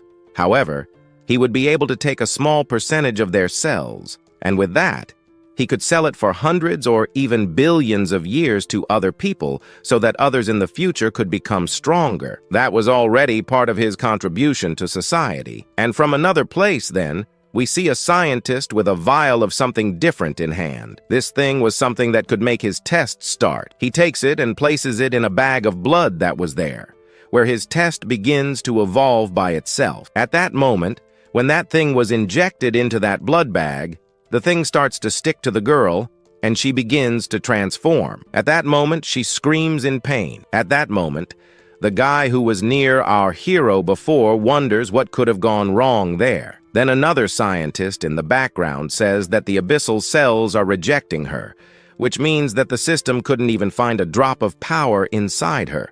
And from all that, they discovered that the injection of the abyssal stem cells failed in her. She transforms into something completely horrific, and it's very likely that the girl didn't survive for long there. But the guy who was near our hero tells them not to worry too much. She might have died. But he doesn't care much about her, since that girl could be easily discarded, because there is still another person who could be used as a background for his test.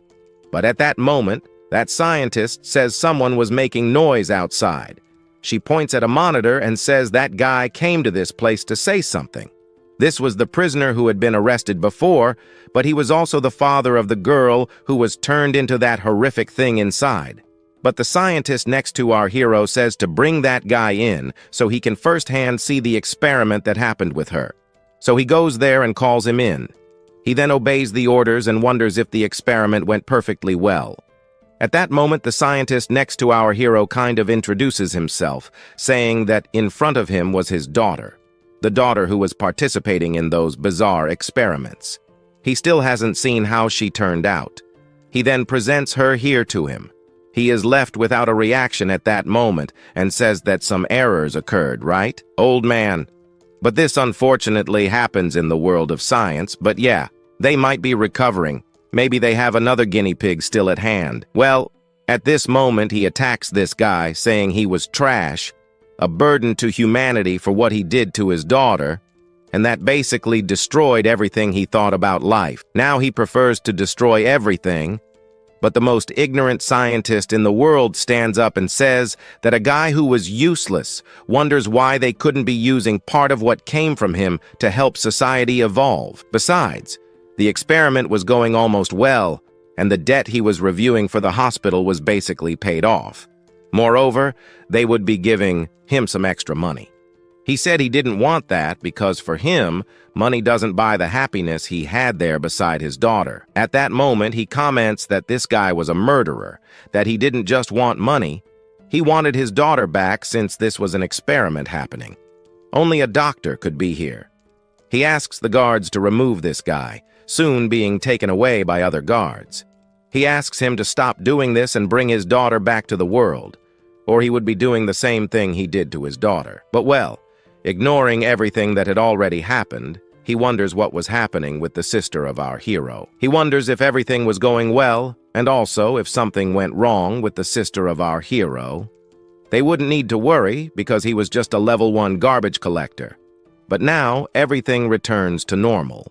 But as things return to normal, he wonders if he knows his sister by any chance, knowing that if he revealed anything, he would die for sure. He lies, saying that maybe she is in the infirmary next door. But that guy from earlier says that the sister of our hero was just a garbage collector. He wonders what happened, why this guy here is so strong. But he thinks it was just an illusion, and he even thinks it was an illusion. But if all of this is real, he's totally screwed. because the girl who is considered the sister of our hero was the one he pushed earlier into the pile of monsters, which allowed him to escape alone, and so they follow the path in silence. But Qing, ahead, wonders if he by any chance forgot the route, but scared. Knowing he can't reveal what happened to his sister, he makes up a new excuse that he was quite worried about his sister, since if she got hurt, or if a monster appeared, she could receive a big wound, and if by chance that really happened, it would be better for him to run away. Well, if she died, he would definitely not get out of this game alive. He even starts crying with sadness, right? But what if our Qing finds out that his sister died? He could completely blame the Abyss monsters, and maybe with all of this, he could manage to escape or not even be checked out of this game. While he was thinking of strategies to get rid of our Qing, Qing starts looking intently in one direction ahead, which was a gate. After looking in that direction for a while, he notices something strange is going to happen to them. At that moment, he grabs that scientist who was guiding our Qing. After grabbing him by his collar, he pulls him back, but the moment he does that, a sword passes through. It was definitely going to hit him. At that moment, he saved his life. After the sword passed through, he realizes that this time it wasn't a demonic hour. So who could it be? Even the scientist wonders who it could be. And at that moment, that hunter appears. The one who was beside the sister of our Qing. He apologizes for realizing that he attacked people. He thought these people, I don't know, were wild monsters. But at that moment, he discovers that Director Song was around here, but well, he had received the commission from that billionaire from before, and here his objective was to rescue him. And well, we find out that our scientist was locked up for sure. He wonders if this guy really came here to help him, but I think because he almost tried to cut him in half. Qing is also surprised to see that people who always resolve to protect someone also decide to split the person they decided to protect in half. So yeah, I think he should have guessed that the enormous sword that had just passed in front of him was something similar to what he had seen before, like those cuts left behind. Most likely it was him, but since he had already, having reached the end of this dungeon with absolute certainty, Qing realizes that this guy was extremely powerful. At this moment, the hunter approaches our Qing and introduces himself as Ming. He was a mercenary who was paid in 2 installments. Although, right, some people from his team died inside the dungeon, nothing changed at all. He would still have to receive double the money promised to these mercenary, double-paid mercenary. He had seen these guys before. These are the maniacs who travel through the abyss, risking their own lives for rewards greater than they imagined, and in the end, they might even receive rewards from their own team. So, right, our Sung here ends up asking Ming if he saw her, if he rescued her. He asks to be taken out of there immediately. But at this moment, our Qing grabs this guy by the collar again and tells him to wait since this guy had no intention of saving anyone here. That sword from before, which was thrown at him, was basically intended to kill anyone. Moreover, he had no intention of basically interrupting his mission, which was to guide Sung out of there. But he had a primary mission, which was to rescue his sister. So, he asks the hunter here if he happened to see his sister in the middle of this room. It's quite likely he managed to find a girl back there. At this moment, Qing asks him where this girl was. Sung, behind him, prays with all his life that this girl is alive.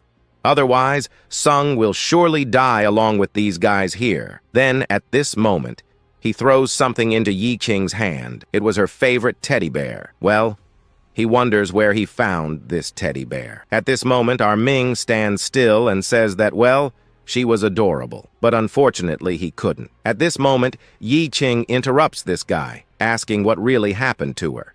Sung, once again, starts crying and says that now he's totally screwed, but maybe he's safe. Maybe in our Ming's hands. But Ming makes the situation worse. He says that, well, he was basically helping her out, but if a monster appeared, he wouldn't be doing anything, and that's what happened, right? Since he said he didn't care if she lived or died at that moment. But at this moment, Qing begins to tremble with rage, but he also said he would deliver to her brother, Who is her brother? Her last words. Her last words were simple. She hopes to see her brother in front of the hospital. Well, she wants to see her brother not enter any more dungeons because it's quite likely he will get seriously injured, something she doesn't want. She just wants to see him again in a totally safe state. Risking his life was something she least wanted, and Qing, completely in shock, gets furious with this guy's life now, staring intently at Ming. He jumps in his direction, asking why he stood still, why he didn't help his sister get out of that dungeon with him. He said the mercenary's duty was the commission he was paid, and he didn't care about anything else since he also had a curse. Anyone who stayed by his side always died. And he even told her that. She didn't even want to retreat. She insisted on staying with him at that moment, and in a way, it was her fault. He grabs his big sword and almost pierces our hero, but Qing jumps up and wonders where his sister was. As he approaches Ming, he ends up saying that he could tell the direction of his sister, but Qing would have to hand over Sung to him if he wanted to find his sister. So, right? If by chance he said no, only that Sung had a deal. He wanted to agree, he wanted to follow this Ying, but his deal wasn't even feasible to follow. No, the one in charge here was Qing. So, since he refused, he would show no mercy to anyone, nor would he show his real power. For even though his former companions managed to die, he managed to fight alongside them. But still, he managed to defeat monsters he never even dreamed of defeating. But Ming interrupts his speech and says, right, he doesn't have time for this. He grabs his sword and knocks down his big sword. At this moment, he wonders what kind of weapon he was using now. Now without a weapon, what could he do against our Qing? At this moment, he approaches with a punch near our mowing. But right now he stops with that, because knowing that a punch would not be enough to kill this mowing here, then he grabs his dagger, but quickly that hunter stops the punch of our hero. And also his dagger, because he had used a lot of mana for a long time out there, he kind of ended up not being able to use his mana anymore. The sword ends up disappearing at that moment. Then Ming with a headbutt on the head of our hero, which makes him be thrown back a bit. For a long time, he thought that his big sword method there was his main attack. But then he realizes that he was quite skilled with his own hands, and he was right. Fighting like a swordsman was basically a branch that he does when someone pays him for it. But even though he is not with any sword, he manages to do pretty well in a fight without a sword. But there is one thing, is that he managed to put a lot of attributes. There are some specific things there that make him quite strong. And besides that, he wasn't using his full strength before. And now that he unbands his sword, he can't block or stop any attack that he will make in his direction. So he activates the first skill, the devastating slash. This devastating slash would be something that would cut anything in front. But meanwhile, Qing notices a weakness in this guy. He was slow. The sword there makes him a little slow, which will allow him to use a specific solar skill that will manage to immobilize him for a while, which means that his skill won't be used. And if really, we'll find out if Qing is really going to stop in the dry hand that big sword of our Ming. And our story today continues with him managing to avoid all of Qing's blows. His movements are completely unbalanced. He realizes that this guy was totally different from Zhou. He was much stronger. But to end the fight as quickly as possible, he pulls out some of those cards of his, and from those cards, there were some monsters. But as soon as he finishes pulling out those cards, the monsters appear from inside his portal. When they appear, he finds this incredible, seeing that he has the ability to summon monsters. But these mutant spiders end up throwing webs in his direction, and the hunter ends up being immobilized. He couldn't do anything anymore until he decides to grab that sword of his. With one movement, he completely destroys even the webs made by them. As soon as he does this, he jumps towards those mutant spiders. He wonders if our hero will only be using those weak little webs, and if that's all he's going to use to stop him, he'll have to make it a great day, a dream. So he advances towards those mutant spiders, falling, and he quickly ends up destroying those mutant spiders with a single blow. After he destroys the spiders, we observe from behind our hero appearing. As he kept appearing, he watches him underestimating our hero, thinking that our hero was just a low-rank summoner. But at this moment, after appearing behind him, he ends up realizing our hero. So he turns around, but our Wee King then uses one of his abilities. However, he quickly draws his great sword that swiftly defends against that blow. And now that he defended Yi King's strike, he realizes that if it weren't for this sword having a greater weight than normal, he would definitely have already been defeated by this Yi King here. And besides, he had already accumulated quite a few points that he would most certainly use to his advantage. But it was also as expected. He wasn't like those incompetent zero-level employees. Looking ahead now, we see that Yi Qing didn't come here to play with the hunter, since his strength was also far beyond what he was thinking. But Wei Ming also had something that surprised our protagonist. His combat skills were very good, and he was proud of that.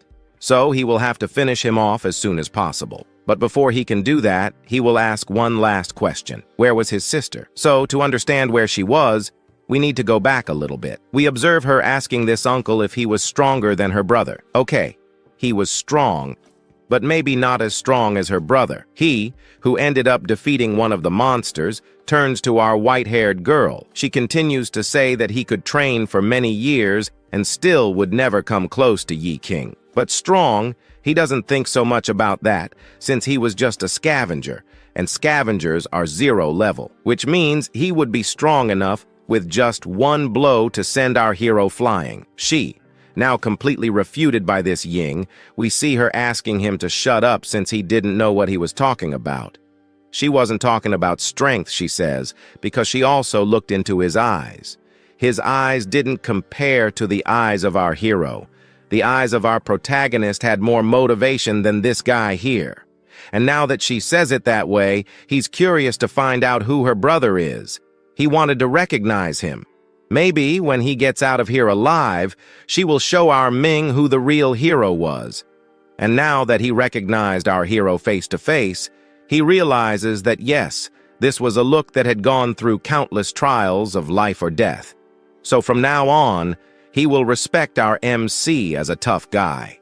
So, he will no longer be able to take it easy with him, but this time, our protagonist also won't be going easy on this guy.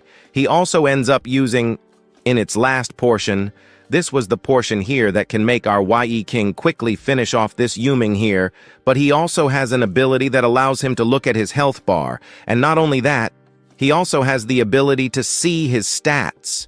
His health wasn't that big, but what would mess up his fight against this swordsman would be those two swords he uses.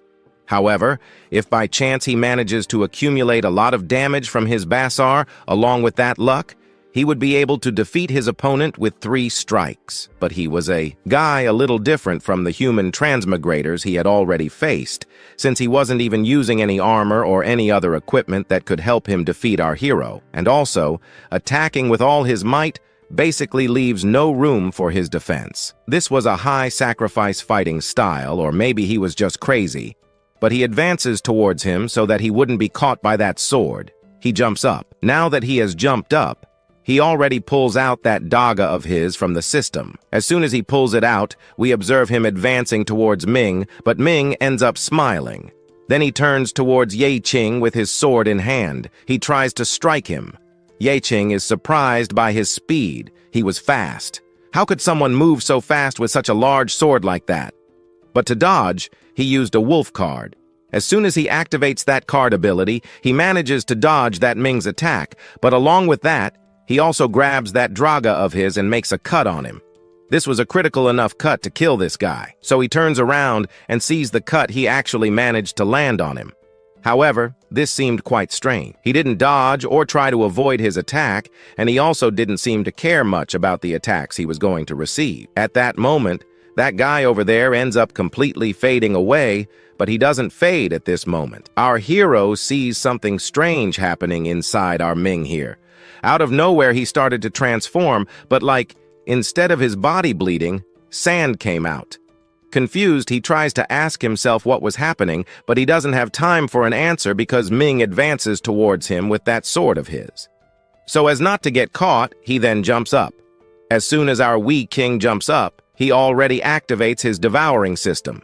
As soon as he activates that devouring system, some hands come out from inside and grab him. He would be sucked inside, But this Ming knew that if he was caught by that, he would lose his power, so with brute strength, he ends up grabbing the hand of our hero's system, which leaves him quite surprised. But not only does he grab that hand, but with a single strike, he ends up destroying that sobriety. That sobriety, which was the most powerful, that sucked anything into its own universe, ends up being destroyed, which then causes an explosion to happen. But the explosion doesn't catch anyone, and our own hero here ends up dodging. He has a characteristic that he can't be killed or die from common attacks. He then asks himself if he was an undead. The Abyss has many existences that modern technology still can't even comprehend. The occupation, abilities, attributes, equipment, and other things like that. But actually something even more special than all of that. This was the divine punishment that you have to endure to gain powerful strength. Clearly afraid of death, you can't even stop wanting to test the edge of death. Maybe one day you'll achieve this power. But if you manage to obtain that wealth that doesn't belong to you, in the end, you will swear to protect it alone, and no one will be able to obtain that treasure. Those gods who never played by the rules of the world here in this dungeon basically decided to notice you, and maybe what he received was a mockery, or maybe it was the destiny of the Abyss itself that delivered it to him. But in short, you have everything you want, or the most powerful power. But it didn't say it would also take that thing more precious from you. He ends up transforming into some kind of mummy, and at this moment, Yi King realizes that there isn't even a trace of undead in him. Also, the rumors about the traces of the Abyss monsters are transferred in the end to those who are reborn like them. The true ones, already the living dead, are the characteristics of the super strong, who can constantly revive as long as the energy doesn't completely run out. At this moment, he looks down where he finds Ming totally knocked out, but what remained of him was still a piece of his magic, which allows him to fully regenerate. But at the moment before his death, he reached out his hand and ended up in the end touching eternity. At this moment, as he talks about it, we see him coming out from under the ground. Here, after emerging from underground, we see someone judging him. This is the guy who always comes back alive, never dies. Wouldn't this basically be a bad omen?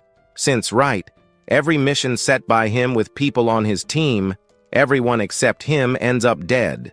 But although there is no evidence of mercenaries in the double-blade fencing that are basically companions of this guy, there is no evidence that anyone who joined him returned to life or alive after a dungeon or a test they participated in together in a more deadly dungeon, right?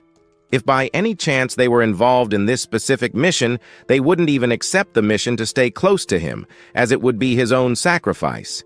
If he went, he would die, and in the end, he also ended up bearing the price of eternity, as he can die, as he can also be dying at will. He can play with death, but always in the end, he manages to survive, whereas his companions don't have that luck. They all end up meeting a tragic and sometimes painful end. Now that he has revealed the true power to our hero, he ends up activating another ability. This was the Death Wish, which can be activated when HP is below 33% of damage taken, but after being activated, it ends up increasing by 100% the damage, as well as the life of his character by 100%. At this moment, he advances towards him. This combat ability with these cursed traits was basically considered a cheat, but not so much, right? Since our hero has that little hack of the day. And here then, he ends up picking from the system a new card. Now that he picks that new card from the system, he ends up using it. At this moment, Ming ends up hitting Yi Qing, but that sword doesn't hit our hero because he used that little card ability. And here we see that the card turned into our MC, into what he transformed into that slime there. But now, at this moment, from behind, we see our protagonist already grabbing that dagger of his again from the system.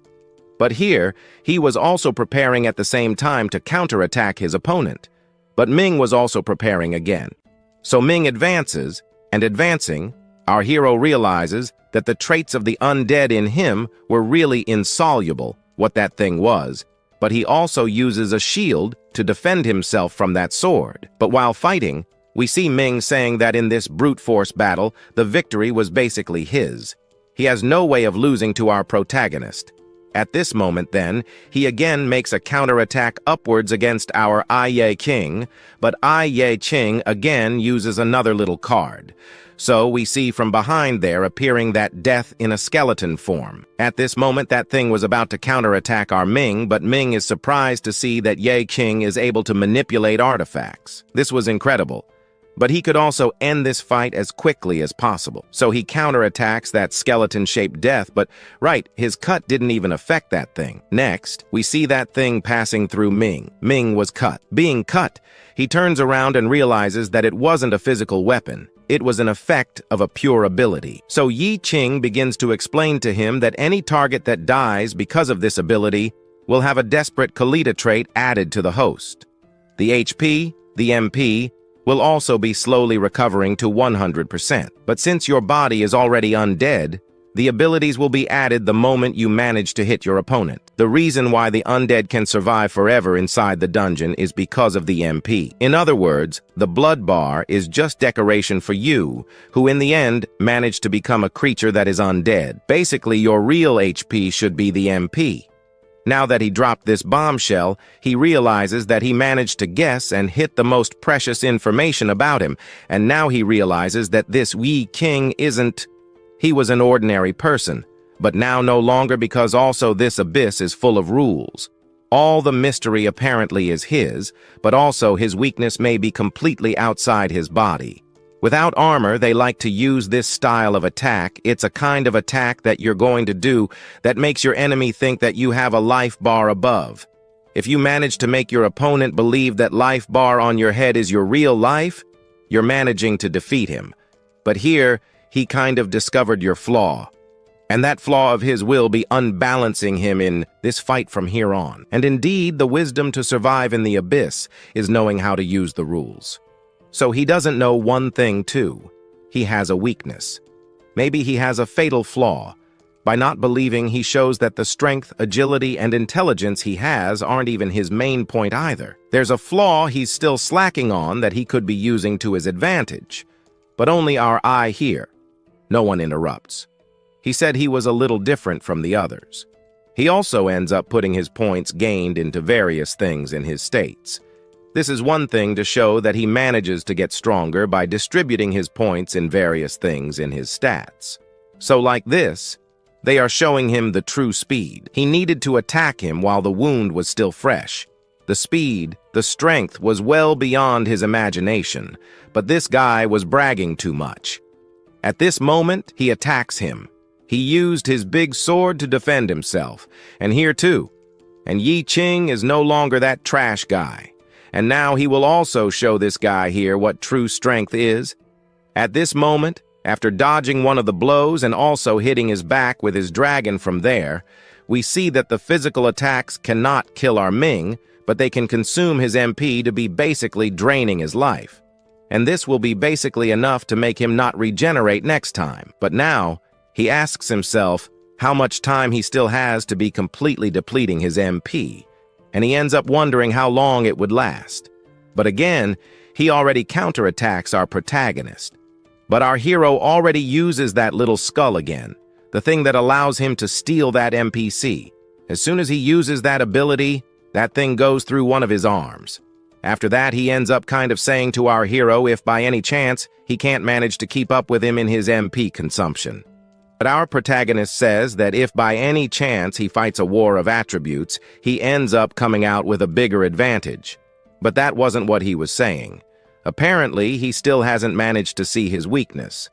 But if he really wants to discover our Ming's weakness, he will have to show our Yi Qing a little bit of the truth, since here, sometimes in some place, it's not worth fighting so much in life. As soon as he says this thing, he ends up turning around, and as soon as he turns around, he ends up seeing that teddy bear he gave to his sister. But at this moment, he asks himself how it fell, or when it fell. Then in this story, it continues with that guy approaching our Yi Qing more quickly. Right then, he simply couldn't do anything else. as his opponent quickly then ended up grabbing his head and throwing him with all his strength to the ground. Now that he threw him against the ground, he shows that he wouldn't show any mercy to anyone, even if someone is in his way. He could even find a former companion of his. He could be in his way, but he would defeat that guy because those who get in the way of his plans are always defeated in the end. But he was a little different, and Qing wasn't like the others, because he still has the quality of humans, and also someone he likes. Most hopes is alive, yes, alive, but even so he was surprised that the person he's trying to protect behind him is a complete waste, but still, he tried to stop him. But then Qing ends up sort of getting a very interesting question. If he by chance had a choice to protect the life of his sister, or the life of Song Kei-zin, that scientist back there, he wonders which of the two he would choose. But as soon as he hears the names of these two people, he is surprised and ends up wondering if our ex-Zhu was basically alive or dead. He then ends up taking his hand off his head and ends up saying there that, right, he hadn't said before that she died. Or by chance did he say it? And also, since that bear there that he handed to him was proof that he should be believing his words. But he didn't know where she was. He just simply knows that she's alive. And besides, the bear he handed over before to him was the true proof that she was really alive. But as said before, he doesn't know where she was. But also, the monster wouldn't easily kill the two, because the two felt extremely enormous difficulty defeating, or maybe even winning, advancing. He tried to understand what he was talking about, but nothing ends up being answered. However, to answer this here, we need to go back a few hours before, and in a labyrinth, we observe then nothing happening until the moment where an ogre appeared. But this knight was already there fighting against it. He, with his sword, makes a move to hit that ogre. But at that moment, while fighting against that ogre, others appear, and one of those creatures ends up capturing our hero's sister. Now that she was captured, she has a very brief memory of his words that if by chance she is captured by one of those monsters, he will leave her, since his client isn't her, but rather a billionaire who was around there. While also remembering this, she ends up also remembering her brother's words that he had found a very good job that was making a lot of money. This would already be enough to heal her leg, so she just asked for time, because surely he will make her stand again. While remembering this, she started to fade. Then she ends up realizing that she was too useless.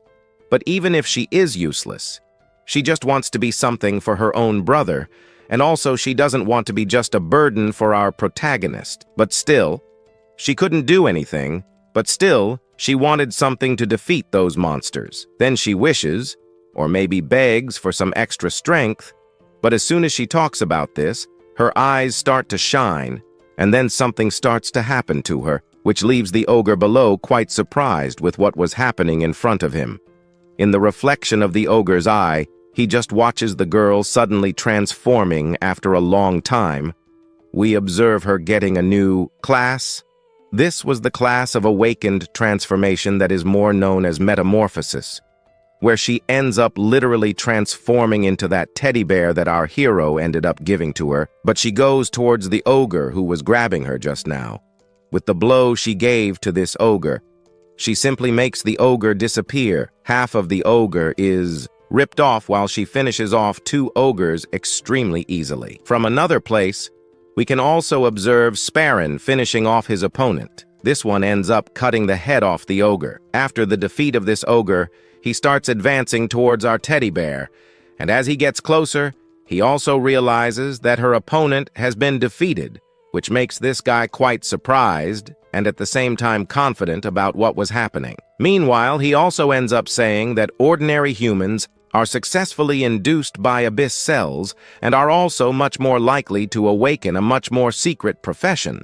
And in front of him appears the little girl who now transformed into a bear. And this girl was very likely to also be one of the victims, as stated by her own father before. But at this moment, the girl begins to cry. She gets scared, which makes the knight extremely on alert. He gets ready for the teddy bear, but the teddy bear simply puts her paw in front and asks to wait. But, right. We notice that when someone transforms into a type of monster like this, who is also induced with abyss cells, The person basically loses all control, all consciousness of what they were doing. The host here basically attacks anyone they see ahead, so he must be careful. But at this moment, the girl wonders what was happening to her. She feels much taller. Moreover, she feels her legs, and it was very strange to be walking freely in these places here. Soon, we then observe them surprised again to realize that she still had the consciousness of an ordinary human. So, to know this answer, he asks what her name would be. She replies that it was Shozu. Very well, since that was the case, he ends up deciding to continue on his way. She ends up stopping and starts staring at a mirror. She ends up wondering why she transformed into a toy bear. But right, the knight said that he should congratulate her for having achieved this.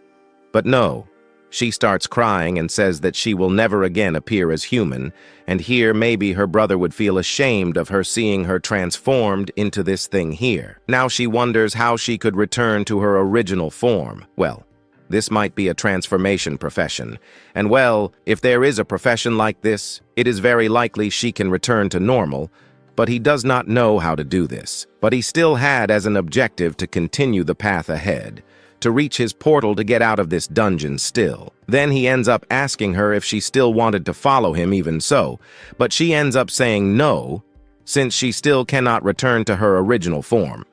So she just hands that teddy bear to this hunter here and asks him to give this teddy bear to her brother and just tell him that she decided to stay here just to try to rebuild her mind again, since she currently has not overcome the psychological shock of turning into a teddy bear. It is as if you were hit by Enro.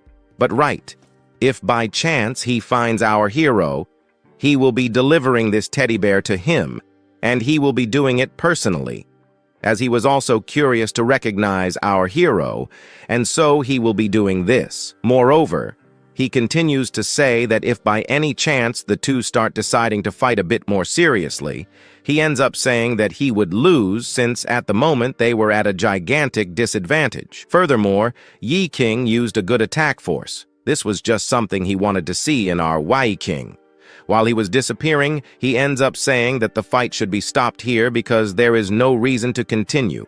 But at this moment, another one appears and says that this Shozu behind there ends up wondering if she was not dead yet, which leaves our hero extremely irritated. But to further irritate our protagonist, we observe the gentleman saying there that the guy behind him, the doctor there, was the same one who put her in that whole dangerous situation like this one now, since also the appearance of this abyss in parts is thanks to that guy all there. Thus, then cutting to another place in a closed room, the two talked. This one commented that he was already at his limit, he had no choice.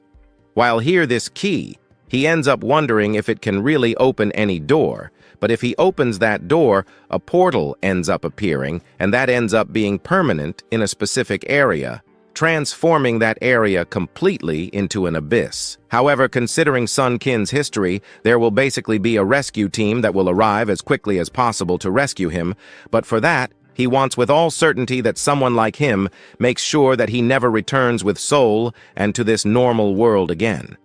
He also not only sank the results of Song Yiqing's research into the depths of the abyss, but also he will make him pay for basically his daughter's suffering. However, the gentleman still wonders if he really knows the price he has to pay for that, but the price for him is insignificant. He will pay. But now, returning, we observe Song Kong here saying that this Linu guy is basically a very persistent guy. He even gave him a compensation plan, but that old man still hasn't given up on his revenge. But also, right? Anyway, she was a useless person. She turned into a monster.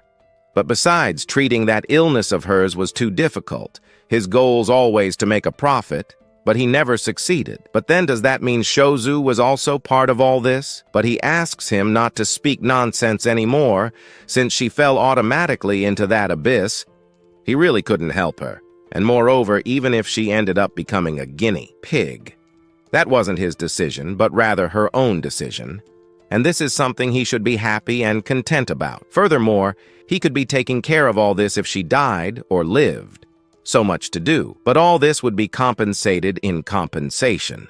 But this she ends up being ironic about. Then he starts punching him. He punches him in the face with the strongest punch he has in hand, still fallen on the ground. We observe the guy, who has the audacity and courage to still get up and speak in the face of our protagonist that she was a cripple, and she couldn't do anything else but stay in a wheelchair. She wouldn't walk anymore, and he here just took advantage of her situation to be maximizing her value as a human being and also to sacrifice herself in a portal for scientific research. This would contribute to the entire community. She shouldn't be honored or something like that. And this once again irritates our protagonist to the point of invoking those mothers from the system. Then he says that Zhu is the only person in his family who still remains for him, and if by chance he continues to say these things and proceed with his bizarre plans, he will have to never let this guy live again. But now that he's caught by our hero, he ends up saying that this wasn't what he meant. He ended up misunderstanding, but it was too late. Our MC ends up making a move with that hand of his that throws him with all the strength to the ground. Fallen on the ground, we then observe our Qing approaching this extra. But as he gets closer, he ends up discovering that this guy was just useless trash that basically wasn't even worth anything. He could even be taken to hell, and it was very likely that he would be disposable there. But at this moment, he observes that guy Anis, and after looking at him a little, he ends up then taking the extra that was on the ground and then ends up throwing him at him. He now was all his. He could be doing whatever he wanted with him now, and thus he begins to head towards the portal that was in front of him. At this moment, that hand of his ends up grabbing the head of that extra. Now that he threw this responsibility to the hunter, he ends up wondering if they basically have an agreement. Then our protagonist says there was no agreement at all, but he just wants to make sure that his own sister was in a situation where she was safe to the point that he didn't have to worry so much about her. But then he ends up moving forward. But now he was a mercenary and had to complete his mission. This guy here basically should be dying right now, just as it was a wish of a certain father out there. He then wonders what that mission was. He can basically pay the salary more than double what the extra gave it to that mercenary at that moment. So a person ends up dying only once. But how would he be proposing to pay a higher salary than that other one there? He doesn't understand your question. But at this moment, then, he turns to a Qing and still remains in doubt there about which day or which year he will meet again to have another fair fight. But, well, that he will leave for later, because our Qing enters the portal at this moment. When he enters the portal, he finds a cute little bear in front of him that was all piled up there in the back, scared. We then observe that little bear calling for her brother. Our hero simply said he was a little late, but now finally arrived.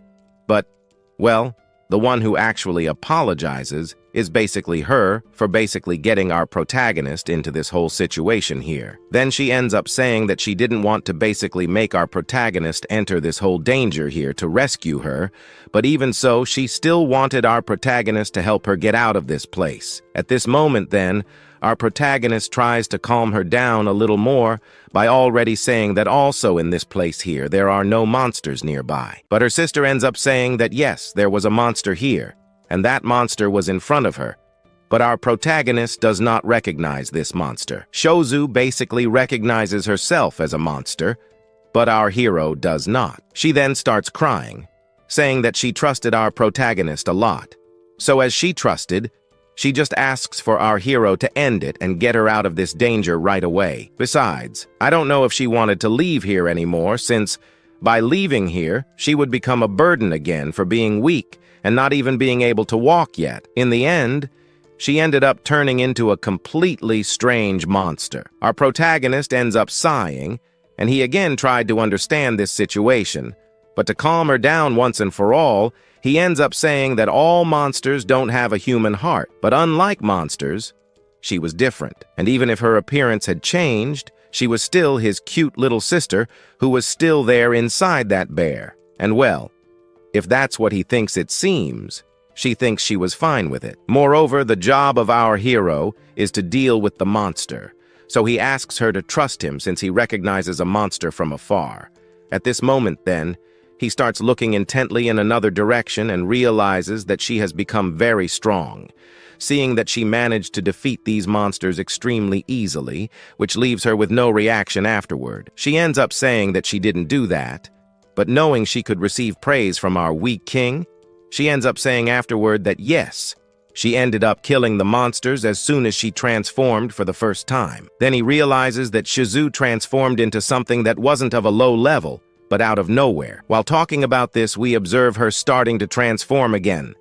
Her paw begins to disappear, and she finally returns to her human form. Now that she returned to her human form, she tries to understand what happened. She now returned to that old form of hers. So, at this moment, our MC says that, well, to transform into that little bear, a very high mana consumption was necessary, so her mana ended up running out, and she returned to her human form. In the end, Shozum is not a monster in itself, but a skill that can transform her into a teddy bear. But since it is a skill that, when transformed into a bear, allows her to walk, she can be doing missions, which makes our protagonist congratulate her. Now she could be supporting herself on her own, so she understands that she could finally be following our protagonist on missions along with him, but he knows not yet. She was still weak, saying she couldn't do that, not even dreaming of it. However, she also recognizes that our protagonist does the same action as that guy before. She asks who it would be, and he says it was a guy who had the same face as our protagonist. But moreover, this guy is personally recognizing our protagonist, as the two would possibly get along very well. And besides, this guy told her that if she tried to fight against both or one of them, she would have a gigantic difficulty killing one of them. As he says this, they finally end up leaving the portal, as now they could move forward, now that our protagonist saw that his sister has an extremely good and broken ability. He may already realize that he won't need it anymore. Our story then continues the very next day. Here, already in the morning, we observe our Yi Qing in a room, sleeping, but he ends up waking up to the sound of his phone ringing. He then answers the call from the girl who was calling him. She is still wondering if, by any chance, our hero had gone mad, since she noticed he had missed work. Moreover, she found out he had taken a job from someone, although he went to a blood trial, which was very daring. However, he tells us that he needed a lot of money, so he had no other choice. But she still wonders if he was still frequenting the dungeons. And yes, to agree, he said he was a necrophile just to try to ward her off. We observe her saying several things, but he only thanks her for her concern. Meanwhile, we observe him staring fixedly at his phone, hardly believing what he had gained the day before. Then we see him happy, realizing he almost earned $3 million just by selling a few items. But it wasn't so unexpected from that young master, since she was quite important. Thanks to her, he could see infinite zeros. However, what also helped our hero sell those items without anyone doubting the level and origin of the equipment was because he handed these items over to her to sell for him. So we need to go back one night. In the evening, we observe him in a building, carrying some quite valuable items, which surprises her as she sees that he actually managed to gather some good items. But she still wonders where he could have found these things. At this moment, he only tells us that he ended up finding them in some abyss out there. She is suspicious, thinking Yi Qing might have stolen them from someone, but he ends up saying no. He says these items were good, but not for him, since he wouldn't use things like that. So he took them with the purpose of her being able to sell them. She ends up somewhat happy, seeing that he was still a level 1 necrophile. This was embarrassing, but she's still surprised to see that his body became much stronger. Yet, to reach where he is, he had to go through some dangerous situations. But now she changes the subject. Here she discovers that he has a new class, a class that wasn't included in the main advancement list. So, although this might not be very impressive to some, he is managing to stand out among the others, and he became stronger than she imagined by having this necrophage class. It's quite likely he would become even stronger. Just as he was about to explain some important things, she interrupts, since she wondered if he was interested in participating in the World Guild, which was basically a final exam where treasures like the ones he was obtaining could have a legitimate identity upon conquering a dungeon. Moreover, if by any chance some higher-ranking people discovered that our MC was participating in some adventures within a guild without having a special card, he could end up in prison. But to escape such imprisonment, he could have a specific card. For that, he would have to convince the tournament admins. Well, the reason is that he is level 1, but he has incredibly strong power, so this wouldn't be a problem. If, by chance, he wanted to participate in these events, it was easy. All he had to do was talk to her, as she would give him a first-class card so he could participate in this event. Additionally, she keeps thanking him since, thanks to the equipment he handed to her, along with other things he has already done for her, she managed to accomplish several things. So helping our wee Qing earn his first adventurer card was basically a somewhat fair debt to be paid at this moment. So he ends up sort of walking towards the door, but at that moment, he sees something on the ground. While walking around on his right side, his sister appears, saying she ended up sort of ordering this food. As by chance, he didn't end up doing it. But at this moment, we observed that she happened to wake up a bit earlier. She was a little anxious, since today was the day she would be discharged from the hospital. Meanwhile, our hero asked how her leg was doing. She ended up sort of managing to do a few things at night, one of which was that little bear that ended up sort of transforming, allowing her to kind of regain movement in her legs, though not completely. She could even stand up now. Our Yi Qing then, upon seeing this, feels surprised and happy. But one of her main motivations for wanting to walk again was simple. She couldn't leave the apartment alone, so for that, she considered transforming into that bear. However, if she did that, people and hunters would come to hunt her. So she ended up kind of putting a bit of mana in her knees. At this moment, our hero asked her to stay calm, for our Yi Qing was here to help her in times like these. Slowly, she would manage to conquer the things she desired. One of those things was walking again. But Our Lady urged her to take all the time she needed, as things had to go at their own pace.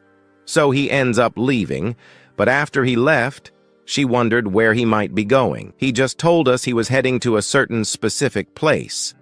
It was Friday, a day to rest and relax all day long, but he said he had to work to earn that little bit of money.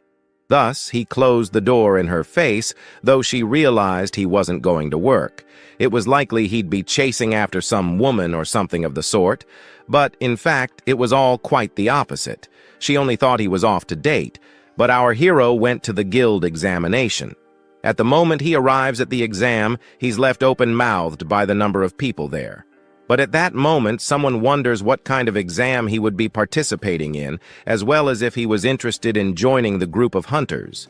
He turns to see who it was, and there he sees our Zong Tug, our 10-10 singer. At that moment, he wonders why he's here, and at this moment, he questions a few things. One of these things is why now he wanted to get this hunter card. Maybe now because he wanted the hunter status. Then, Yi Qing mentions to us that he ended up earning good money recently, so he wanted to get one of those hunter certificates. He then asks our 10 out of 10 singer if he already has his hunter rankings, and if, by chance, now that Yi Qing came to obtain his hunter ranking, it's likely he'll get a high class. He replies that maybe he will get it now, perhaps his hunter class too. But while commenting on this, two brutes suddenly appear out of nowhere, with an emo showing up behind them. Our emo then demands that these lines disappear at once.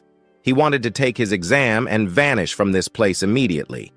At that moment, some guys there remark that if anyone gets in his way, they'll receive a punch in the face. At that moment, Yi Qing tells his friend that this guy over here is a crazy one, and we also observe that, besides being crazy, he's also lucky since he managed to get the class of the Chosen One, which means he can do whatever he wants here. At this moment, he approaches the counter, where he asks her to hand over his hunter license.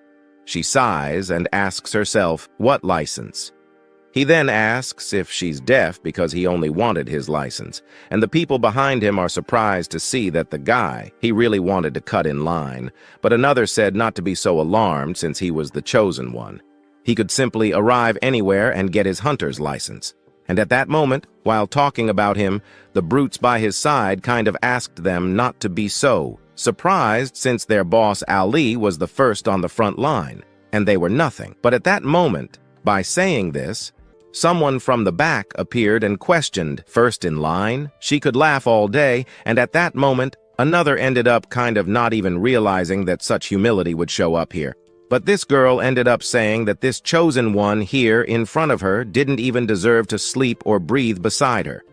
The chosen one approaches her at this moment and ends up saying for her to calm down since he has the chosen profession, and his professions were the best here, right? At this moment, he could do whatever he wanted, making her completely irritated. She then snaps her fingers. At that moment, as she snaps her fingers, an explosion occurs, launching the chosen one back with all force. He falls to the ground screaming while his comrades are there by his side, trying to put out the fire. She just stayed in the back, watching the whole scene.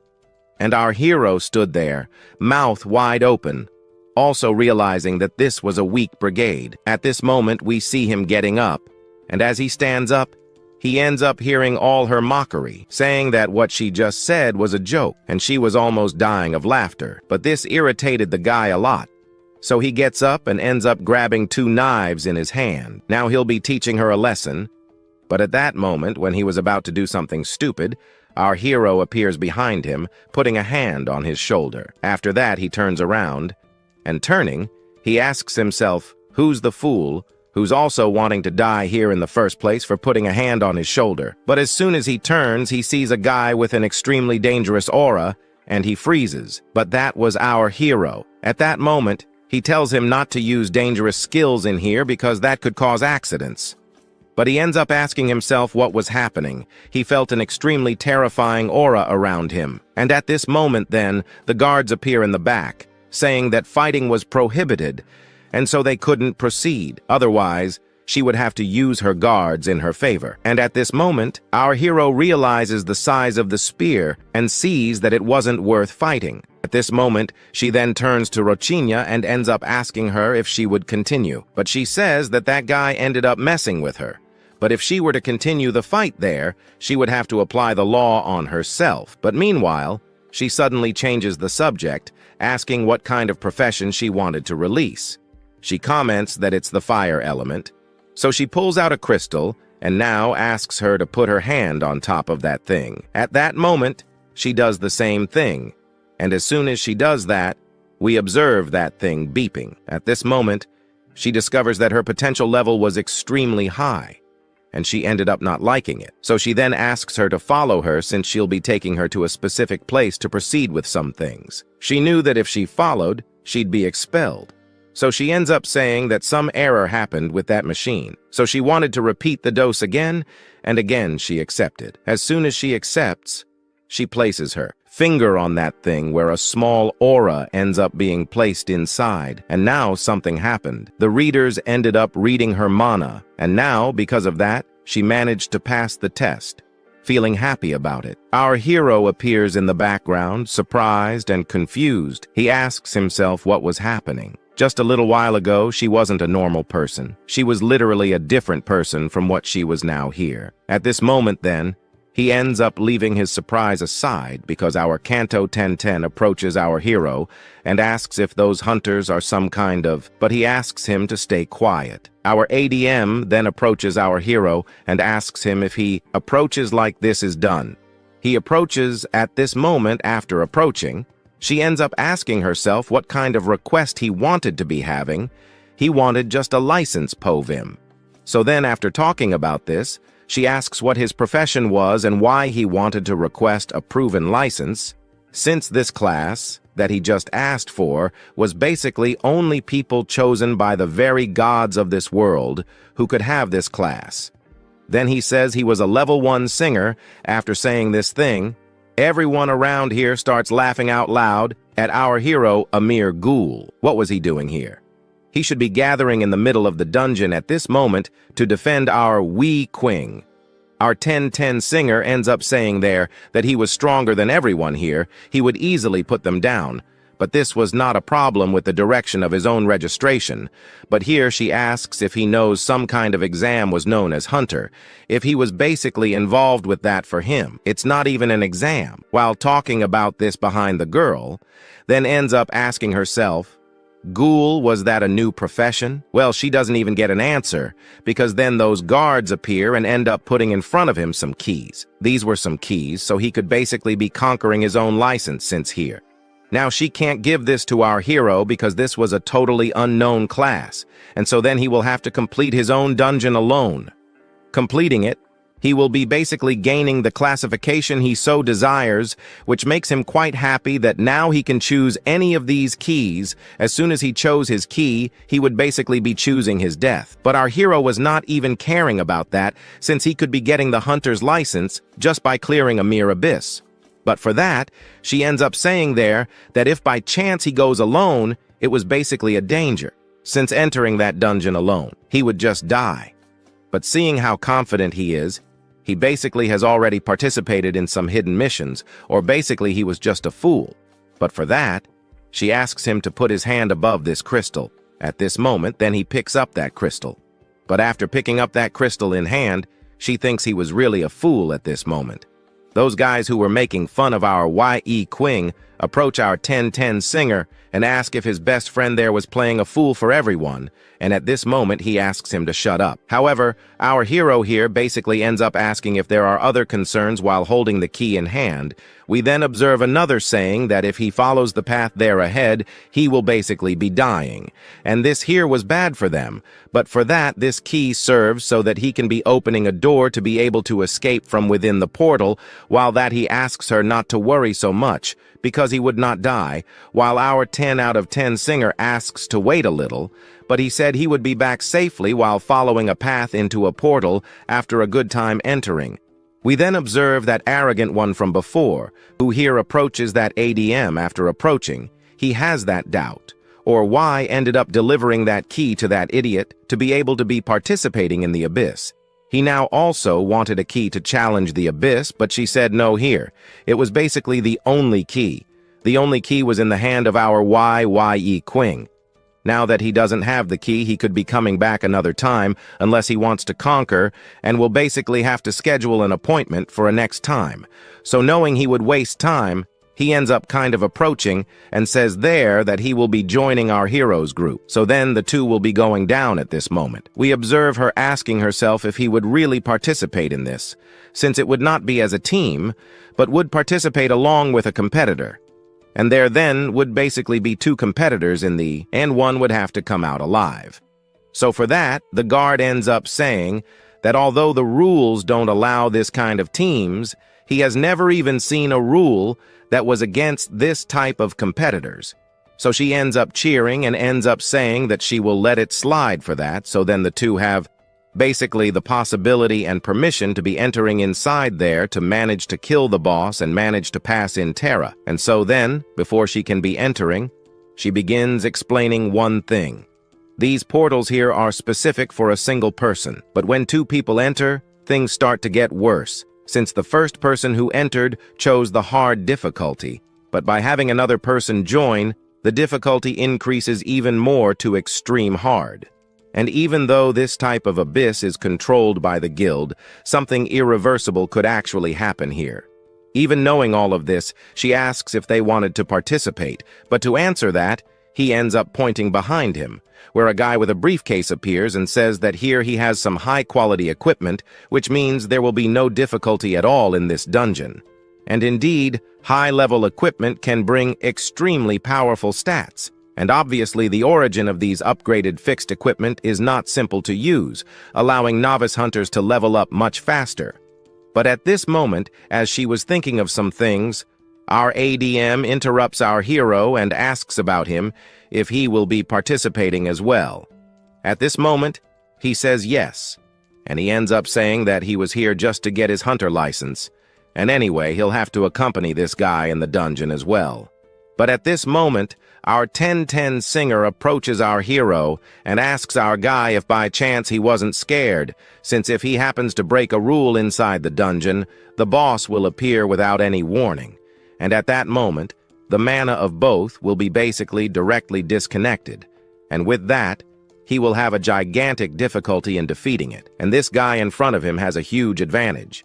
His equipment can basically be used as necessary without needing to worry. At this moment, he ends up saying that they are competitors. So if by any chance he dies inside, he won't be basically thinking of wanting to help him with Qing. And at this moment, we see that this guy was showing off too much. Our hero asks him to calm down a little, but he ends up saying that he has the hands of the gods. And at this moment, in the direction of the portal where he opens it. But as soon as he opens this portal, we observe that the portal's airflow increased by 300%, which makes him quite sad, because he brought some potion boxes he can no longer even be using. Only what's more dangerous is the burden of losing health in Basar mode, and now here it will be a little heavier, maybe even have a negative effect, so he must be cautious in using it. Meanwhile, the other guy was sad to see that he'd have to leave his potion backpacks behind, but he ends up saying not to worry because he still brought some very strong armors, and these armors will be smashing these mobs very easily. So then he will be the first to enter this portal, while our hero follows behind. As soon as he enters this portal, the portal behind ends up closing. But as soon as he enters inside, the system appears saying that a legendary beast ended up appearing in an abyss. But at that moment, the ADM ends up surprised to see that the modifier that causes a legendary mob to appear in this abyss was basically hard with only 300% luck, just a 0.0% chance for that type of affix to spawn. So he asks what type of level would be these guys' luck or bad luck. But at this moment, this ADM asks to notify the superiors as quickly as possible, and our story continues just ahead. So after our hero entered the portal, we then observe that 10 out of 10 singer of ours still there, asking his audience for strength and motivation so that they could continue. Meanwhile, he looked at the most dangerous portal in front of him and asked that his great brother return alive and come back 100% well. Inside the portal, we then observe two statues in front of him, and what our nobleman finds surprising isn't even the statues or the monsters that appeared, but the sheer size of the place.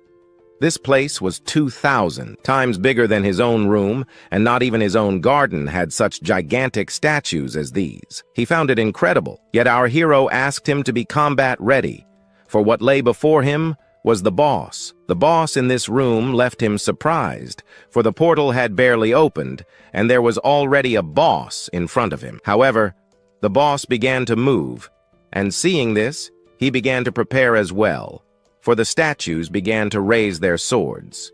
Our hero saw that the difficulty of this abyss was different, but these two monsters in front of him presented a very high level of difficulty, and for him, his attack was good.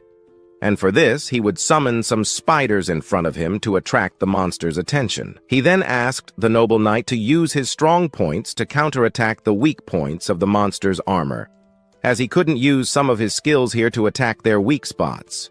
He would only use some weak strategies to break their defenses until the moment when our nobleman passes by our hero and asks that these monsters die once and for all. This boss, for him, would be a worthy opponent, and today he would recognize his power. Then, shouting, "Overlord," we observed from behind that our hero thought this guy was totally crazy, and Qing saw that he didn't understand the danger he was in. After leaping, he ended up face to face with the boss, but the boss prepared to counterattack, and our nobleman was caught full on. After being hit full on by that sword, he ended up being thrown back a bit, falling beside our hero. We see him there, getting up. He stands up still intact, but at the moment he doesn't understand how a boss as powerful as this managed to defend against one of his powerful attacks. But his defense still hadn't broken. He needed to do something then. But at this moment, Qing looked to the side, where he found the statue in front of him. Thus he ends up jumping up, also noticing that the statue's rage suddenly shifted to him. The plan was now a complete mess. And from above, we still observe a statue preparing to counterattack our Qing. Qing saw this and dodged easily, and for the boss, perhaps to defeat him, he uses various dimensional costs, which didn't have much effect on our Qing because he managed to dodge them all. While dodging, he noticed that these bosses used the ability where, if touched, he would suffer continuous bleeding. In this abyss, if you get that, you will die, as your blood will endlessly fall without stopping. While dodging and thinking about this, we observe from behind that the nobleman was also wondering why the boss was landing some hits on him too. Our hero asked that our nobleman here not interfere in the combat, for perhaps this was one of the reasons he was irritated, seeing that he was now a stone in his path. Meanwhile, the two bosses prepared to counterattack Qing at this moment. The statues used a very powerful ability that, for some reason, our hero recognized as a skill that might perhaps help him win this type of battle. This skill was a tank ability. While thinking about this, he used his wolf card, dodging at the last moment. After dodging at the last moment, we then observe the noble heading toward the boss. Now, he wanted to personally deal with a monster like this. Now that he was advancing, he realized that this guy temporarily shared a bit of the battle's pressure. Maybe he wouldn't be so useless after all. However, they first needed to deal with the two bosses that would be heading to the next level. Then we observed a noble who ended up somewhat caught by one of those giants' abilities. He was thrown back, and while watching him fly in his direction, he noticed that he had some tank-like characteristics. At this point, he was taking multiple hits and various attacks, none of which fatally injured him, and our noble here seemed very well suited to the tank class. At the moment, they couldn't stay idle as, at this point, we observed the boss activating one of his abilities. This was a skill that targets a chosen one, where upon hitting, it would cast a provoking spell. This means that if it hits you, it will cause some extra damage and leave you slightly enraged. Now that he was drawn by his anger, he realized he needed to handle this in a different way, like in brute mode. Then we see the boss trying to grab our hero. But before catching him, our hero uses his daggers to cut him. However, the system shows that the iron wall defense reduced that cut on our hero by 95%. Seeing that his daggers won't work, we observe the noble from another place attacking him. He is disappointed because a few cuts he made with his dagger on some weak monsters were enough to kill them, but now it was different. He was making several cuts and couldn't even scratch this boss's armor. Already irritated by this, the boss then pushes his sword toward that noble. But now, while he was running, he discovered something there that he ended up doing. Maybe, while leveling up, he put all his attributes solely into defense and couldn't put much into offense. Now he wonders how he managed to get this far. At this moment, the noble turns in Qing's direction and tries to refute some of his actions, but Qing asks him to look ahead, as the boss was about to counter the noble. To avoid being caught, he starts to run in another direction, but ultimately trips on a stone and falls face first to the ground near Qing. Qing begins to comment that his fighting style was very fast, but this armor he was wearing was very heavy and was hindering his movements. Now on the abyss, he understood the real difficulty of the abyss. He didn't think it was this. Then, we discover that maybe this guy hired some people to level up for him, which means he gained levels on the backs of others. But at this moment, they don't have much time to stand there chatting and drinking that chilled tea.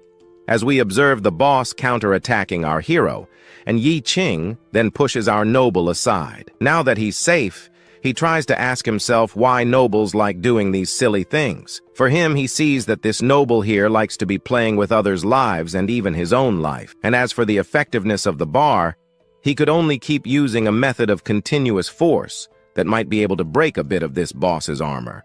Thus, he advances in the boss's direction, and Qing gets closer to the boss. Now he prepares a powerful punch. As with some bonuses he ended up putting in power, this would be enough to cause some damage.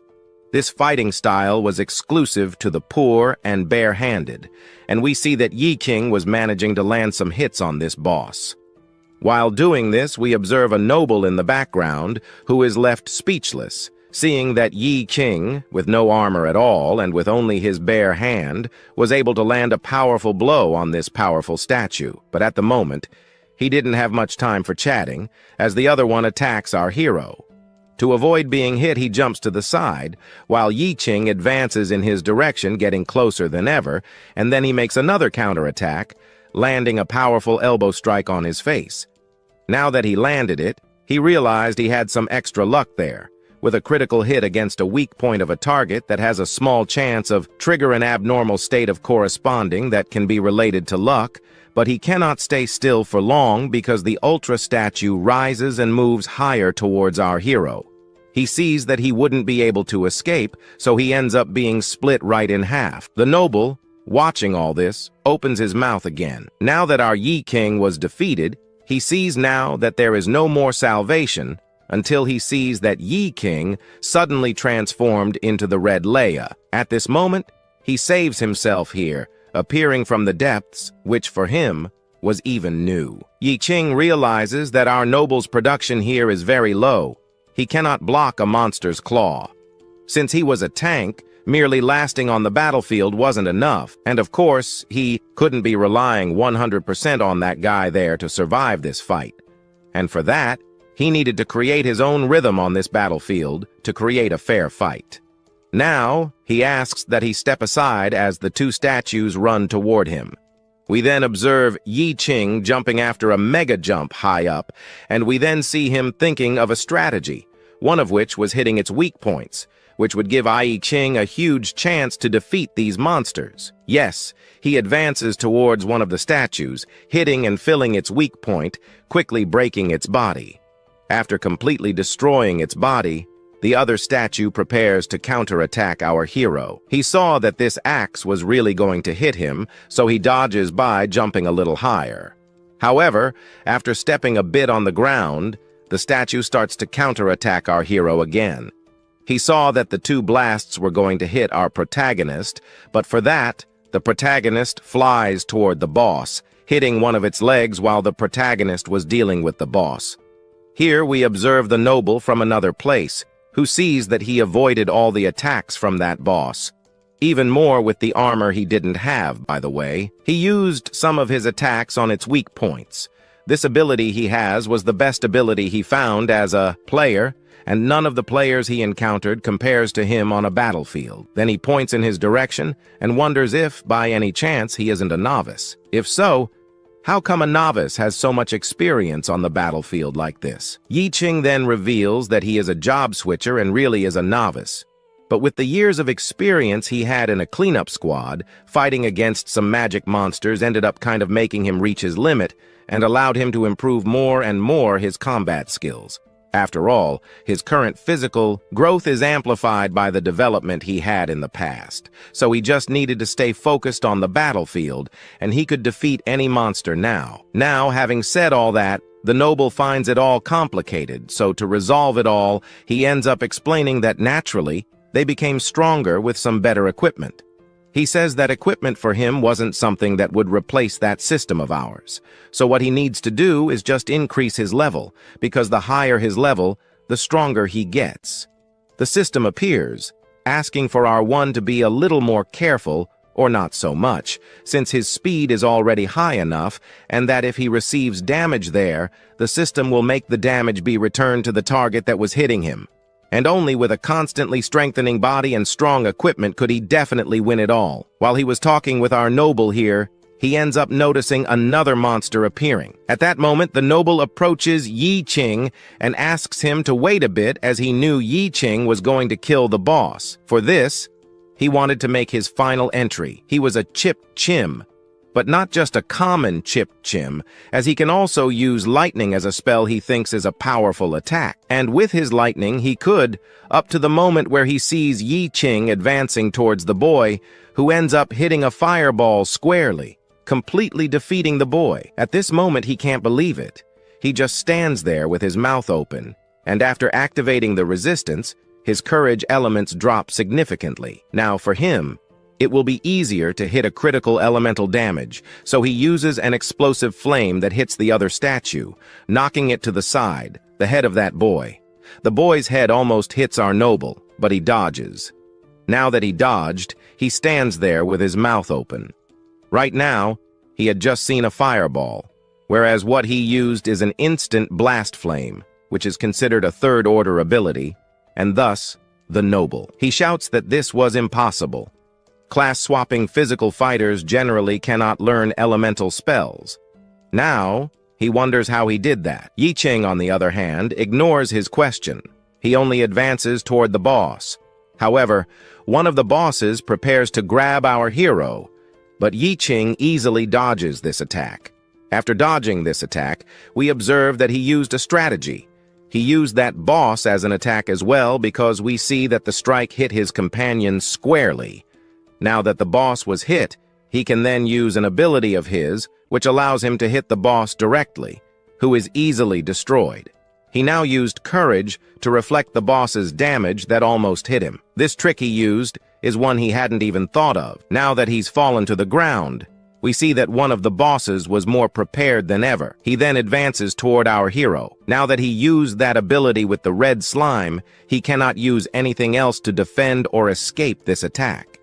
And so, not knowing what else to do, he uses that shield he ended up taking almost by accident from some people. But even using this powerful shield, that strike ends up breaking the shield completely, throwing him against the wall in the back. Yet even so, he would not be defeated. The attack patterns of these monsters vary. They even prioritize the weaknesses of players and sometimes vary from the strongest monsters he has somehow encountered in the battlefield. If his body didn't have sufficient attribute support, these hits he had received before would have been dangerous enough for him to die. But now we see that statue again preparing a new attack, as the speed of the attacks was constantly increasing. After the high-speed attacks, he suddenly stops mid-attack, using this to his advantage because he manages to hit his targets a bit more easily. So the idea is not to dodge the attacks. The more you dodge this monster's attack, the easier it becomes for it to bring you down. So he ends up thinking he has to find a way to withstand and also face the attacks head-on, because if he doesn't do this, it's very likely that our dear Qing will be easily brought down by this boss. The little story continues there soon. Then one of them runs towards our hero. Even after trying that statue in a punch-up, he still thinks it wasn't enough. He even thought he was using another move while he was basically on the back foot. At that moment, he ends up using his fireball, which flies towards the statue, hitting its face directly. Well, the face is destroyed, not completely though, because minutes later, we see our hero there jumping upwards, since that guy there, the statue, landed a heavy hit on him. At this moment, jumping upwards, he asks his companion to stay put because his advice would make him die a bit faster. However, our hero realizes he has to be faster than that and also much stronger than that. At that moment, he summons those hands, the hands of the system, which go towards that monster. At this moment, his companion below then opens his mouth again and sees that he was using a new ability. At that moment, we observe that living beings cannot be recycled, and then the system would have to disappear. But it wasn't necessary, because we see that the golem was powerful. It activated a lightning ability that almost undid our hero's hands, but it wasn't necessary because the next moment, the reflection in his eyes shows the protagonist advancing towards him with the dagger he had prepared. He then flew towards its eyes. Now, he asks him to withstand the strongest blow he has.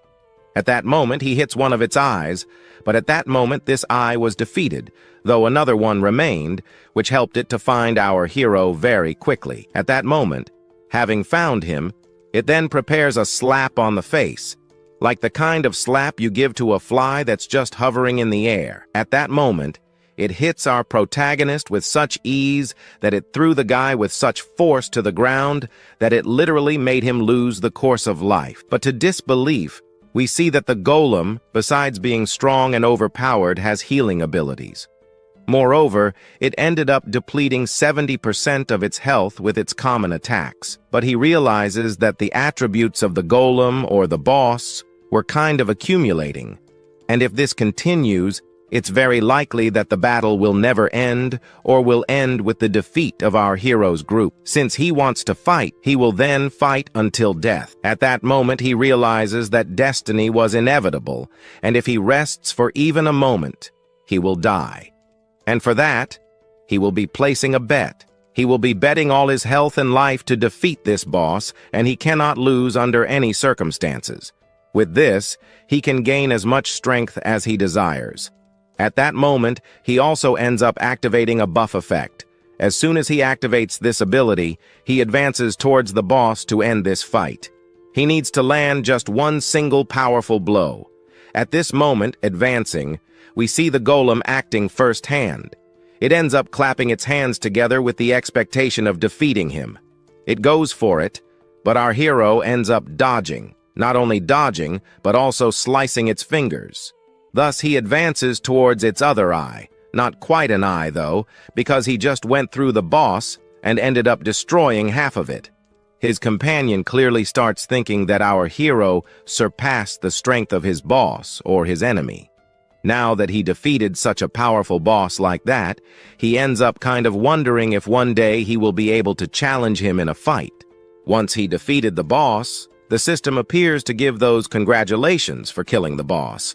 But first, he makes that daily shake and starts drinking it to get a little stronger. Once he drank that shake, he then throws the cups on the ground. Now with his health fully restored and mana also at maximum, he feels happy and relieved for having defeated the boss. But now that he defeated this boss, he realizes that this boss was basically looking for opponents. So, strong like our hero, and this perhaps satisfied his fighting instinct, only now he needed to start that certain operation. Then his hands leak out of the system and head toward the statues that were all defeated on the ground. That pool of our hero's stuff ends up sucking all of it into its own dimension. His companion wonders what kind of hands those were. They were strange. Besides, after these hands appeared, they made the corpses that were here in front of him disappear, being taken to another dimension. Looking closer, he realizes this guy was eating the boss's body, meaning those tentacles were summoned by him,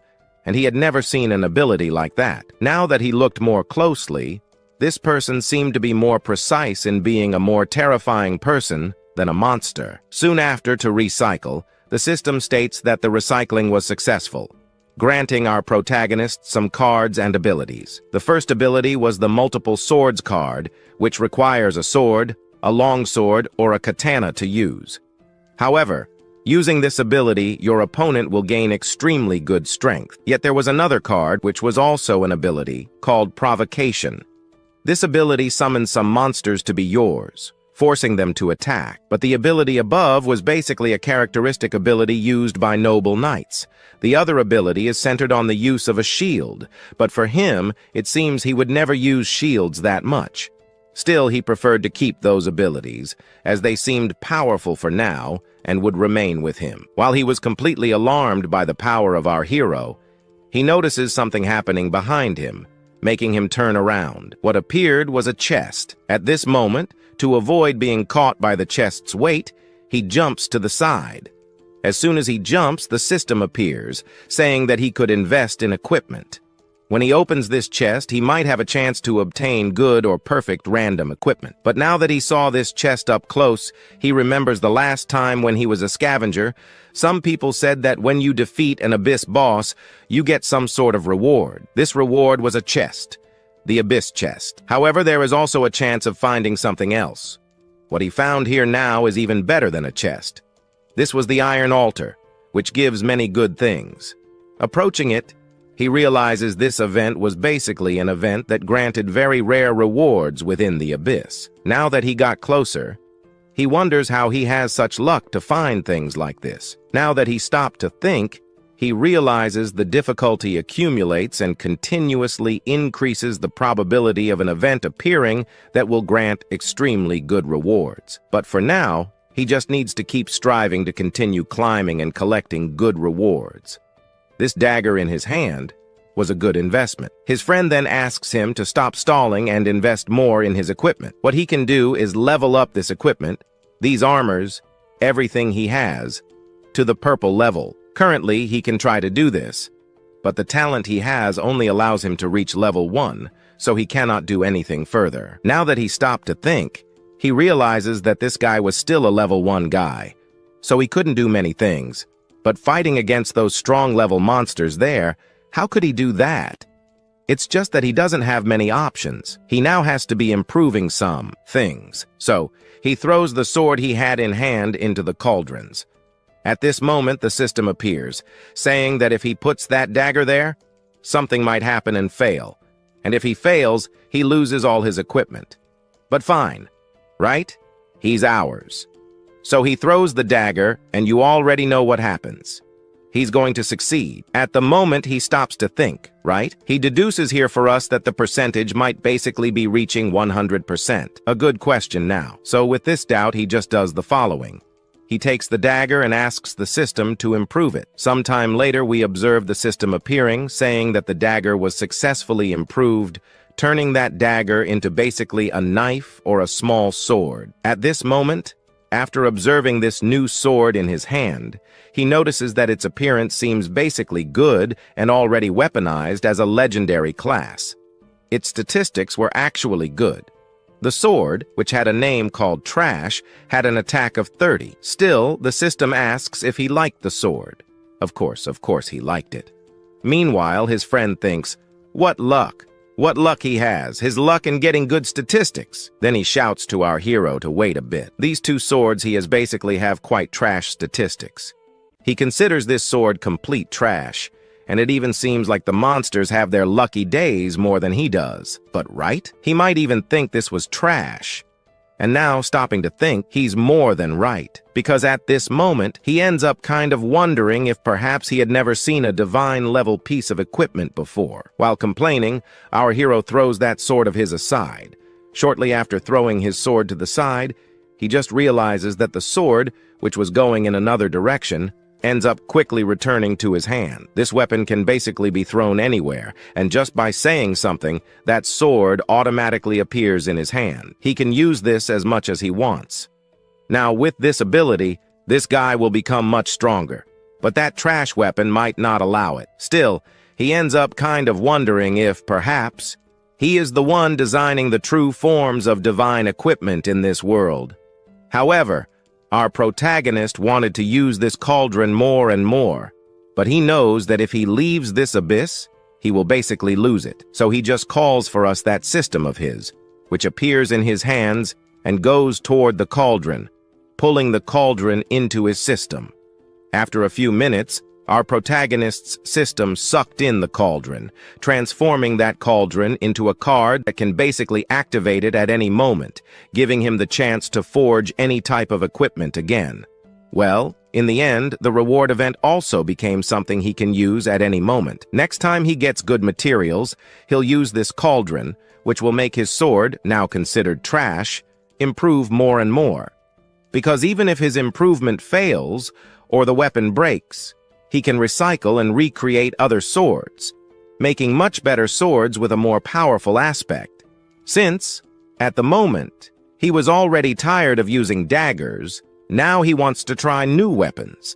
Now he can try to use these two weapons, which are dual wielders. At this moment, his companion approaches him and asks if using two unknown weapons at the same time will basically give him a penalty. This penalty could affect his speed or attack precision. His attack precision, which was previously perfect, will basically become useless, which makes many transmigrators. In this world that uses these types of weapons, leaving that aside, some don't even use them anymore because they caused some disadvantages. And he only understands in the end that this crazy guy, through new skills, was choosing something that would basically make him useless. But our hero literally throws a 0 at the guy and focuses entirely on his little system because he asks the system to open the skill enhancement. He still doesn't know how to use the dual sword skill, but he can use 10 BP to speed up and update his knowledge about dual swords. He realizes that this thing, which can be obtained through useless junk, can be used to repair weapons as well as to increase his single sword skill or some other skill.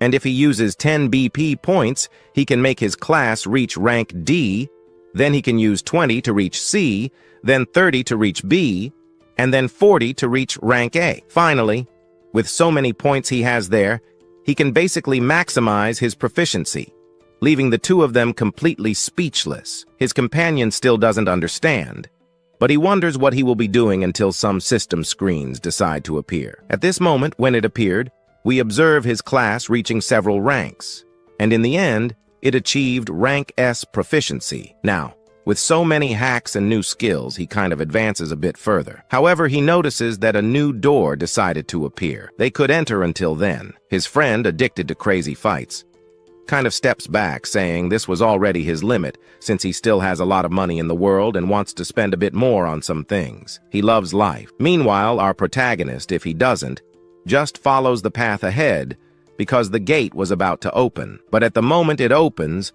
we observe a system screen saying the danger was extreme. This nerve, which wasn't here a little while ago, then asks his friend to dodge because it was extremely dangerous to stay here. Even dodging, his companion's hand ended up being devoured. Still, he realized his armor was more powerful, but with just one attack, that thing ate his hand. So this whole time, the real boss hadn't appeared yet.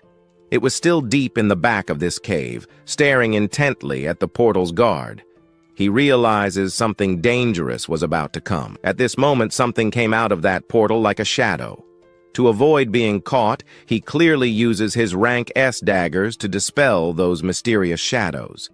But even dispelling them, he notices now something was arriving. A foot steps out of that portal. Once it came out, we observed that the boss that had just appeared was a dark elf. Its attributes, which the system also shows us, include gravity control. If you have a strong point in mind control or something like that, this creature is basically against you because it has high absorption.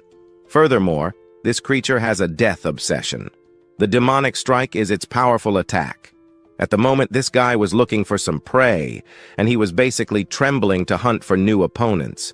And we clearly already know who those new opponents of this dark elf will be. Our protagonist. Our story continues in chapter 41, where we see that guy who appeared from that portal. Of course, he begins walking toward his companion, who ended up losing an arm in this situation. At that moment, he takes a step forward, seemingly about to grab him. But from behind, we see Qing, who wouldn't allow that to happen. Using the wolf card, he commands the beast to move away from his friend. Now, holding one of the weapons in his hand, he might be able to achieve greater speed. However, by also using the wolf card, he gains an even greater speed that allows him to use this to his advantage to distract the boss's attention toward himself. As he says this, he positions himself in front of the boss, holding back the attack so his friend can escape. His friend starts running in another direction. At that moment, Qing deflects some of the attacks that were aimed at the protagonist, launching them backward while hitting the boss. Yet, as he looks at him, he realizes nothing happened. At this moment, he activates another mode, making himself stronger than before. He pushes the protagonist aside, causing him to fall to the ground. Qing thinks the attack was effective, but he knows he still cannot let the boss advance, as his goal is to defeat the weaker one. Once again, we see the boss preparing an attack to strike at his companion. This time, however, the companion who was with our protagonist couldn't escape. He ended up being split in two. As he is split, the scene shifts to outside the portal. There, we see that the companion who had brought that crazy guy to the dungeon notices someone inside has died. Now, there's only one life signal left inside the portal. The chubby man below starts laughing, already thinking that the level 1 hunter ended up dying. It wasn't much of a surprise, was it? He was bound to die after all, since this abyss is for level 30 and above, with legendary difficulty. A novice at level 1 couldn't survive a dungeon like this. Either way, the chubby man says that the level 1 hunter likely fought against some legendary monsters, which at least gave some meaning to his life. Now it's just a matter of waiting.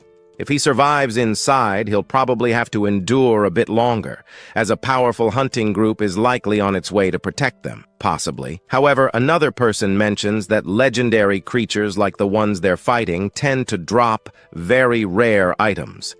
Anyone would want to grab those. After all, they're necessary for ordinary people to make significant progress in this circle, and no one else should covet the item he got. Then, the scene cuts back inside the portal. Now that the boss has achieved his first victory, he starts staring at something high above.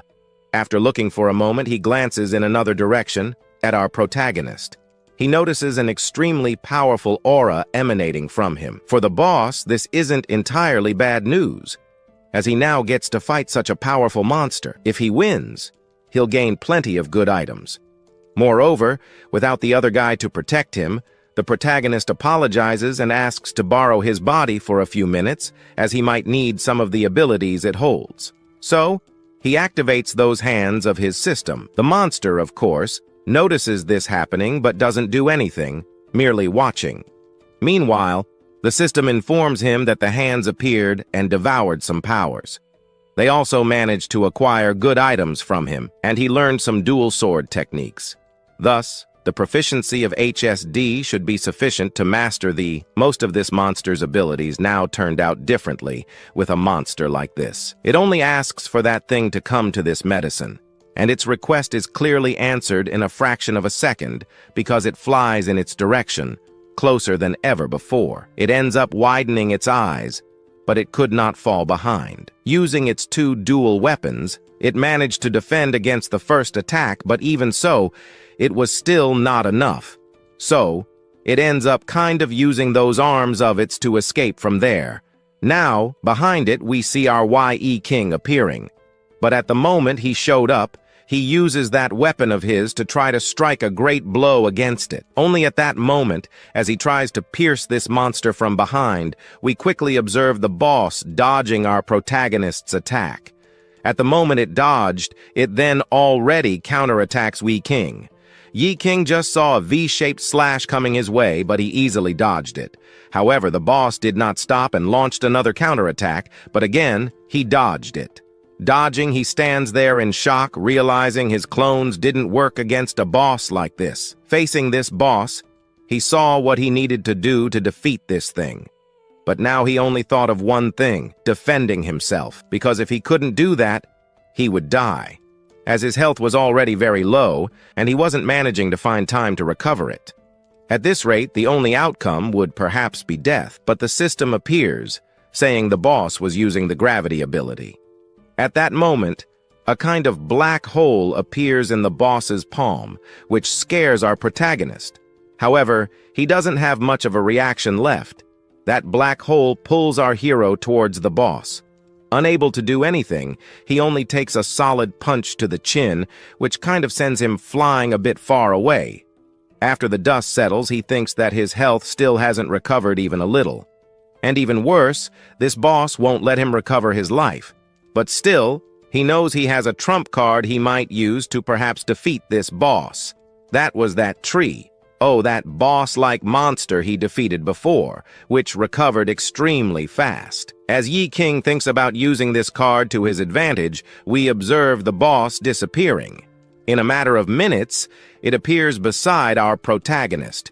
To avoid being hit by this dimensional slash coming at him, he dodges to the side, but that wasn't enough, for again, it strikes another blow. However, again, he dodges every strike this boss made against him. But the boss saw that this guy was managing to escape too much. Then it uses that gravity ability again, and once more, a black hole appears in the palm of its hand. Our YE King is once again caught by this ability and thus is pulled toward the boss, flying and getting closer to the boss.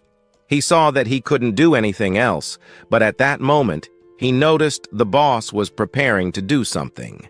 It was using a type of attack that would break the kid into pieces. But he realized he couldn't stand still, so he does something that ends up kind of helping him get rid of this thing. Once he escaped, we only observed some damage on the ground. At that moment, his sword falls near the foot of this boss. Now that he got up, he saw that he still hadn't managed to recover even a single HP, and now he only has 1 HP left. What will he do? In the end, he only discovered that, at the moment of death, you always find the right way to defeat something. And this, perhaps, is a valuable lesson you can learn a lot from. His strong opponents once again, and he thanks that opponent in front of him for teaching him this. Thus, he ends up somewhat moving his hand forward, asking for that weapon of his, which was lying on the ground, to fly in his direction. The boy, not understanding anything, only sees that sword near his foot lifting into the air. Now, with those 2 daggers in his hands, we see Yi King advancing in his direction, asking him to try one more time and withstand one more of his blows. However, before he could hit our boss, the boy suddenly jumps upward, dodging his attack. But that's not all. Boss decides to attack our protagonist. Yet again, our protagonist dodges, asking for one last chance. He is learning more in this battle, as his development has been remarkable. Even Boss notices that our protagonist has grown stronger. He even uses his sword to defend himself, but now has absolute certainty that, This time, here and now, he will manage to do something significant. Perhaps cut something off of Boss. With his sword raised back, he charges toward the boy. But even though he uses all his potential, he realizes that every passing minute, this boss also becomes much faster and stronger. Yet, he too needed to become faster and stronger. Thus, he manages to achieve a remarkable feat, cutting off one of Boss's horns. At that moment, realizing his horn was cut off, Boss becomes extremely enraged and tries to hit our protagonist. But it's useless, as the protagonist leaps upward, gaining a more panoramic view of Boss. Then he uses his most powerful skill again. At that moment, the ability lands squarely on the boy. However, with each blow he lands on Boss, Boss grows increasingly furious with our protagonist. At this point, we see Boss flying toward Ye Qing.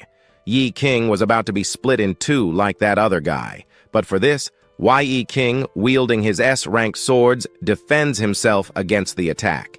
Yet those weapons proved futile, as his weapon ended up being split in two. As soon as it was broken, Ye Qing was thrown far back, but to avoid hitting the ground, he leaps backward. When he lands, he realizes the swords could not keep up with the power and speed. Still, this wasn't a problem for him. For him, what he now held in his hands was trash. And he knows one thing: trash is recyclable. At that moment, he has millions and millions of options to recover or restore those broken swords. Thus, he sends the sword into the system. Minutes later, the sword returns to his hand, fully restored. Now that he has completely recovered the sword, he points it in Boss's direction. At this moment, pointing the sword at Boss, things begin to change. His eyes reflect more power, and unlike before, he will no longer let Boss counterattack him. At that moment, after pointing the sword in his direction, a slash is emitted, landing directly on the head, on the eye in the middle of Boss's forehead. To be more specific, not just the forehead, but the entire body of Boss. Half of his life ended up crawling on his knees now for our protagonist. We observe him advancing now, and when he's facing forward, he realizes his HP bar is exposed. He then asks the Boss not to be trembling out of fear, since for our protagonist, there's nothing left for him to fear. However, upon saying this, the system appears saying that the Boss, the Fia de D Master, has increased a lot. At this moment, he stands up as the ground shakes intensely and the scene cuts outside the portal, where we then observe the protagonist's group. The 10-10 guy ends up being praised by someone, saying that if it weren't for him, they probably wouldn't have made it as far as they did. The singer only says that he should thank her for being stronger, since she was the one who caused 90% of the damage to the monster alone. Meanwhile, she says that the two of them were extremely useless, and it didn't help to stay close to them. After exiting the portal, he wonders why so many people were there in front of the portal, where our protagonist was inside. To that, this person responds that inside the portal there were 2 life signs, but then he affirms that no one in the abyss survived. Meanwhile, others, after hearing this, say that this was just an incident, not an accident. Meanwhile, a cleaning group finally arrives at the location, and since everyone inside died, there's no need to worry anymore. By entering, they could get the legendary items that were inside, but they needed to give 100% to defeat the boss, who was probably the strongest one in there. At this moment, as they give small warnings that no one from those masses survived, we observe the 10-10 singer, who has a huge doubt about how no one from those masses survived without knowing the answer. A guard appears and tells him not to approach, as this is a special test, and he can't go any further. At this moment, the 10-10 singer completely ignores the guy and then asks them to move forward to at least rescue one of those people inside the portal. But for this guy turns around and proudly states why they should go inside to rescue trash. He sees plenty of trash in front of him and even sees some inside. But if any of those trash inside the portal asks for a rescue signal, he can send some people in to try to rescue them. Even so, rescuing them would be a good deal for the equipment they have. At least with equipment, that guy inside wouldn't just be recyclable trash. However, the 1010 singer just says that his boss wasn't trash, and that he said his boss would get out of the abyss. Before entering the portal, his boss, our Qing, had affirmed that he would be able to leave the portal, and no matter what, he always believes what he says. And today we continue with, he points in your direction, and then says that, well, he was trash. Well, 2 pieces of trash went in there. The basics were as follows. To go in there as well, get those who were inside and put them out, burying them in the place where they came from. Now, with that said, he asks the hunters to proceed, and inside they should cause chaos and collect all the best resources in there. But a mysterious voice from inside the portal says there was no need for anyone to go inside. Everyone is startled. Al-V follows immediately, and then a foot. This foot, we soon see, belongs to our protagonist. He emerges from the portal completely wrecked. He still didn't know how he was supposed to pass Ted's test, so he ended up grabbing the main item from the boss. Maybe this would make him pass the test they planned for our hero. Soon after, his friend, the protagonist's companion, cries with joy upon seeing that his friend was happy. Then, after leaving the portal, he starts advancing toward the group of those extras who wanted to try their luck and enter the portal. Approaching one of these extras, he places in front of them a token he managed to obtain, even succeeding in killing the boss. Then he wonders if this would complete his test. As soon as he shows it, how could this be possible? Well, it was impossible. His level was level 1. How did he manage to get through in there? Now, looking closer, they start to notice something. What he held in his hand was a golden rune stone. And now that the legend is in hand, they ask how he managed to obtain that thing. But our protagonist didn't want to explain anything to this person. So he takes that token he obtained and hands it to this person, saying that he completed his test. Now he can leave and get his certificate, but the person still wanted an answer. The golden rune stone was a token that could only be obtained after defeating the legendary monster. Then, turning toward him, this person wonders if, by chance, he managed to kill the legendary monster. At this moment, knowing he must answer, he turns and says that yes, he killed it. He killed it down to the depths of the abyss, and not a single monster was left alive in there. But still looking at this token, this person remains skeptical. This was impossible. The boy was level 1, but perhaps they think the boss that appeared in there might have been a lower-level legendary monster. But even as a lower form, it was impossible. There's no way a scavenger could kill a legendary-level monster or survive an event like that. That girl then points toward our protagonist and says that the guy who went in with him, with the chosen class, was perhaps the one who killed it. But in the end, the one who took all the credit was our protagonist. This might be something they could believe, knowing that our protagonist is a liar. Now, trembling with fear, she points in his direction, claiming that he, the protagonist, ended up having to kill the chosen one. This now makes him a team killer, a guy who shouldn't basically have access to that thing he wanted.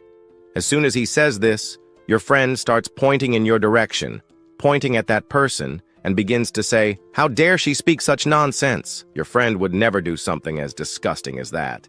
He clearly survived on his own strength. She still doesn't believe it, approaches our hero, and now they wonder how a scavenger could have such strength. And now, he only managed to survive up to this point because of that chosen hunter, L.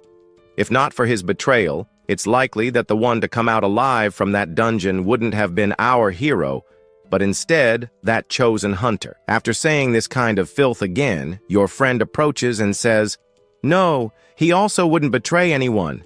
He could even investigate more deeply what really happened inside the dungeon. Since entering the dungeon, the body of that chosen one remains there." But the protagonist asks them to wait a moment, then says they won't find the body of the chosen one. After saying this, someone ends up coming out of the portal. Minutes later, this person ends up confirming that he was right. There was no one left in the abyss. Not a single human or monster alive in there. An empty abyss. Perhaps it was just a bug, but our protagonist no longer has anything to prove about what happened inside the dungeon because the supervisors suddenly feel the need to invent stupid rules. Moreover, the idea of turning him into a team killer was the most stupid thing he had heard all year, leaving the girl totally speechless. She can't say anything more. But after all this, he asks her to tell him what is necessary for him to pass this evaluation, or if he has already passed. She admits she was wrong, but doesn't admit to wanting to tell them the truth. So she ends up saying that Ye King somehow passed and also earned the certification of a hunter from the National Committee. Now his level is comparable to a very high-rank hunter. At that moment, another person appears and says that now that he's qualified, he can participate in the principal hunter groups. Perhaps now Ye King is satisfied. Not satisfied? Maybe it's not just that. At this moment, the Serdali Shinga appears. All the guards present there are happy with her presence. Everyone approaches her, and it seems like they're having a friendly chat. But as she gets closer, she starts to say that anyone who possesses the golden rune can apply to a hunting group. However, for Ye King, this wasn't necessary, because Ye King could create his own hunting group. He doesn't need to join one. Now, she approaches our hero, and now she wonders if he mentioned her name just a moment ago. He says no, but at that moment she knew. She understood everything that was happening here and now. Turning around with a threatening face, she ends up saying that every hunting group from the World Committee present here or any other person who possesses a golden token is basically allowed to join any group, all because she didn't want to let him become, essentially, what he had just become a short while ago. If she was doing this, it meant she was trying to sabotage everything. But she ends up saying that wasn't what she meant to say. Yet, she continues to say that this golden token in her hand isn't something that could be given to our protagonist, even though he managed to obtain it. And she has already chosen a very interesting person to give this golden token to. As soon as she says this, our singer appears and says it was a waste. How so? How could it be a waste to give this thing to our brother, our Ye King? Shortly after saying this, the hunters behind begin to tell the truth.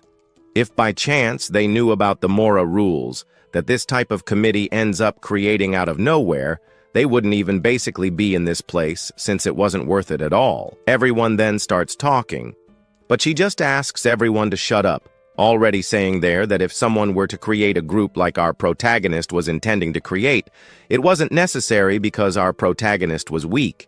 And for someone to create a group, it was necessary to be in rank B or a rank higher than that. Right after saying this, she starts saying that before he joined Abyss, he only had a D-level rank, and the energy stones didn't lie. If by chance he showed a D-rank level, everyone in the committee would most certainly laugh in his face. But someone grabs the sensor and starts measuring his power. Then they say that the level detection stone was fluctuating from level A to S. After measuring for a good while, the stone being used to measure the power of our hero suddenly explodes in the man's hands. Everyone is startled, and she then looks in his direction and realizes she made a mistake. Looking in his direction, he was furious and also emanated a somewhat strong aura. He approaches her, and she is startled. But after all that, others end up saying that the stone used to measure levels might have gone crazy or was perhaps broken. However, minutes later, our protagonist says that they could all call him trash or think he was. But today, he heard many things for no reason. He didn't like any of them, and his final reason for being here was to get certification to earn a class upgrade. In the end, he doesn't want to cause any trouble. Looking closely, she notices he was emanating an extremely powerful aura, even outside the Abyss. Now she wonders if he might attack an Abyss supervisor. But no, our protagonist simply says he will not attack her, but instead take back what was his. At this moment, he extends his hand toward her. Minutes later, after extending his hand, that object in her hand starts floating and moves toward him. Moments later, it lands in his hand. That level meter from before must have been broken, so he picks up another one to measure his current level, but he still doesn't believe it. Looking closer now, he realizes that the level meter was basically unstable at the moment. This seemed to be almost on the verge of exploding.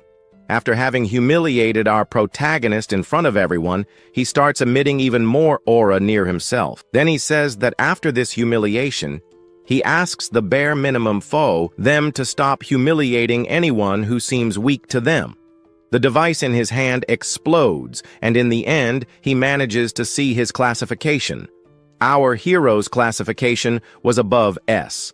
At this moment, after saying this, our hero ends up suggesting that they change the method of measuring other people's power so they wouldn't embarrass themselves anymore.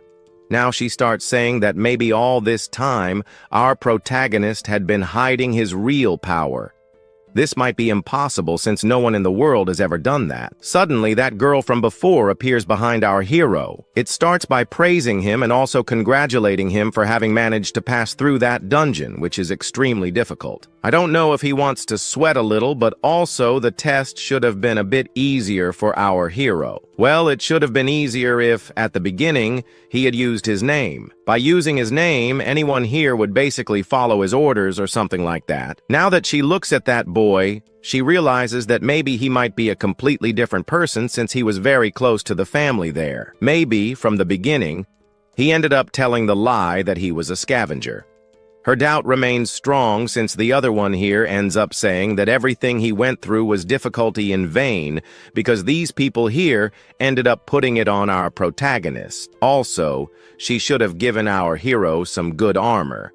But after all that, he ends up saying how he could be using his name when, even there, he entered the dungeon just a little while ago and managed to basically make everyone think he was a team killer. Saying he was an ally was basically an insult, and to make them believe in his true strength, he needed to use brute force. But after all that singer of ours, 10 out of 10, looks at the cousin of his group and realizes that standing in front of him was our Lin Chingan.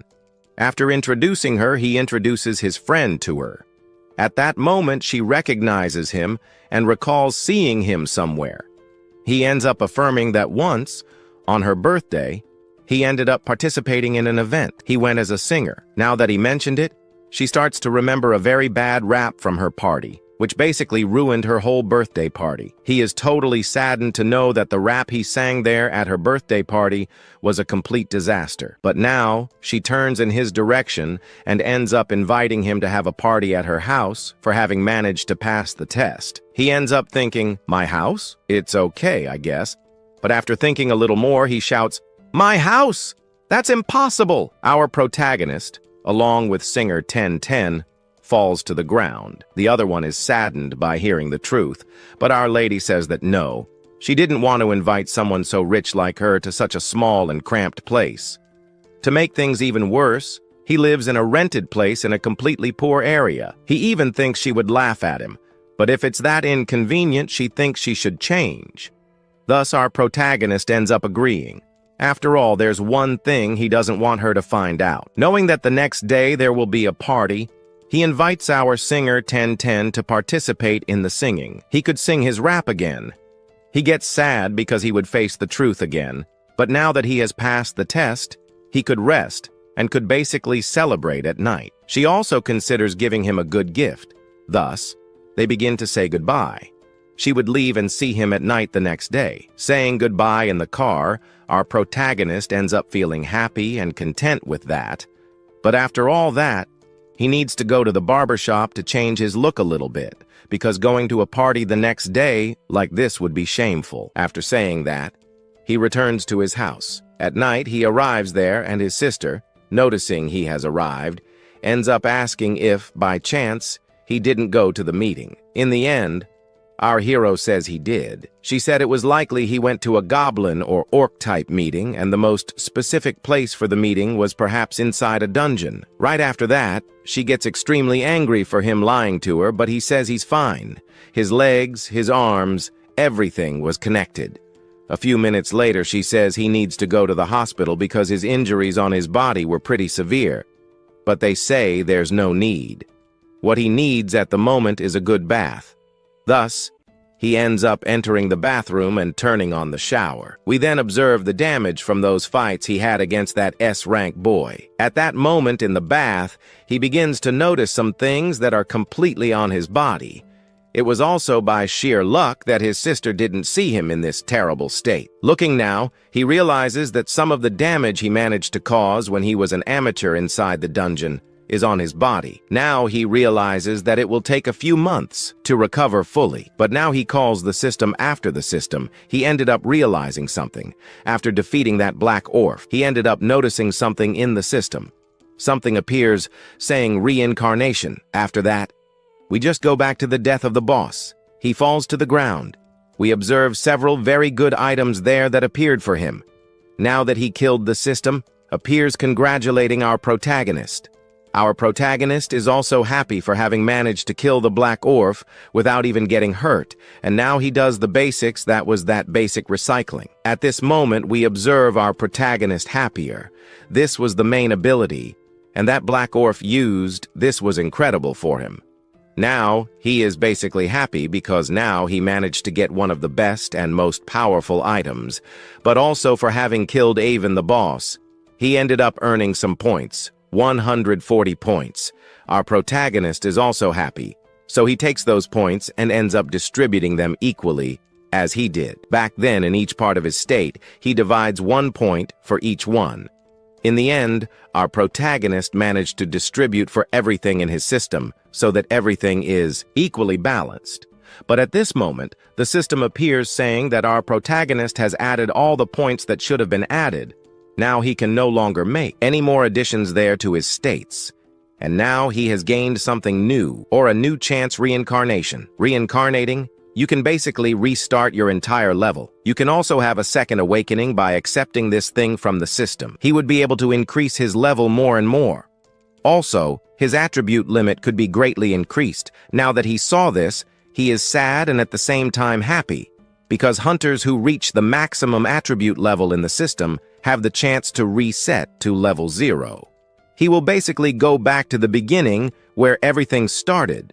But now that stat restriction he has could be broken, but also he hesitates about changing classes. But after seeing everything that happened today in that dungeon, he ends up thinking about changing, since his goal is always to get stronger, because he always wants to protect what's left of his family, because his goal is still far from being achieved.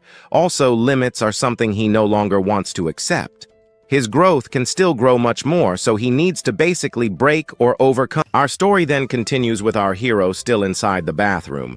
At this moment, he says that he would not accept being basically degraded to a point where he can no longer stand it. So, he accepts the proposal given by the system. At the moment he accepts, he ends up shouting, which kind of startles his sister. But just then, a system screen appears saying that reincarnation was successful. He ends up somewhat increasing his growth limit, but he is surprised to see that he hasn't gone back to square one. He also starts looking at his body and notices that the scar that was there before has disappeared. Just as he realizes this, his sister shows up at the door, saying that his clothes are covered in blood. She wonders how he managed to cause so much damage to his body. However, because she barged into the bathroom, all we can see is the protagonist's reaction to seeing her. On the other hand, she sees his reaction as even stranger. At that moment, due to his unexpected reaction, an explosion suddenly occurs in the protagonist's house. After the explosion subsides, we see the image of our hero transforming into that bear. She transformed into that again. Meanwhile, the scene shifts to another location, at the equipment auction in Shangfeng City. The goods obtained from the abyss are quite diverse, so they need to be carefully identified so that the seller and buyer can properly conduct their transactions. Besides the black market, the only option is to sell them in a formal environment. Finally, the best equipment is selected to be auctioned and sold. While thinking about advancing to sell his items, one of the guards appears, questioning what he is doing there, as he clearly doesn't look like a buyer or an auctioneer. However, our protagonist says otherwise, claiming that he is indeed an auctioneer, and is there to auction or evaluate some items for the auction. The guard doesn't believe him and starts questioning what kind of class he belongs to that would make some people so surprised. The protagonist ends up stating that even if he reached his maximum limit of rank 5, it's doubtful that people's impressions of him would be better than nothing. He then mentions that he is rank 1. The guard, unimpressed, pushes the protagonist out of the auction, stating that many wealthy people are inside and rich people don't like individuals like him in there. You know how it is. Knowing he is about to be expelled from the auction, the protagonist pulls out one of the weapons he obtained from that dungeon earlier. At that moment, he wonders if he can evaluate it himself. He begins to question whether the guard is joking because he needs to evaluate such a trash piece of equipment. But since the protagonist insists, the guard agrees. He retrieves a device, and then we see it analyzing the equipment our protagonist holds. However, the equipment shows a power level of 0. After seeing this, the guard asks him to leave, saying the item he holds is garbage and that he might as well throw it away. The guard even says he'll do him the favor of not charging the evaluation fee for such trash. But as our hero lets the item fall to the ground, he notices that this dagger has an excellent sharpness. He takes a closer look at the dagger, using a glass evaluator. After observing it for a moment, he realizes that the equipment is unique, the Void Rift Dagger. This unique dagger allows the user to create a small portal in a certain location, enabling teleportation within a 30-meter radius to the spot where the dagger is thrown. Now that he realizes this item is perfect, he also understands that just moments ago, he almost lost it to someone else. Going back a few hours, we see the protagonist working hard to ensure he can support his sister in a hotel. For now, he can no longer stay at home, so he'll have to live in a storage room for a few days. Spending his savings that he had gathered otherwise, he would lose everything. But at this moment, he called upon our system because he realized that earlier he had spent 200 million won to renovate the house destroyed by his sister. At that moment, he opened the system to see if there were any weapons he could put up for auction to sell. If he could do that, he might manage to get a good amount of money. But he noticed that perhaps at the auction, there were many similar items, as most of the equipment he had was not of perfect quality. Beginner players with a lot of cash tend to buy this kind of equipment. But as soon as they level up or change jobs, they often throw away or discard the equipment they bought since, in the eyes of the wealthy, this equipment in the system is basically trash and difficult to sell. The weapons he currently had didn't have great advantages in combat and couldn't be sold for a high price, as they wouldn't fetch much. Maybe with the weapons in hand, he could sell them for a reasonable price, like 1,000 or a few cents. However, while exploring his system, he discovered the option to reinforce or reform some items. It was like a Minecraft craft table, where you pull it from the system and it comes out on top of you. At that moment, he wondered if he could use it outside the abyss. But as soon as he activated it, he looked up and saw that the workbench appeared right next to him. To avoid being caught, he ran to the side and then came back, noticing the craft table right in front of him. Realizing it appeared outside the abyss, he felt happy because now he could take low-quality equipment and upgrade it to perfect quality. He began devising strategies to make infinite money. He then pulled out one of the weakest daggers from his inventory.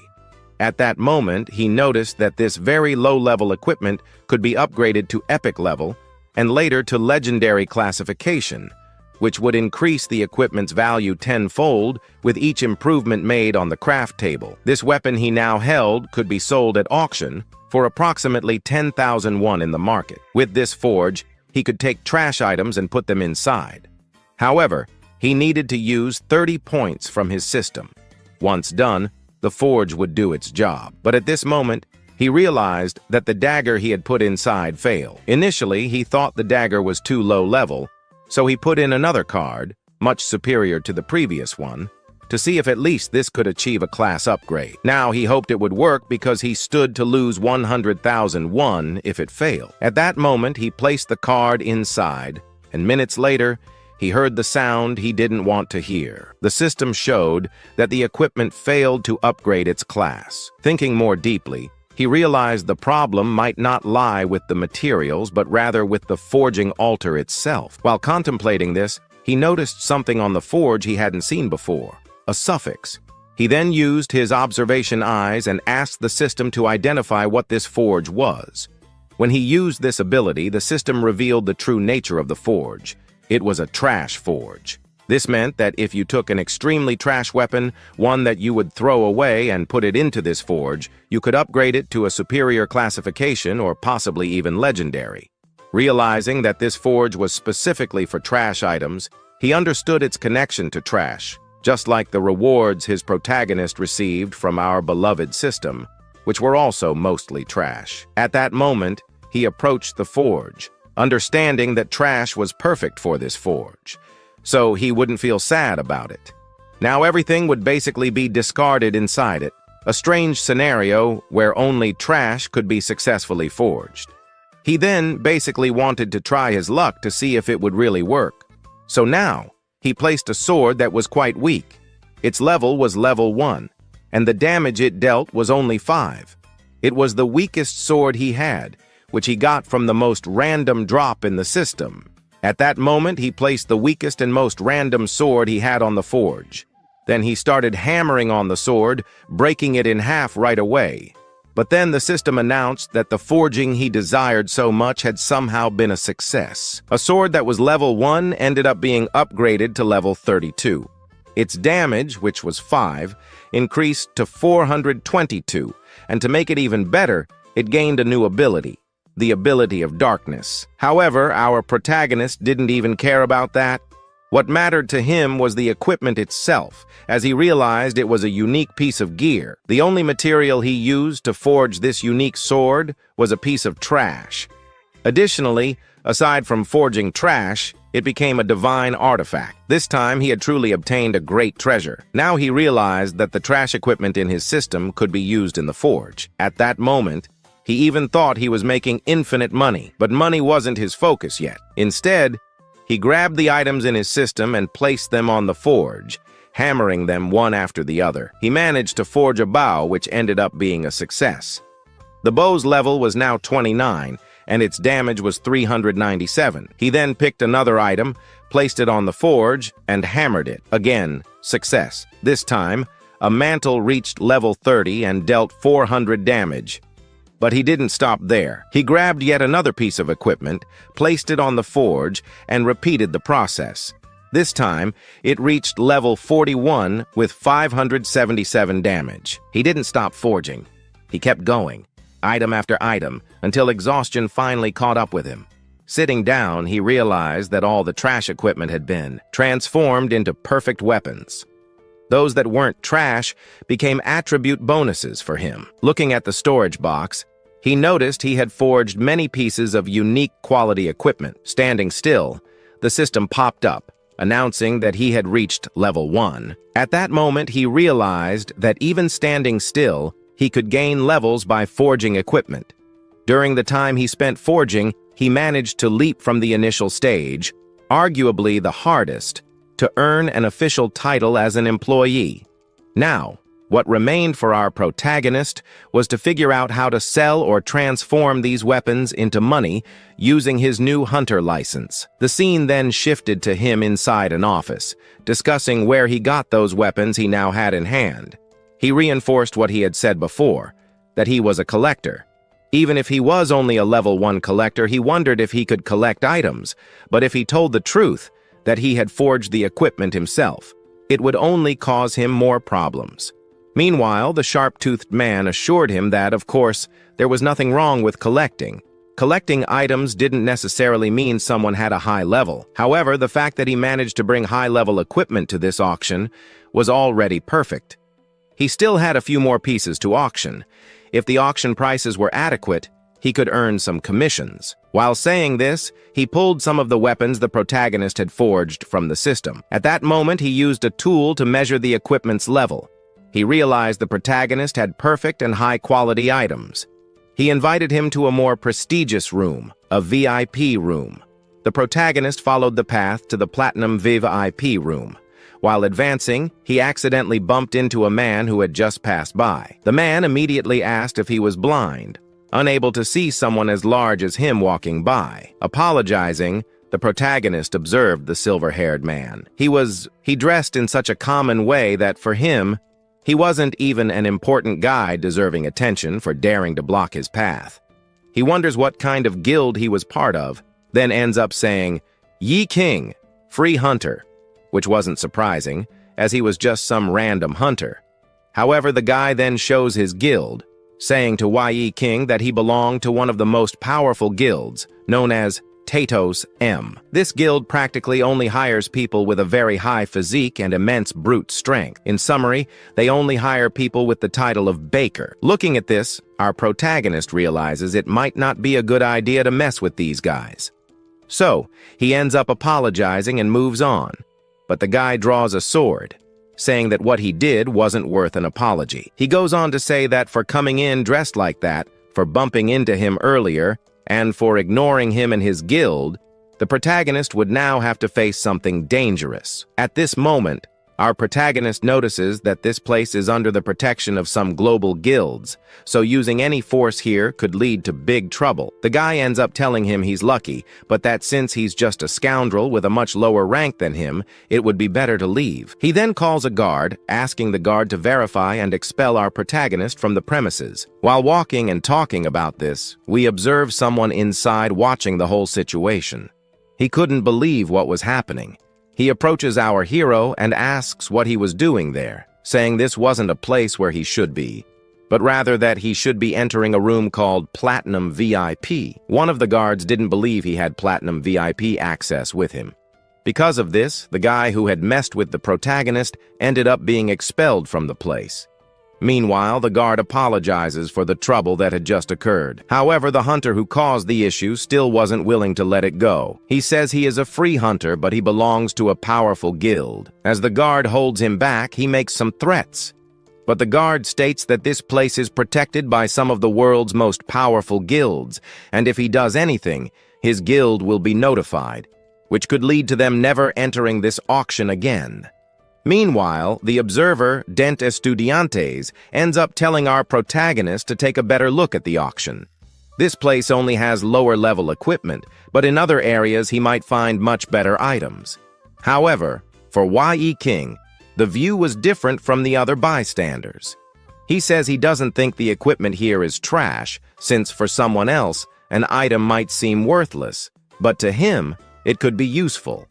Yi King notes that because he doesn't have a forge, he can choose any low-level equipment and make it worthwhile. As he moves forward, the bystander admits Yi King is right. The scene cuts to inside the auction, where we find some important old men saying that there are some rumors about a rather crazy auctioneer who decided to auction off everything he had there for his association. Another, who was curious, ends up saying that he was interested in this auction. He was looking for certain items that only he had. They also say that compared to the true auction professionals, they are now small fish. The professionals only go after those good items along with their teams of adventurers. Meanwhile, the protagonist was just watching these pieces of equipment being sold. He managed to sell one item for 317,000 on and another for 281,000 on. Now that he has so much money, he can simply do whatever he wants. But if, by any chance, his money runs out, he can just forge some equipment and put it up for sale here. Now, the presenter asks everyone to be quiet because he wants to introduce the new rules. From now on, they will be putting up some items for auction, but the items will be identified. This means they could end up getting good items, but at the same time, they could also get very bad ones. And if they get bad items, they will not be able to return or exchange them. The main rule, you cannot refuse to pay the amount you stated. Then, the auction begins. He puts up a ring for 50,000 on. Looking at this ring, the protagonist realizes that this might actually be quite interesting. Up until now, he notices that the first items in the auction are usually warm-up pieces meant to attract everyone's attention, while the ones in the back are the rarest items. Either way, this would be a trap, and no one would fall for it. But since no one wanted it, he is now easing the situation. Now he starts wondering what would happen if he decided to participate. To get things started, he places a bid of 1 million. After this bid, we find that guy who messed with him earlier saying that this guy just did something stupid by buying a broken item like this. Now, looking at that guy, everyone here realizes that the man up there might be quite rich. And for good reason. It's very likely that he has already examined all the items in this auction. And maybe the item he just bid 1 million on is actually quite interesting. Then, one of them raises a paddle, saying he will pay 1.1 million.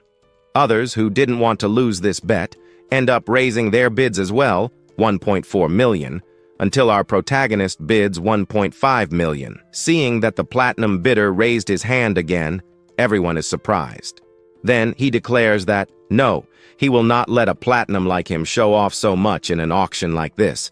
He has to take action first. So, he starts by saying that he will pay 3 million right away.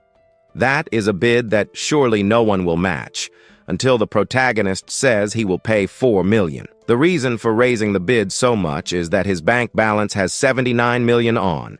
Even his friend realized that increasing the price by saying he would pay millions would be a waste of time.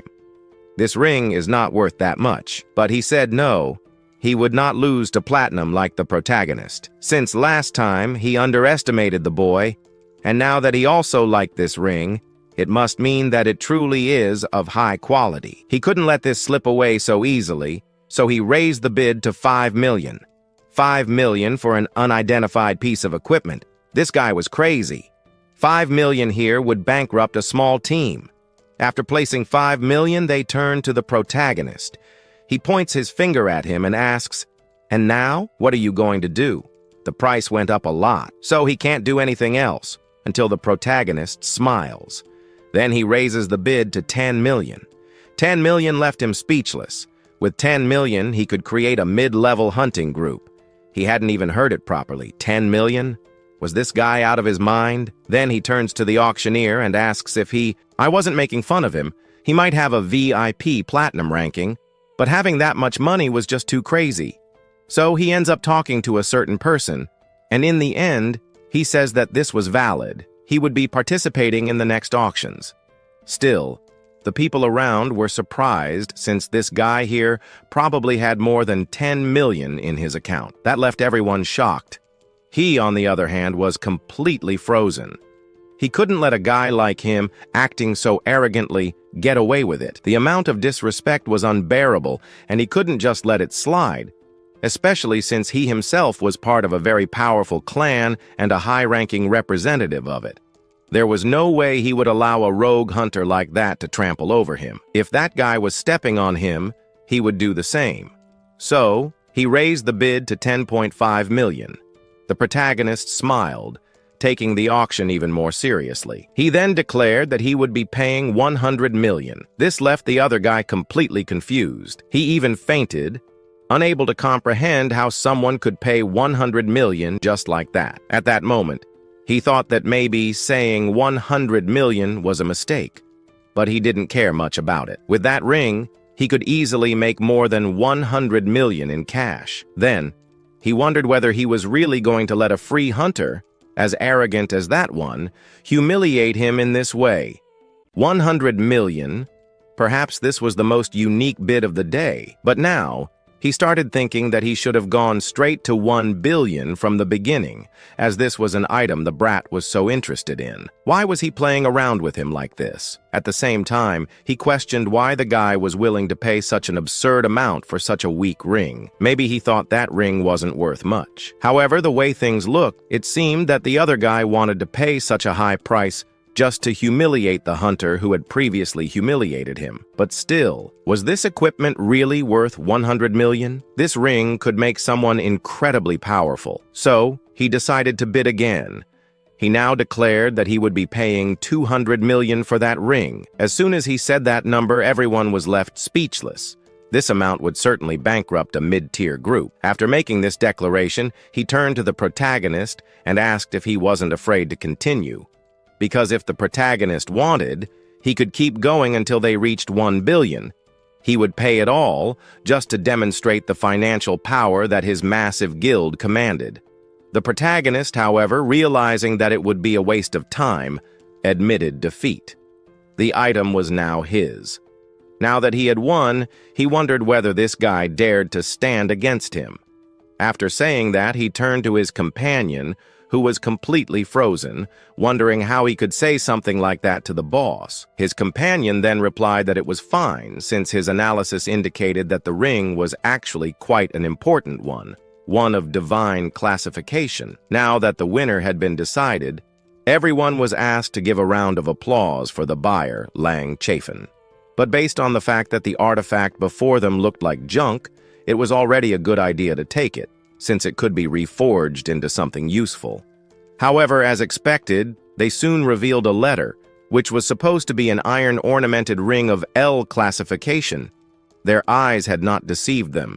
He himself had already anticipated the evaluation results. Now the time had come to reveal the divine classification letter that everyone had been waiting for. After a brief wait, the truth was revealed. What was before them was a ring with a common appearance. Seeing this, he turned pale and was left speechless. A common appearance? That was not what he had expected at all. Then, he turned to the man responsible and accused him, saying that this was all Qing's fault. Besides, Qing had lured him into this atmosphere, making him spend 200 million on a mere level 1 ring. In the end, they would have to treat this as a minor mistake. However, according to the rules, as an internal representative of his group, within 24 hours, his group would be contacting the guild to collect the full amount. If he failed to pay, both he and his group would receive a penalty. One of these penalties would cost his guild an SUV. After all this, he was led to a certain place where he would be assigned a new class, the class of a garbage collector. Then, the guards escorted him out. He had no idea who he had messed with. Pointing at Qing, he demanded that he return. After all, the one who had done all of this to him was Ye Qing. The other auctioneers around were left speechless. This guy had just destroyed an entire hunting group without shedding a single drop of blood. Before, his VIP platinum status was something others mocked him for. But now, it was a different story. The auctioneer then asked everyone to stop the conversation as they were moving on to the next auction. This time, the item up for bid was the Wild Transformation Necklace. This necklace allowed its user to transform, making them immune to all movement-restricting effects. Seeing it now, he realized that the Wild Transformation Necklace was perfect for Shu. It was as if it had been made specifically for her. So, he decided that he needed to bid on this small necklace. To begin, he called out the first bid. People whispered among themselves, already knowing that this was a trap. One of them remarked that he wouldn't be making any bids, as the last time he tried to mess with the protagonist, things didn't end well for him. Since no one was placing any bids, the auctioneer prepared to close the bidding. He even asked if there was anyone else interested. But then, another bidder spoke up. He was certainly no fool. This guy was definitely someone who worked at that auction. Still trembling, he wondered if there was no one else who would place a new bid. People understood that putting money here would basically be a waste of time. The protagonist would keep increasing the numbers infinitely. And now, the protagonist realizes that no one wants to challenge him with a bid here anymore. Maybe all of this is because of the last time. So, since there would be no one else to buy the necklace, he ends up more or less announcing that he, the Platinum VIP, can now buy an A-rank necklace. How cool! For just $1. The people below can't believe it. He was basically the smartest of them all. He paid $1 for such a good necklace. The guys realized that the necklace was indeed valuable, and they kind of regret not placing a bid too. But meanwhile, he receives a message. It was from the bank, saying that more money had entered his account. Now he has 180 million in his account. With that much money, he can finally start buying good things for himself. So, he leaves and ends up arriving at another place. In this place, people ask if he was crazy, since the location he finds himself in is the King of Buildings, a very expensive place. Here, the only building he could buy would be worth more than 100 million. Knowing that it's very likely this guy doesn't have the money for that, she ends up changing her option since nearby there was a much cheaper building. He could buy that one for 80 million. He could take a 30-year bank loan. It would be a struggle to pay, but for him, it would be worth it. However, he says he doesn't need a loan and will be paying for it himself. The girl is shocked and asks, "Seriously?" She wonders how someone who looks poor suddenly got 100 million out of nowhere. She, who has access to his account, had never seen that much money before. So she asks where he could possibly have gotten so much credit. But our protagonist keeps insisting that yes, he will pay 100 million up front in cash so she can believe him. However, before anything else, he just has one single request.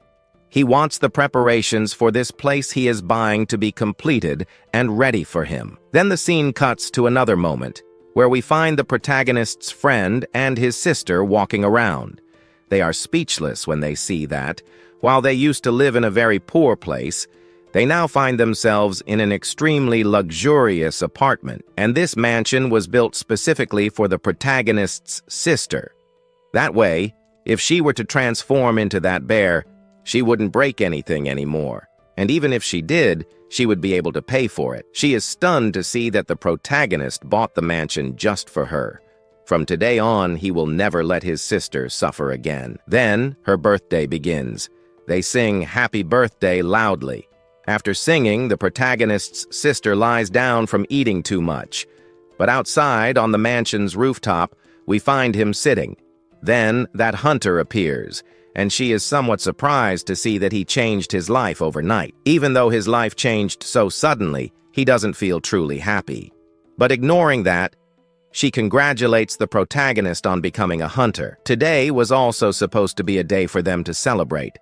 But in the end, they find themselves in a situation filled only with sadness. They could have just forgotten everything for today. She hands the protagonist a necklace. This was her gift for him. As soon as he sees that stone, he remembers that he was the one who had given it to her. She comments that she is now returning it to him as a present. That stone she gave him, she had always used it as a lucky charm. Every time she entered a dungeon, she carried it as a charm for good luck, to help her defeat monsters and people. The world still sees the protagonist as a trash collector, but he is trying in every way to change people's perception of him. And the way he is trying to change it is through violence. Even he believes that direct action is much more effective than talking to people. Just staying alive in front of someone is enough to make them believe that he is a strong person. She can confirm that. She comments that what he just said was exactly what made her like the protagonist. After all, she has always been known in this world as someone who came from a very powerful family, but that's something she doesn't want. She only wants to be recognized for her own strength, not because of the strength of someone from her family. She continues, saying that the crystal he has isn't worth even a single cent, but she asks Qing not to give too much importance to what others say. To him, that crystal is worth more than 1 million. And in fact, what she says is absolutely true. In the end, money brings many good things, but still he prefers to live that life that he leaves like that hot dog on the corner, but the money he just earned was quite a good thing, as with this money he can finally be building a guild. Since last time, she commented that for him to be able to create a guild, it was necessary to have a lot of money, and she really confirms this, that to really create a guild, it was necessary to have quite a lot of funds for such a thing. Our scene then cuts to another location. In this place, he was walking while carrying some trash. He complained about why the trash bins of these luxury apartments here were so far away. He even asks if rich people don't produce trash until he hears a voice asking if by chance he serves some kind of powerful guy from this place, and also if by chance they are obeying some rules. After all, there is a specific place where the owners can dispose of their trash, which is way in the back. Besides, if someone from this place here notices his presence walking around with that trash bag, they will realize that both of them here live the same life as those poor people. Then he said that he was not an employee. He was just a new owner of these new condominiums that were around here. His name is Qing. Then he extended his hand, but the guy who was eating a banana placed the banana in his hand. After that he left, since this place here is an area for the rich. Maybe he even thinks that this guy must be a servant, and since he was cleaning some things, he asked him to go to his house and clean the rest there, as he himself ended up making a bit of a mess. However, the protagonist, irritated with this whole situation, takes an orb from his hand, and then throws it in the direction of that extra.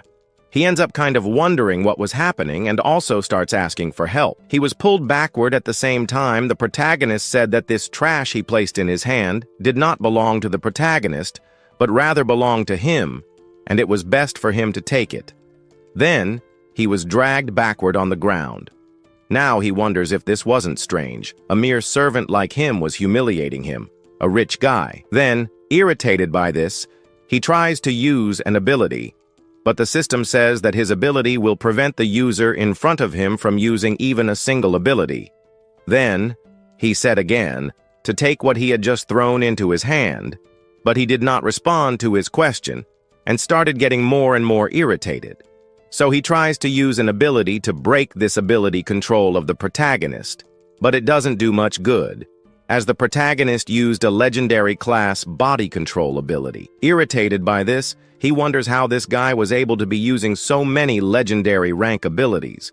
And to that, he responds that this ability came from a monster, and most likely, the monster he captured was of legendary rank, so with all certainty, this ability would be enough to defeat each one of these academies that are in this rich region. Lying on the ground, he starts to wonder if this guy might perhaps be a support for some kind of hunter group, as his strength was very high. But still, our protagonist had not finished saying what he wanted to say before. The thing was for him to pick up the trash that he threw away. Then, applying even more pressure, we see him saying that he won't be able to endure it anymore, so he will be picking up the trash. He throws it at the protagonist. After saying such a thing, we see him dismissing the guy. He puts the guy in the trash, and after doing all of this, he will be leaving. And at the same time, he realizes that even though he is in the rich region, he notices that problems arise at every moment. He even receives a message from his sister asking where he was. The place where they live now was very big. It was not possible to find the protagonist that quickly. Now, however, he comments that he will be going to his old house. Then, the next day, we see him totally happy, realizing that this place was the specific place where he should really live. But then, the property owner appears and says that he can no longer stay there, as some big shot showed up and bought the rent for that house, equivalent to 50 years of rent. The protagonist is even surprised by this big shot, right? Now, this whole place where he finds himself at the end belongs to the protagonist. Meanwhile, elsewhere, we find a guy commenting on the previous event, saying that he somehow made one of his employees pay 200 million and a certain item. But here's the thing, right? The auction can't do anything anymore. He bought it because he wanted to, and now he can't take it back. However, now he was looking for a certain person who also participated in the auction. He was searching for that guy, Qing. To do so, he reveals that Qing once appeared in the hunter classification exam and was ultimately promoted to a full-time licensed hunter. The last time as well, he ended up facing a certain guild where he encountered a well-known opponent called Caesar. But when they step inside, they soon realize that a battle took place there. The remnants of magic left behind were consistent, known as the Magi, which the protagonist uses frequently. However, he also ended up earning the title of Special Hunter. These guys are some specific individuals who, in the end, are known as troublemakers because they are the ones who don't always follow certain rules, and those who don't follow rules are considered his enemies. Meanwhile, the other guy kind of tells him not to worry since he will be following the rules of the game he created. After all, in the end, they are the gods of this area. Well, our story soon continues with our protagonist arriving at the hall. When he arrives at the hunter's hall, he approaches the counter. At the counter now, he ends up giving this hint and only then reveals that he wants to create a hunting group. The woman who is going to see him soon wonders if he has the requirements to create a hunting group. He will need to pay at least a certain amount, 50 million wands. But he will need a hunting group business qualification, and the group he created will not have as much permission to enter many dungeons. However, the protagonist ends up saying that to at least create the guild, he is fine, since he has enough funds. And looking ahead, she points there now. since he really created a guild. She points in a direction, and we see that there are new players there. He could be reaching out to these new players and recruiting them for his group, since he will need at least 4 members to be able to activate his group. And at that moment, the screen shows a new group, a new hunter group that has just been created. The guys who were waiting to be hired wonder why he created one now. Besides, who is he joining this group of this new hunter who decided to create this guild? But before he can leave, she asks him to wait a bit, because the system has ended up evaluating that he may be creating a group, but the group will only have the option of becoming a recyclers, which means that he will be able to collect low-level resources. His team cannot yet be involved in other hunter businesses, but to be specific, his group would be like assistants for a group of old hunters. After all, he realizes that he has finally returned to his old origins, collecting trash. But there it is, right? He was going to leave until then that guy from before appears. He recognizes the protagonist as the guy who ended up collecting that trash from that mansion, but he asks if his name was Qing. Knowing his name, he asked him to stay there, because today he wouldn't be able to escape, because that stable he threw at him wasn't a good thing. He was humiliated, and to apologize, he wanted him to at least eat some things that weren't suspicious. And besides, that wasn't even enough to make him excuse himself. Looking back, he realized that this was Fang Xiong. He was one of Fang Tianning's sons, a guy who was quite well known in the world, and this guy was part of a group called the House of Heart. Because his father was quite well known, he ended up creating this group in a few days. In a few days, his group was already able to enter dungeons of quite high rank and have quite good resources for them, while the others who were being recruited ended up kind of ignoring Qing, because they didn't want to mess with this Fang Tianning, because as mere hunters, messing with these guys would have no end or good attack. They continue talking, but our hero ends up saying that today he's just here to recruit some people for his team. He shouldn't bother, because this Fang Xiong shouldn't be worrying about our protagonist. He should be solving this elsewhere, but ignoring this, he gets angry. Solve it somewhere else? This was something he wouldn't let happen, since if he didn't bow down to him, he would be promising that he and his guild would become just those hunters who recycle for the rest of their lives. Or, better yet, if he doesn't want to apologize, he'll have his group disbanded right here. But our protagonist, on the other hand, ignores this because, to be honest, he doesn't even have much recycling value, which irritates him more and more. But his friends interrupt what he was going to try to do. They push him back. They couldn't continue with this, because it would be drawing too much attention. They could solve this thing a little later. They end up leaving. Until then, a hunter appeared asking Qing if he was hiring someone for his group. He then ends up asking them to let him in. As soon as he enters, we see the two of them talking. This was that guy over there, a Zoltan, who had stayed close to him in his group, but his level was so low that he couldn't even cast a good buff on them. But now, ignoring that, our protagonist wonders if he failed to pass a certain exam. The melee fighters with the ability to crowd control, they would be in trouble if they were to enter a dungeon. He answers there that he had nothing else to do. He wanted to be in the protagonist's group. Before, he was in a hunting group, but the group was illegal. Knowing that the protagonist can kick his ass, he ends up saying that he will do everything to stay in the protagonist's group. And also, there is that, however, he ended up messing with that Fang Xiong family. And if by chance he wants help, it would be better to let him join his team. He, looking the other way, ends up thinking about something else. The dungeon they are going to enter was just to clean up trash, but looking the other way, they will be getting a lot of resources, especially because it is rank B. While thinking about how good it would be to continue with this mission, we see that arrogant guy there. He comments there that the guys were trying to get over him. He then, being a leader of a very powerful group, ends up hiring new people to join his group. As soon as he talks about it, several people from level 49 to level 50 approach him, wanting to join his group. The protagonist's friend looks away and realizes that what he was doing there was sucking money from his father. And at the same time, he thinks that these level 50 guys there were going blind because of the money he was offering. Joining his group, he comments there now that these guys who joined his group have good taste, unlike some trash.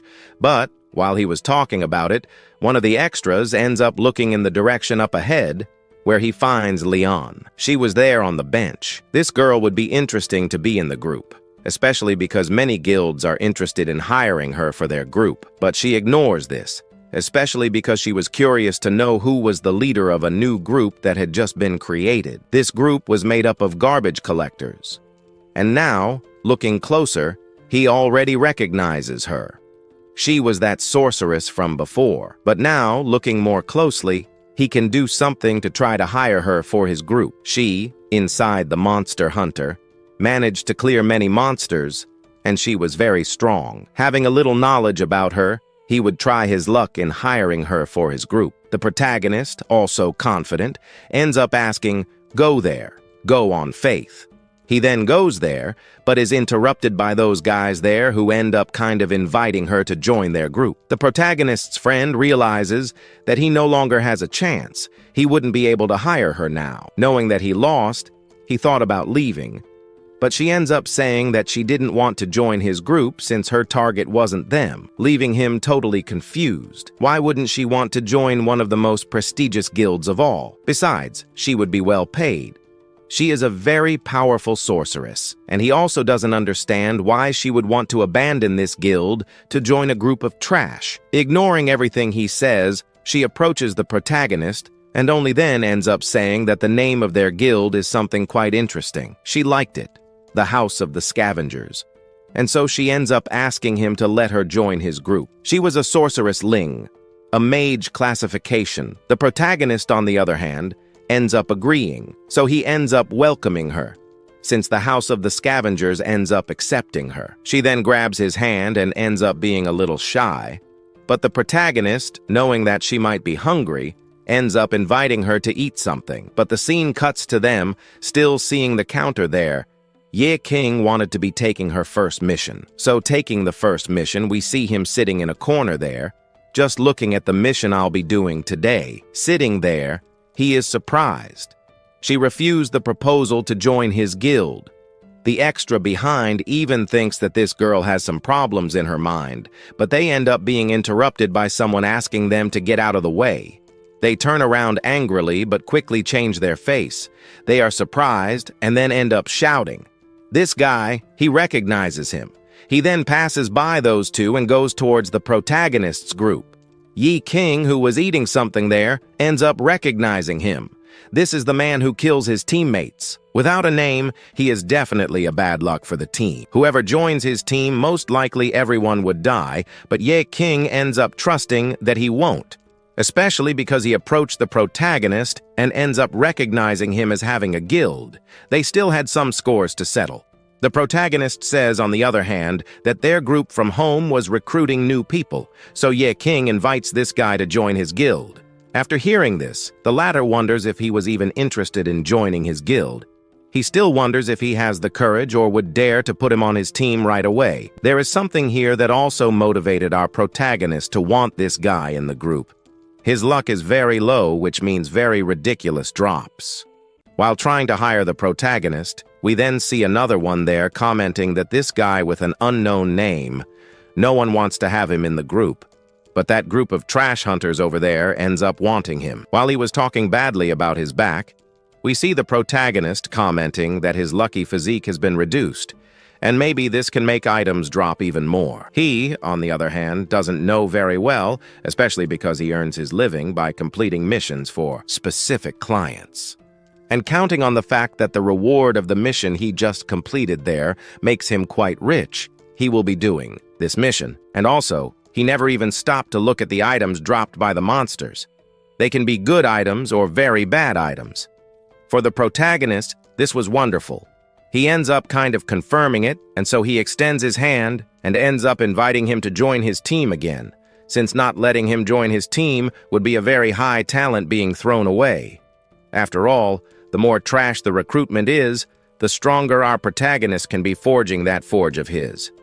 But as soon as he hires him for his team, the people from that other guild start laughing, finding it funny, and this, perhaps, was also part of the name of their guild, Garbage Collector. They simply collect those that nobody wants. Meanwhile, we see him commenting there that his guild will be swallowed by the abyss. But Ye King cannot be dying by the abyss and will have to die by his own hand. He will have to participate, otherwise something bad could happen to the protagonist's group. However, on the other hand, he decides to say that in the abyss, no one will be dying. Despite his luck being basically zero, he realizes that this guy was very strong. In dungeons of quite high ranking, he and a group ended up entering, but in the end, only he managed to return. But looking at it from the other side, maybe this Ye King is strong, but now looking more closely, we realize that this Ye King is only recruiting those who are considered fools. He simply decided to abandon his best team to join this trash team. And currently, his team ended up recruiting Ling and the guy with the unknown name Zhu Tang, and with one more now missing, will be completing their team now. And only then could they have the license house to be able to enter the dungeon. But there, time passes. The afternoon finally arrives. Meanwhile, they sit around thinking about what they should do, until the protagonist's friend opens his mouth saying that their fame isn't very big. She answers that of course not, and that was the reason why those two were very weak, and that was getting in the way. But she appears there in the background laughing at the protagonist. His time to form the team is running out, and he has no one else who can join the group. So that means that all the effort he put in today here will be wasted, and now that he couldn't create this group, he will be punished, since from today on he can't basically become a hunting group leader. But even if he takes away his hunting license, he will be putting a restriction on him. So Ye King had better repent and apologize. But Ye King interrupted him, saying that he already has basically everyone on his team, enough people, which makes him confused. And so he reveals, there is only a weak guy named Tang here. On the other hand, there is the silly woman who joined his group, Leon. The one who is considered the most unlucky is the one who is let into the group, known more as the nameless guy and counting on. The protagonist, Ye King. There are only 4 people, but he decides to say that there are only 5. But at the moment he says that there are 5, someone appears in the background apologizing that she ended up getting stuck in the abyss. But luckily, she didn't die. Now she's here, but whatever. Now she wants to introduce herself, and thus, everyone recognizes her. This was Ling Yang. But behind someone's back, he calls for his leader and realizes that the World Guild had a very high protector for his team. But now, they have changed their view, especially because now in their group, there is Ling Huang, who has a lower rank in his family, and in terms of status, she is quite powerful. But his leader ends up commenting that she was quite powerful and quite recognized, someone quite powerful from other guilds who most likely should have hired her a long time ago. So, knowing all this, it is very likely that he knows the answer, since she, Ling Huang, most likely ended up being a rebel in the family and ended up receiving some kind of punishment. Now, she can't have any more resources from her family, which doesn't allow her to have the proper training. So, he doesn't understand why she wants to join that group of that trash, but he probably asks if this Ye King is really strong. But the leader, on the other hand, answers that no, this guy must be using some dirty tricks. But he also changes direction, but he also changes the subject, saying that the scavengers from their group haven't shown up yet. So he ends up kind of wondering what happened. He told her not to worry. Their group of scavengers will most likely show up around here since they're entering A-rank dungeons, but the receptionist congratulates the protagonist for having formed and established a guild and for having achieved this. Then the Rosehof server regions may be accepting the workers' commission as a team.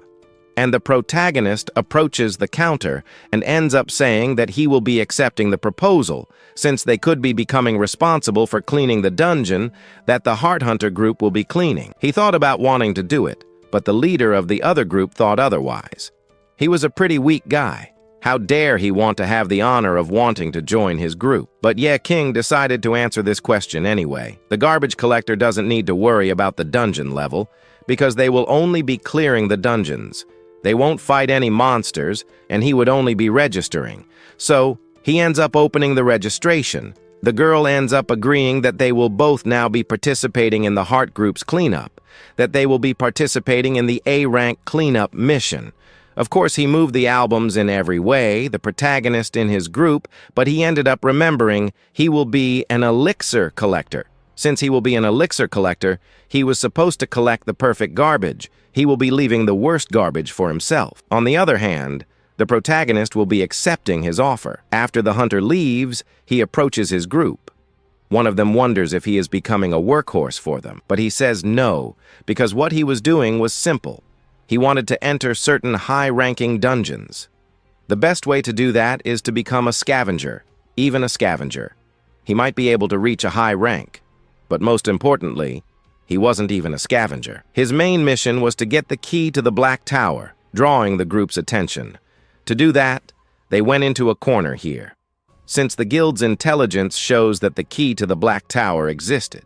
This is basically a certain abyss mission, because the guild that ended up being placed to invade this abyss ended up receiving a very high proposal, and the profit from that was quite high. However, the key to the Black Tower is the ticket so that you can challenge the Black Tower. Challengers receive rewards based on of the damn things you complete. Managing to complete all the floors, you get everything you want, even portions that can revive those people who died in the abyss. There was a sure thing. She knows that countless hunters have tried to get this key to the Black Tower, but unfortunately in the whole world, only a few people have managed to get their hands on this key. But by getting this key, these people have managed to become very powerful like her brother and sister. But at this moment, he appears, asking a question. If he can overcome all the abyss there, he will perhaps be able to make a wish. That was if he could become powerful. But they reveal that to become strong, it was based on strength itself. Sad about this, the protagonist is happy, because now in front of him was the opportunity to get the key to the Black Tower, and anyway, that group from that guild will be his shield, and so they have enough time to look for that key, making everyone in his group happy, even because the protagonist's plan was quite naive, but it was quite good. At first, the protagonist thought about going to that dungeon himself, but his guild is new, and they can't hire enough people for their guilds. And as a result, everything here now, what happened was unexpected, but the scene changes to them in the portal. From the portal, we see the protagonist's friend leaving.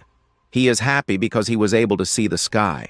It is the first time he has seen an abyss like this, as an adventurer who has no name, or this type of dungeon. The reason was that there are a lot of them there, while Qing turns to the two of them and wonders if by chance they were both dressed like this in the middle of this dungeon. They agree. But in the meantime, we see this adventurer who, in the end, doesn't like this type of dungeon, even because he has to walk a lot to find a single opponent.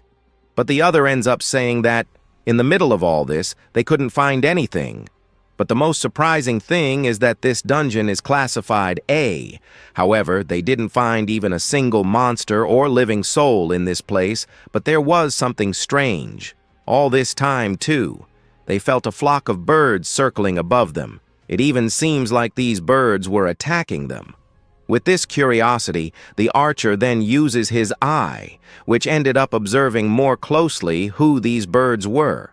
In themselves, they were the monsters that flew over there, so she alerts the group, since these birds were not some birds, as this was considered as prey. And at this moment that he spoke about this, everyone starts to go crazy, starts to run here and there. Meanwhile, they turn to the group of garbage collectors and wonder if by chance they were not afraid. The King answers, "No. These monsters only grab you and throw you from very high heights. Besides, this monster can't do anything. So," he comments, "if by chance he gets caught, no one here will be helping him then." But for having responded in this way, other hunters ended up mocking them. They were some garbage collectors. They couldn't even let them die here, however. While he was saying this, the raptors went towards him. They used their shield to defend themselves. Meanwhile, another tried to knock him down with the arrow, but it was no use because one of these raptors ended up grabbing the archer, being carried up. We see the warrior who then tried to jump as fast as possible to catch him, but it was no use. The raptors lifted him too quickly. But behind us, we see a person from the protagonist's group who saw all this. She uses a fireball that ends up managing to knock down that raptor, but this ended up causing both of them to fall to the ground. To the ground. She is disappointed. She even thought that this group only had elite people, but now, looking closer, it seemed like just a bunch of weaklings. But the archer ends up blaming Qing for all this since it was his fault. But Qing realizes that this guy was a master in opposition. He blamed others for his own mistakes. While Qing gave moral in the face of these extras, we see the raptors flying towards the protagonist. If he was going to catch him, but the tank didn't want to allow it, but the archer asks him not to even get involved with them, he could be dying. But Qing looks at him coldly. The birds then quickly stops. This was because the protagonist, in extremely fast movement, managed to cut the raptors, fall to the ground. The tanks and the archer doesn't believe how he managed to do that. Did she die because of that trash? The archer doesn't believe it. He even thinks that this is a dream. But one of them wasn't alive. This thing that was still alive gets up and goes towards the archer. Knowing that he could get screwed a little, he screams for help. And the king appears and ends up knocking that thing to the ground. After that, Qing asks him to shut up. Rapanes are very sensitive. They are very sensitive to sounds. If by chance he continues screaming like that, he will be attracting much more attention from the monsters, but the fight continued. The stronger ones managed to deal with the weaker rapines. The tank and the mage did the same thing. Both rapines were knocked down, but they did not stop coming. Others ended up hearing a noise from far away. This caught his attention. After disappearing from there, we then see him, the leader, angry with the warriors of his group. He just asks that these guys get rid of his group, since their group will not allow this kind of failure in their team. Meanwhile, we see Qing, and his group worried about a person there, since he was making a lot of noise. They all went towards him. Although they did not do much damage, it was very dangerous, since there were many raptors in his direction. But she ends up saying that, although this type of monster is not very strong, they prioritize attacking hunters who make a lot of noise, like wizards or bards, who need to sing very loudly to activate their magic. He is scared by this. Our 10 out of 10 singer has already shut up, because he will not sing here. But then we see the wizard of the other group happy to see that these raptors were afraid of his group, until out of nowhere he starts to feel the ground shaking.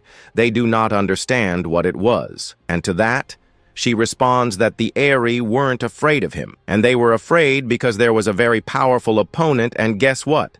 This monster was coming towards them, and the scene changes to the distance there, where we find several monsters running. These were practically some orcs that decided to come towards them, and a gigantic amount. In the background, we see the leader pointing there and saying that they needed to protect themselves, because what was coming towards them was the company of orcs, so he needed the tanks and the healers and the shield to stay there in front. Because he has a very good profession as a commander, he is able to give orders to 20 people in his group. So this time he wants to demonstrate the real power he has in his group, for these garbage collectors to see how powerful he is. Watching all this, we see them totally bored, but the orcs are getting closer and closer. However, before they can stand still, watching this orc being defeated, the leader advances, asking the group to do the same. As he advances, he manages to cut off the head of one of the orcs. Now that he has managed to break the orc's defense, he asks his final group to attack and destroy the rest. While the fight is happening, and the king just watches, he realizes that the orcs are not very powerful, so their squadron managed to deal with these monsters. However, she ends up asking them to fight, at least force them a little, while he asks them to relax. But out of nowhere, one of the monsters that was thrown towards him reappears. He falls in front of him, but gets up to try something. But the king, with just one petal, managed to send this monster to another world. He gets angry, especially because those guys did it on purpose. Looking back, he is still surprised to see that those guys were still alive. And since they were alive, he asked them to come here and collect the trash right away. Once, he collects and ends up getting some items that aren't that interesting. And we see there the effect of that unlucky guy in his group affecting the drops. The drops fell there. They were of low quality. He realizes that these low-quality items will be given to the trash collectors like them, but the best ones will be caught by those there, the group that is cleaning this dungeon. And look at this, that the item this time was more than terrible. The classification of this item was classified as gray color. The Eye King, on the other hand, only sees profit in this. He told him to get these items, since these items there were more than perfect for him. But the leader, while cleaning the dungeon, realized that the items that dropped, not even a purple classified item, or another classification dropped, only trash dropped for them, like gray classified items. And, incredibly enough, this was more than abnormal. It seems that not even the monsters, not even they can deal critical damage to anyone. It seems that that guy's bad luck there, and even the equipment he equipped with some effects wasn't happening. But the human strength of the monsters didn't seem to have its original strength. It seems that there's something strange here. Furthermore, monsters are intelligent, and when they encounter hunters who are facing their territories, they advance in their direction. But the last time our protagonist met that dark elf, he ended up feeling something strange happening to him. It also seems that some monsters can also communicate in the same way in some other languages. However, one points in his direction and notices a shadow of monsters. These monsters were communicating. Realizing this, the leader asks the tank to get ready and the healer to heal him, and at this moment, he advances towards one of the orcs and takes down one, but it still wasn't enough. They needed to take down others and, oddly enough, they managed to do this. But something appears behind the archer. What appeared were some orcs that dug deep into the ground there to be able to cross them and get him from behind. They then advanced towards the group of hunters. But they had some nets, and these nets were enough to catch the two hunters. The guy there realizes that they were in danger behind them, but they needed to make their way in front. The leader ends up asking him to take care of those behind him. He will be taking care of those in front. As he advances, he asks that the garbage collectors be located there. It would be better for the garbage collectors to die first than him. They are in the net, and he ends up catching some things. This was like a signal. He throws it up in the air, and smoke appears, drawing the orcs' attention. This then ends up guiding them to the protagonist's group, which of course was there at the top of that mountain. The orcs didn't understand anything about what was happening. But quickly then, they turned around and realized they're at the top of the mountain. They there with their shining eyes, they realized that up there was easy prey. Our story here continues from the last page where it left off, and we find those orcs who found our protagonist up there on that mountain, only able to see below while running. As he ran, our singer 10 out of 10 noticed that something was approaching. Those monsters were the ones who had escaped from that group of monsters ahead. But she, putting her hand in the fire, ended up saying that no, those there were basically drawn here because of some people. From the beginning, they basically never had the chance to show their true strength, so it was time to show their true power. However, someone appears in the background and just asks her not to do anything for now. After all, they basically needed to save their magical powers and health points because it was unnecessary to use their powers recklessly. So, he would take care of it. The girl then wonders if she couldn't at least use her magical powers as well. Looking to the other side, he notices that a group of orcs was basically leading them into a trap. So they should test the main strength of the hunter's heart. With that objective, he ends up commenting that the monsters in the rear were for him. Our protagonist would have no difficulty with them. Among the four there, our protagonist decides to jump. Jumping, he ends up falling. And at that moment, the monsters point upwards, saying that he was approaching. But the moment he got closer, one of the nets they threw ends up catching our protagonist. Thinking they had caught him, they run to grab that net once and for all. But at the moment they thought they had caught our hero, he appears behind one of the orcs, which ends up catching the attention of each one of them. However, they didn't react very quickly because our protagonist manages to strike a blow, throwing one of them backward. But other orcs appear behind and go towards our hero. Before they could catch him, he manages to dodge at the last moment, and as soon as he dodges, he draws his system sword and jumps down. After he makes those cuts, the girl from before ends up recognizing that he has gotten stronger in recent days. Moreover, his sword cuts have become increasingly faster, and she can't even see his movements anymore. In the fight, our protagonist was fighting seriously. The monsters that came toward him were dying one by one, but others appeared with the goal of capturing our hero. However, none of that worked because our protagonist managed to make some cuts, slicing the monsters that got close to him. After taking down one, we find that one of the orcs realizes his strength was very strong. Staying there to fight against this was impossible, so he opts to retreat. As he retreated, we find those LC hunters laughing at the lit scavengers. At this moment, it was very likely that they managed to kill each one of the lit scavengers, but thanks to their sacrifice, they could fight here in peace. But while thinking about this, we find some of the orcs running toward them. They can't believe it and wonder if this was a joke, as the orcs end up deciding to come back. They then use their bows to try to defend themselves, but nothing works because the monsters manage to surround them, and a very epic battle begins. We can't see much because a lot of dust rises there. As he suspected, these orcs seem to be a little smarter. They attacked the weaker people first, but upon discovering that the weak were strong, they retreated to find other weak targets, because the strong ones were for later. In the end, he ends up thinking that these monsters have a certain level of intelligence. Meanwhile, back to the main fight, the guy is startled because he saw the size of the other one's club, and it hit him squarely. The one who just got knocked down was the tank, which surprises them because now with the tank down, they can barely fight.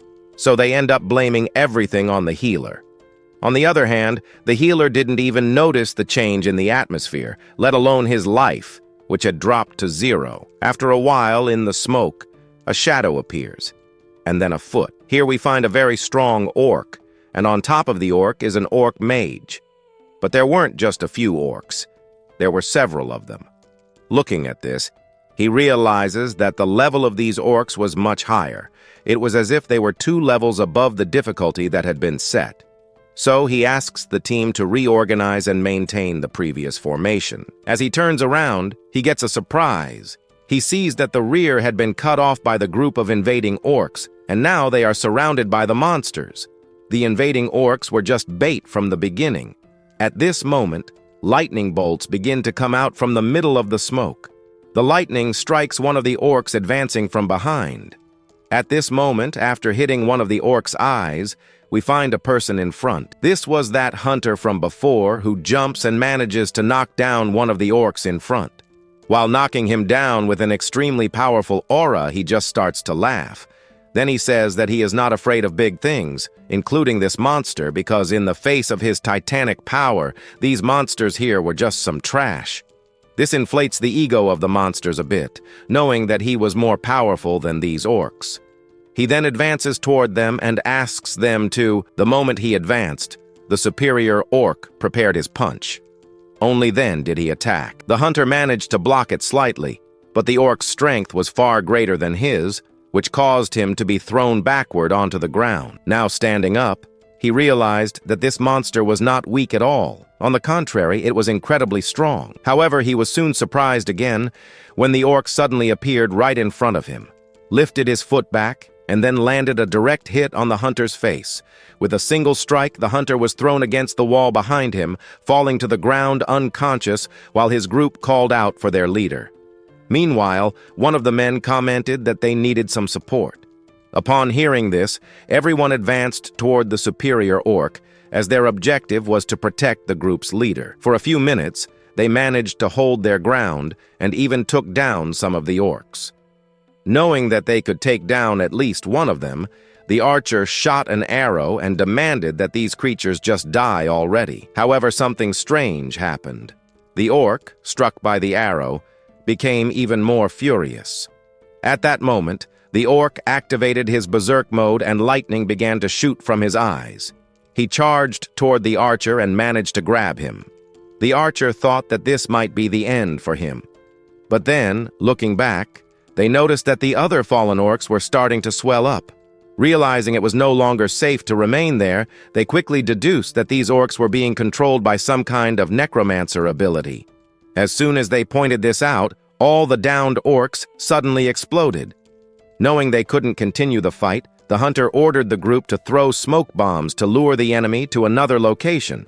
Escape was now their priority. Realizing the corpses of these monsters could turn into bombs, he turned around and warned the others to be careful.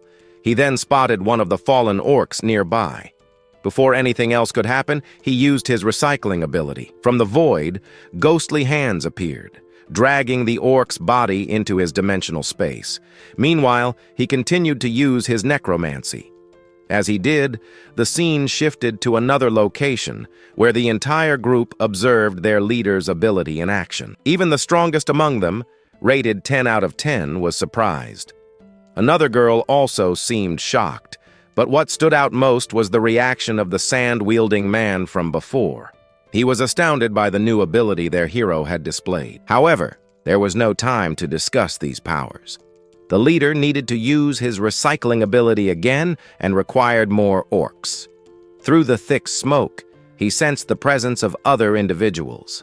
Initially, he had planned to search for useful items, but the sudden appearance of these figures interrupted him. He called out to the Scavenger, asking them to obey his commands, since this was a rare and valuable opportunity. It was simple. He wanted to take advantage of the moment. Confident, he proposed that they write a brilliant report, stating that the A-rank mission was a success and highlighting how the Scavenger had helped defeat these powerful monsters. Such a report could greatly enhance their clan's reputation. On the other hand, he mused aloud that working as a garbage collector wasn't so bad. More importantly, there were reports he wanted to file later. Yet for now, he remarked that their protagonist, who once sought only peace and teamwork, had finally reached the perfect moment. With a smirk, he sincerely invited them to join the Hunter's Heart as a cooperative hunter group. As he winked at them, some found his gesture a bit unsettling. But before anything else could happen, they needed to stall for time. Smoke bombs filled the air, distracting the orcs while the exhausted hunters regrouped. It became clear that facing these high-level monsters head-on wasn't a viable option. One of them commented that there was no need to fight the leader directly to advance. Instead, they could simply avoid battle by finding a way around. For him, this approach seemed easy enough. After all, these guys weren't unbeatable. They will be attacking them again, so he keeps saying that he has hated those idiot garbage collectors from the beginning. Then he just asks to lead them to the current beast that was weakened, and it doesn't matter if that R happens to be dead, because their father was basically the boss and would be the one held responsible for it. He finds it incredibly amazing while his eyes start to shine. The deal was amazing. But meanwhile, our 10 out of 10 singer thinks he has a pretty interesting hunch about it. Besides, he clearly realizes that if they go there, it is very likely they will be used as cannon fodder. They are being treated as if they were nothing, and if they go there, it is likely they will die. Another one comments that Q was exterminated with the same kind of team effort before, so they would set up another trap for them. The other opportunity ends up agreeing with our protagonist, even more so because fighting these monsters would be good, like good for training. And he couldn't miss that opportunity. So, at that moment, he ends up asking what they thought of his proposal. They should treat him the same way as an A-rank hunter group, and to sweeten the deal, they would keep a good portion for themselves during the final agreement. At this moment, everyone in his group ends up thinking they should accept it. On the other hand, our 10-10 singer says they shouldn't accept it. It was a trap, and he goes on to say that they were worthy, and he would basically be helping them if needed. Besides, they couldn't refuse. The girl behind just stays happy, but our protagonist ends up asking for some time because they need to talk a little. There, he realizes that that idiot Fashion Yong basically had some intentions against him, and his goal from the beginning was to outshine him. Knowing all this, his friend ends up asking if he really wants to join them and thinks it's true. So he hands him a small shield, asking him to use it because this shield will save him in critical moments. When he sees this shield, he is completely speechless because it is the legendary shield. As soon as she sees the legendary shield, the other one also asks where he got it. He ends up saying that it was a bit of saving up, but even so, he can't hold a shield like that because if it breaks, he won't be able to pay for its repair. But our protagonist simply says that if it breaks, Just throw it away. He has another one to give him. Turning forward, he comments that she has a certain level of medical skill since a knight like her should have some medical knowledge. But she, on the other hand, ends up affirming that, yes, she knows a little, but she doesn't have much healing ability, although her healing spells should be one of the main abilities of a knight. But he interrupts her. He is decided, because right now, she will be the babysitter. She asks why, because she has always been in the abyss alone and never served as a babysitter. However, the important thing now is that this time, she needs to be the group's babysitter to protect the weaker members. Besides, she is the only class shifter among them, and her ability to protect others is the greatest, so she has the duty to protect each one of them. However, she calls out to our hero, but on the other hand, she ends up saying that she won't need her help because she wasn't that weak. Again, he asks for her help to protect the others, and she just agrees because she needed to improve her healing ability a little more. However, Ronald, the 1010 singer, lost the shield, and he ends up commenting to her that she has fire abilities and can defend herself from those bomb oxen. He doesn't even have 5 seconds to dodge those bomb corpses. How is he supposed to protect himself now without that legendary shield she took? With the shield, she can get close and roast each of those monsters. Meanwhile, he turns around, and that sand guy he met earlier inside that cave was touching his nose while wondering what he was looking at. He wasn't going to die anyway. He didn't even want to give him some items, but he asked to forget about it and fight the way he wanted. So now they move forward because the rest is simply his next objective, and his objective was very simple. His objective was to wipe out those OR regardless, without the help of the Heart Hunters. The Heart Hunter would be staying behind as rear guard, so there was no need to worry. If help was needed, he would go there to protect them. He simply ignores everything and advances through the smoke. Entering the smoke, he wonders if these scavengers were really that stupid. Now that everyone was gone, they simply shouldn't be hanging around anymore. They should be running as fast as possible. After all, they needed to get out of here. Otherwise, once their squad was eliminated and the ORCKs were coming after them, everyone in their group would be finished. As they ran toward another location, they all agreed, saying that those idiots were still hanging around. So, he told them to come at him. The furious orcs end up charging at our protagonist, and in the middle of that smoke, explosions start happening. Right after those explosions, the orcs from all directions fall to the ground, completely taken down, and there in the middle stood our protagonist. Meanwhile, stronger orcs and the main, most powerful orc, along with the orc mage, were there, surprised by the strength of this newcomer. While they were babbling about something, our protagonist didn't understand anything. So, he asked the system to translate everything they were saying, and the system picked up their conversation, translating the orc mage's voice. The orc mage commented that they were too foolish. The Orc clan had basically been entrusted by the heavens to guard the Emperor's Valley, so anyone who dared to invade their territory was meant to die right there. And at that moment, as he spoke, he activated magic, making the orcs furious while controlling the minds of the other ORCKs. Our 10 out of 10 singer was surprised by the sheer power this orc had, because to control the minds of so many orcs, his strength had to be extremely high. So he knew he should be a little concerned about that. But while he was thinking about it, hidden behind a rock, he noticed one of the orcs bringing over a stained axe. He realized the axe was enormous, and then the orc handed that axe to the superior orc. Meanwhile, our 10 out of 10 singer noticed something else: the health of these monsters. How were they supposed to gain the upper hand against these beasts? While thinking about this, he turned around and realized that indeed they had been used as cannon fodder. The others simply ran away, leaving them there to fight against these powerful monsters. Trapped there without any help, those hunters asked our protagonist what he was going to do. Our protagonist said he needed the remains of the bodies because he needed to absorb their power. As soon as he said this, he added that he was going to cut off their heads to clear the surroundings. After saying that, he advanced. However, our protagonist hadn't finished talking yet. He called for everyone, and after calling them, He asked them not to leave a single monster alive. Then one of them told him to relax, as she would be handling the rear guard, while the other one promised to show her firepower and turn those monsters to ashes. Upon hearing this, our hero advanced toward them with his great sword. Everything seemed incredible until he found the 10-10 singer hiding behind a rock, realizing that it was actually a good thing. And with that, here we are. He thought it was amazing. Our video for today is coming to an end. But before I leave, drop a comment below letting us know what you thought of these new chapters. Are you enjoying our Paradise Singer who's always hiding?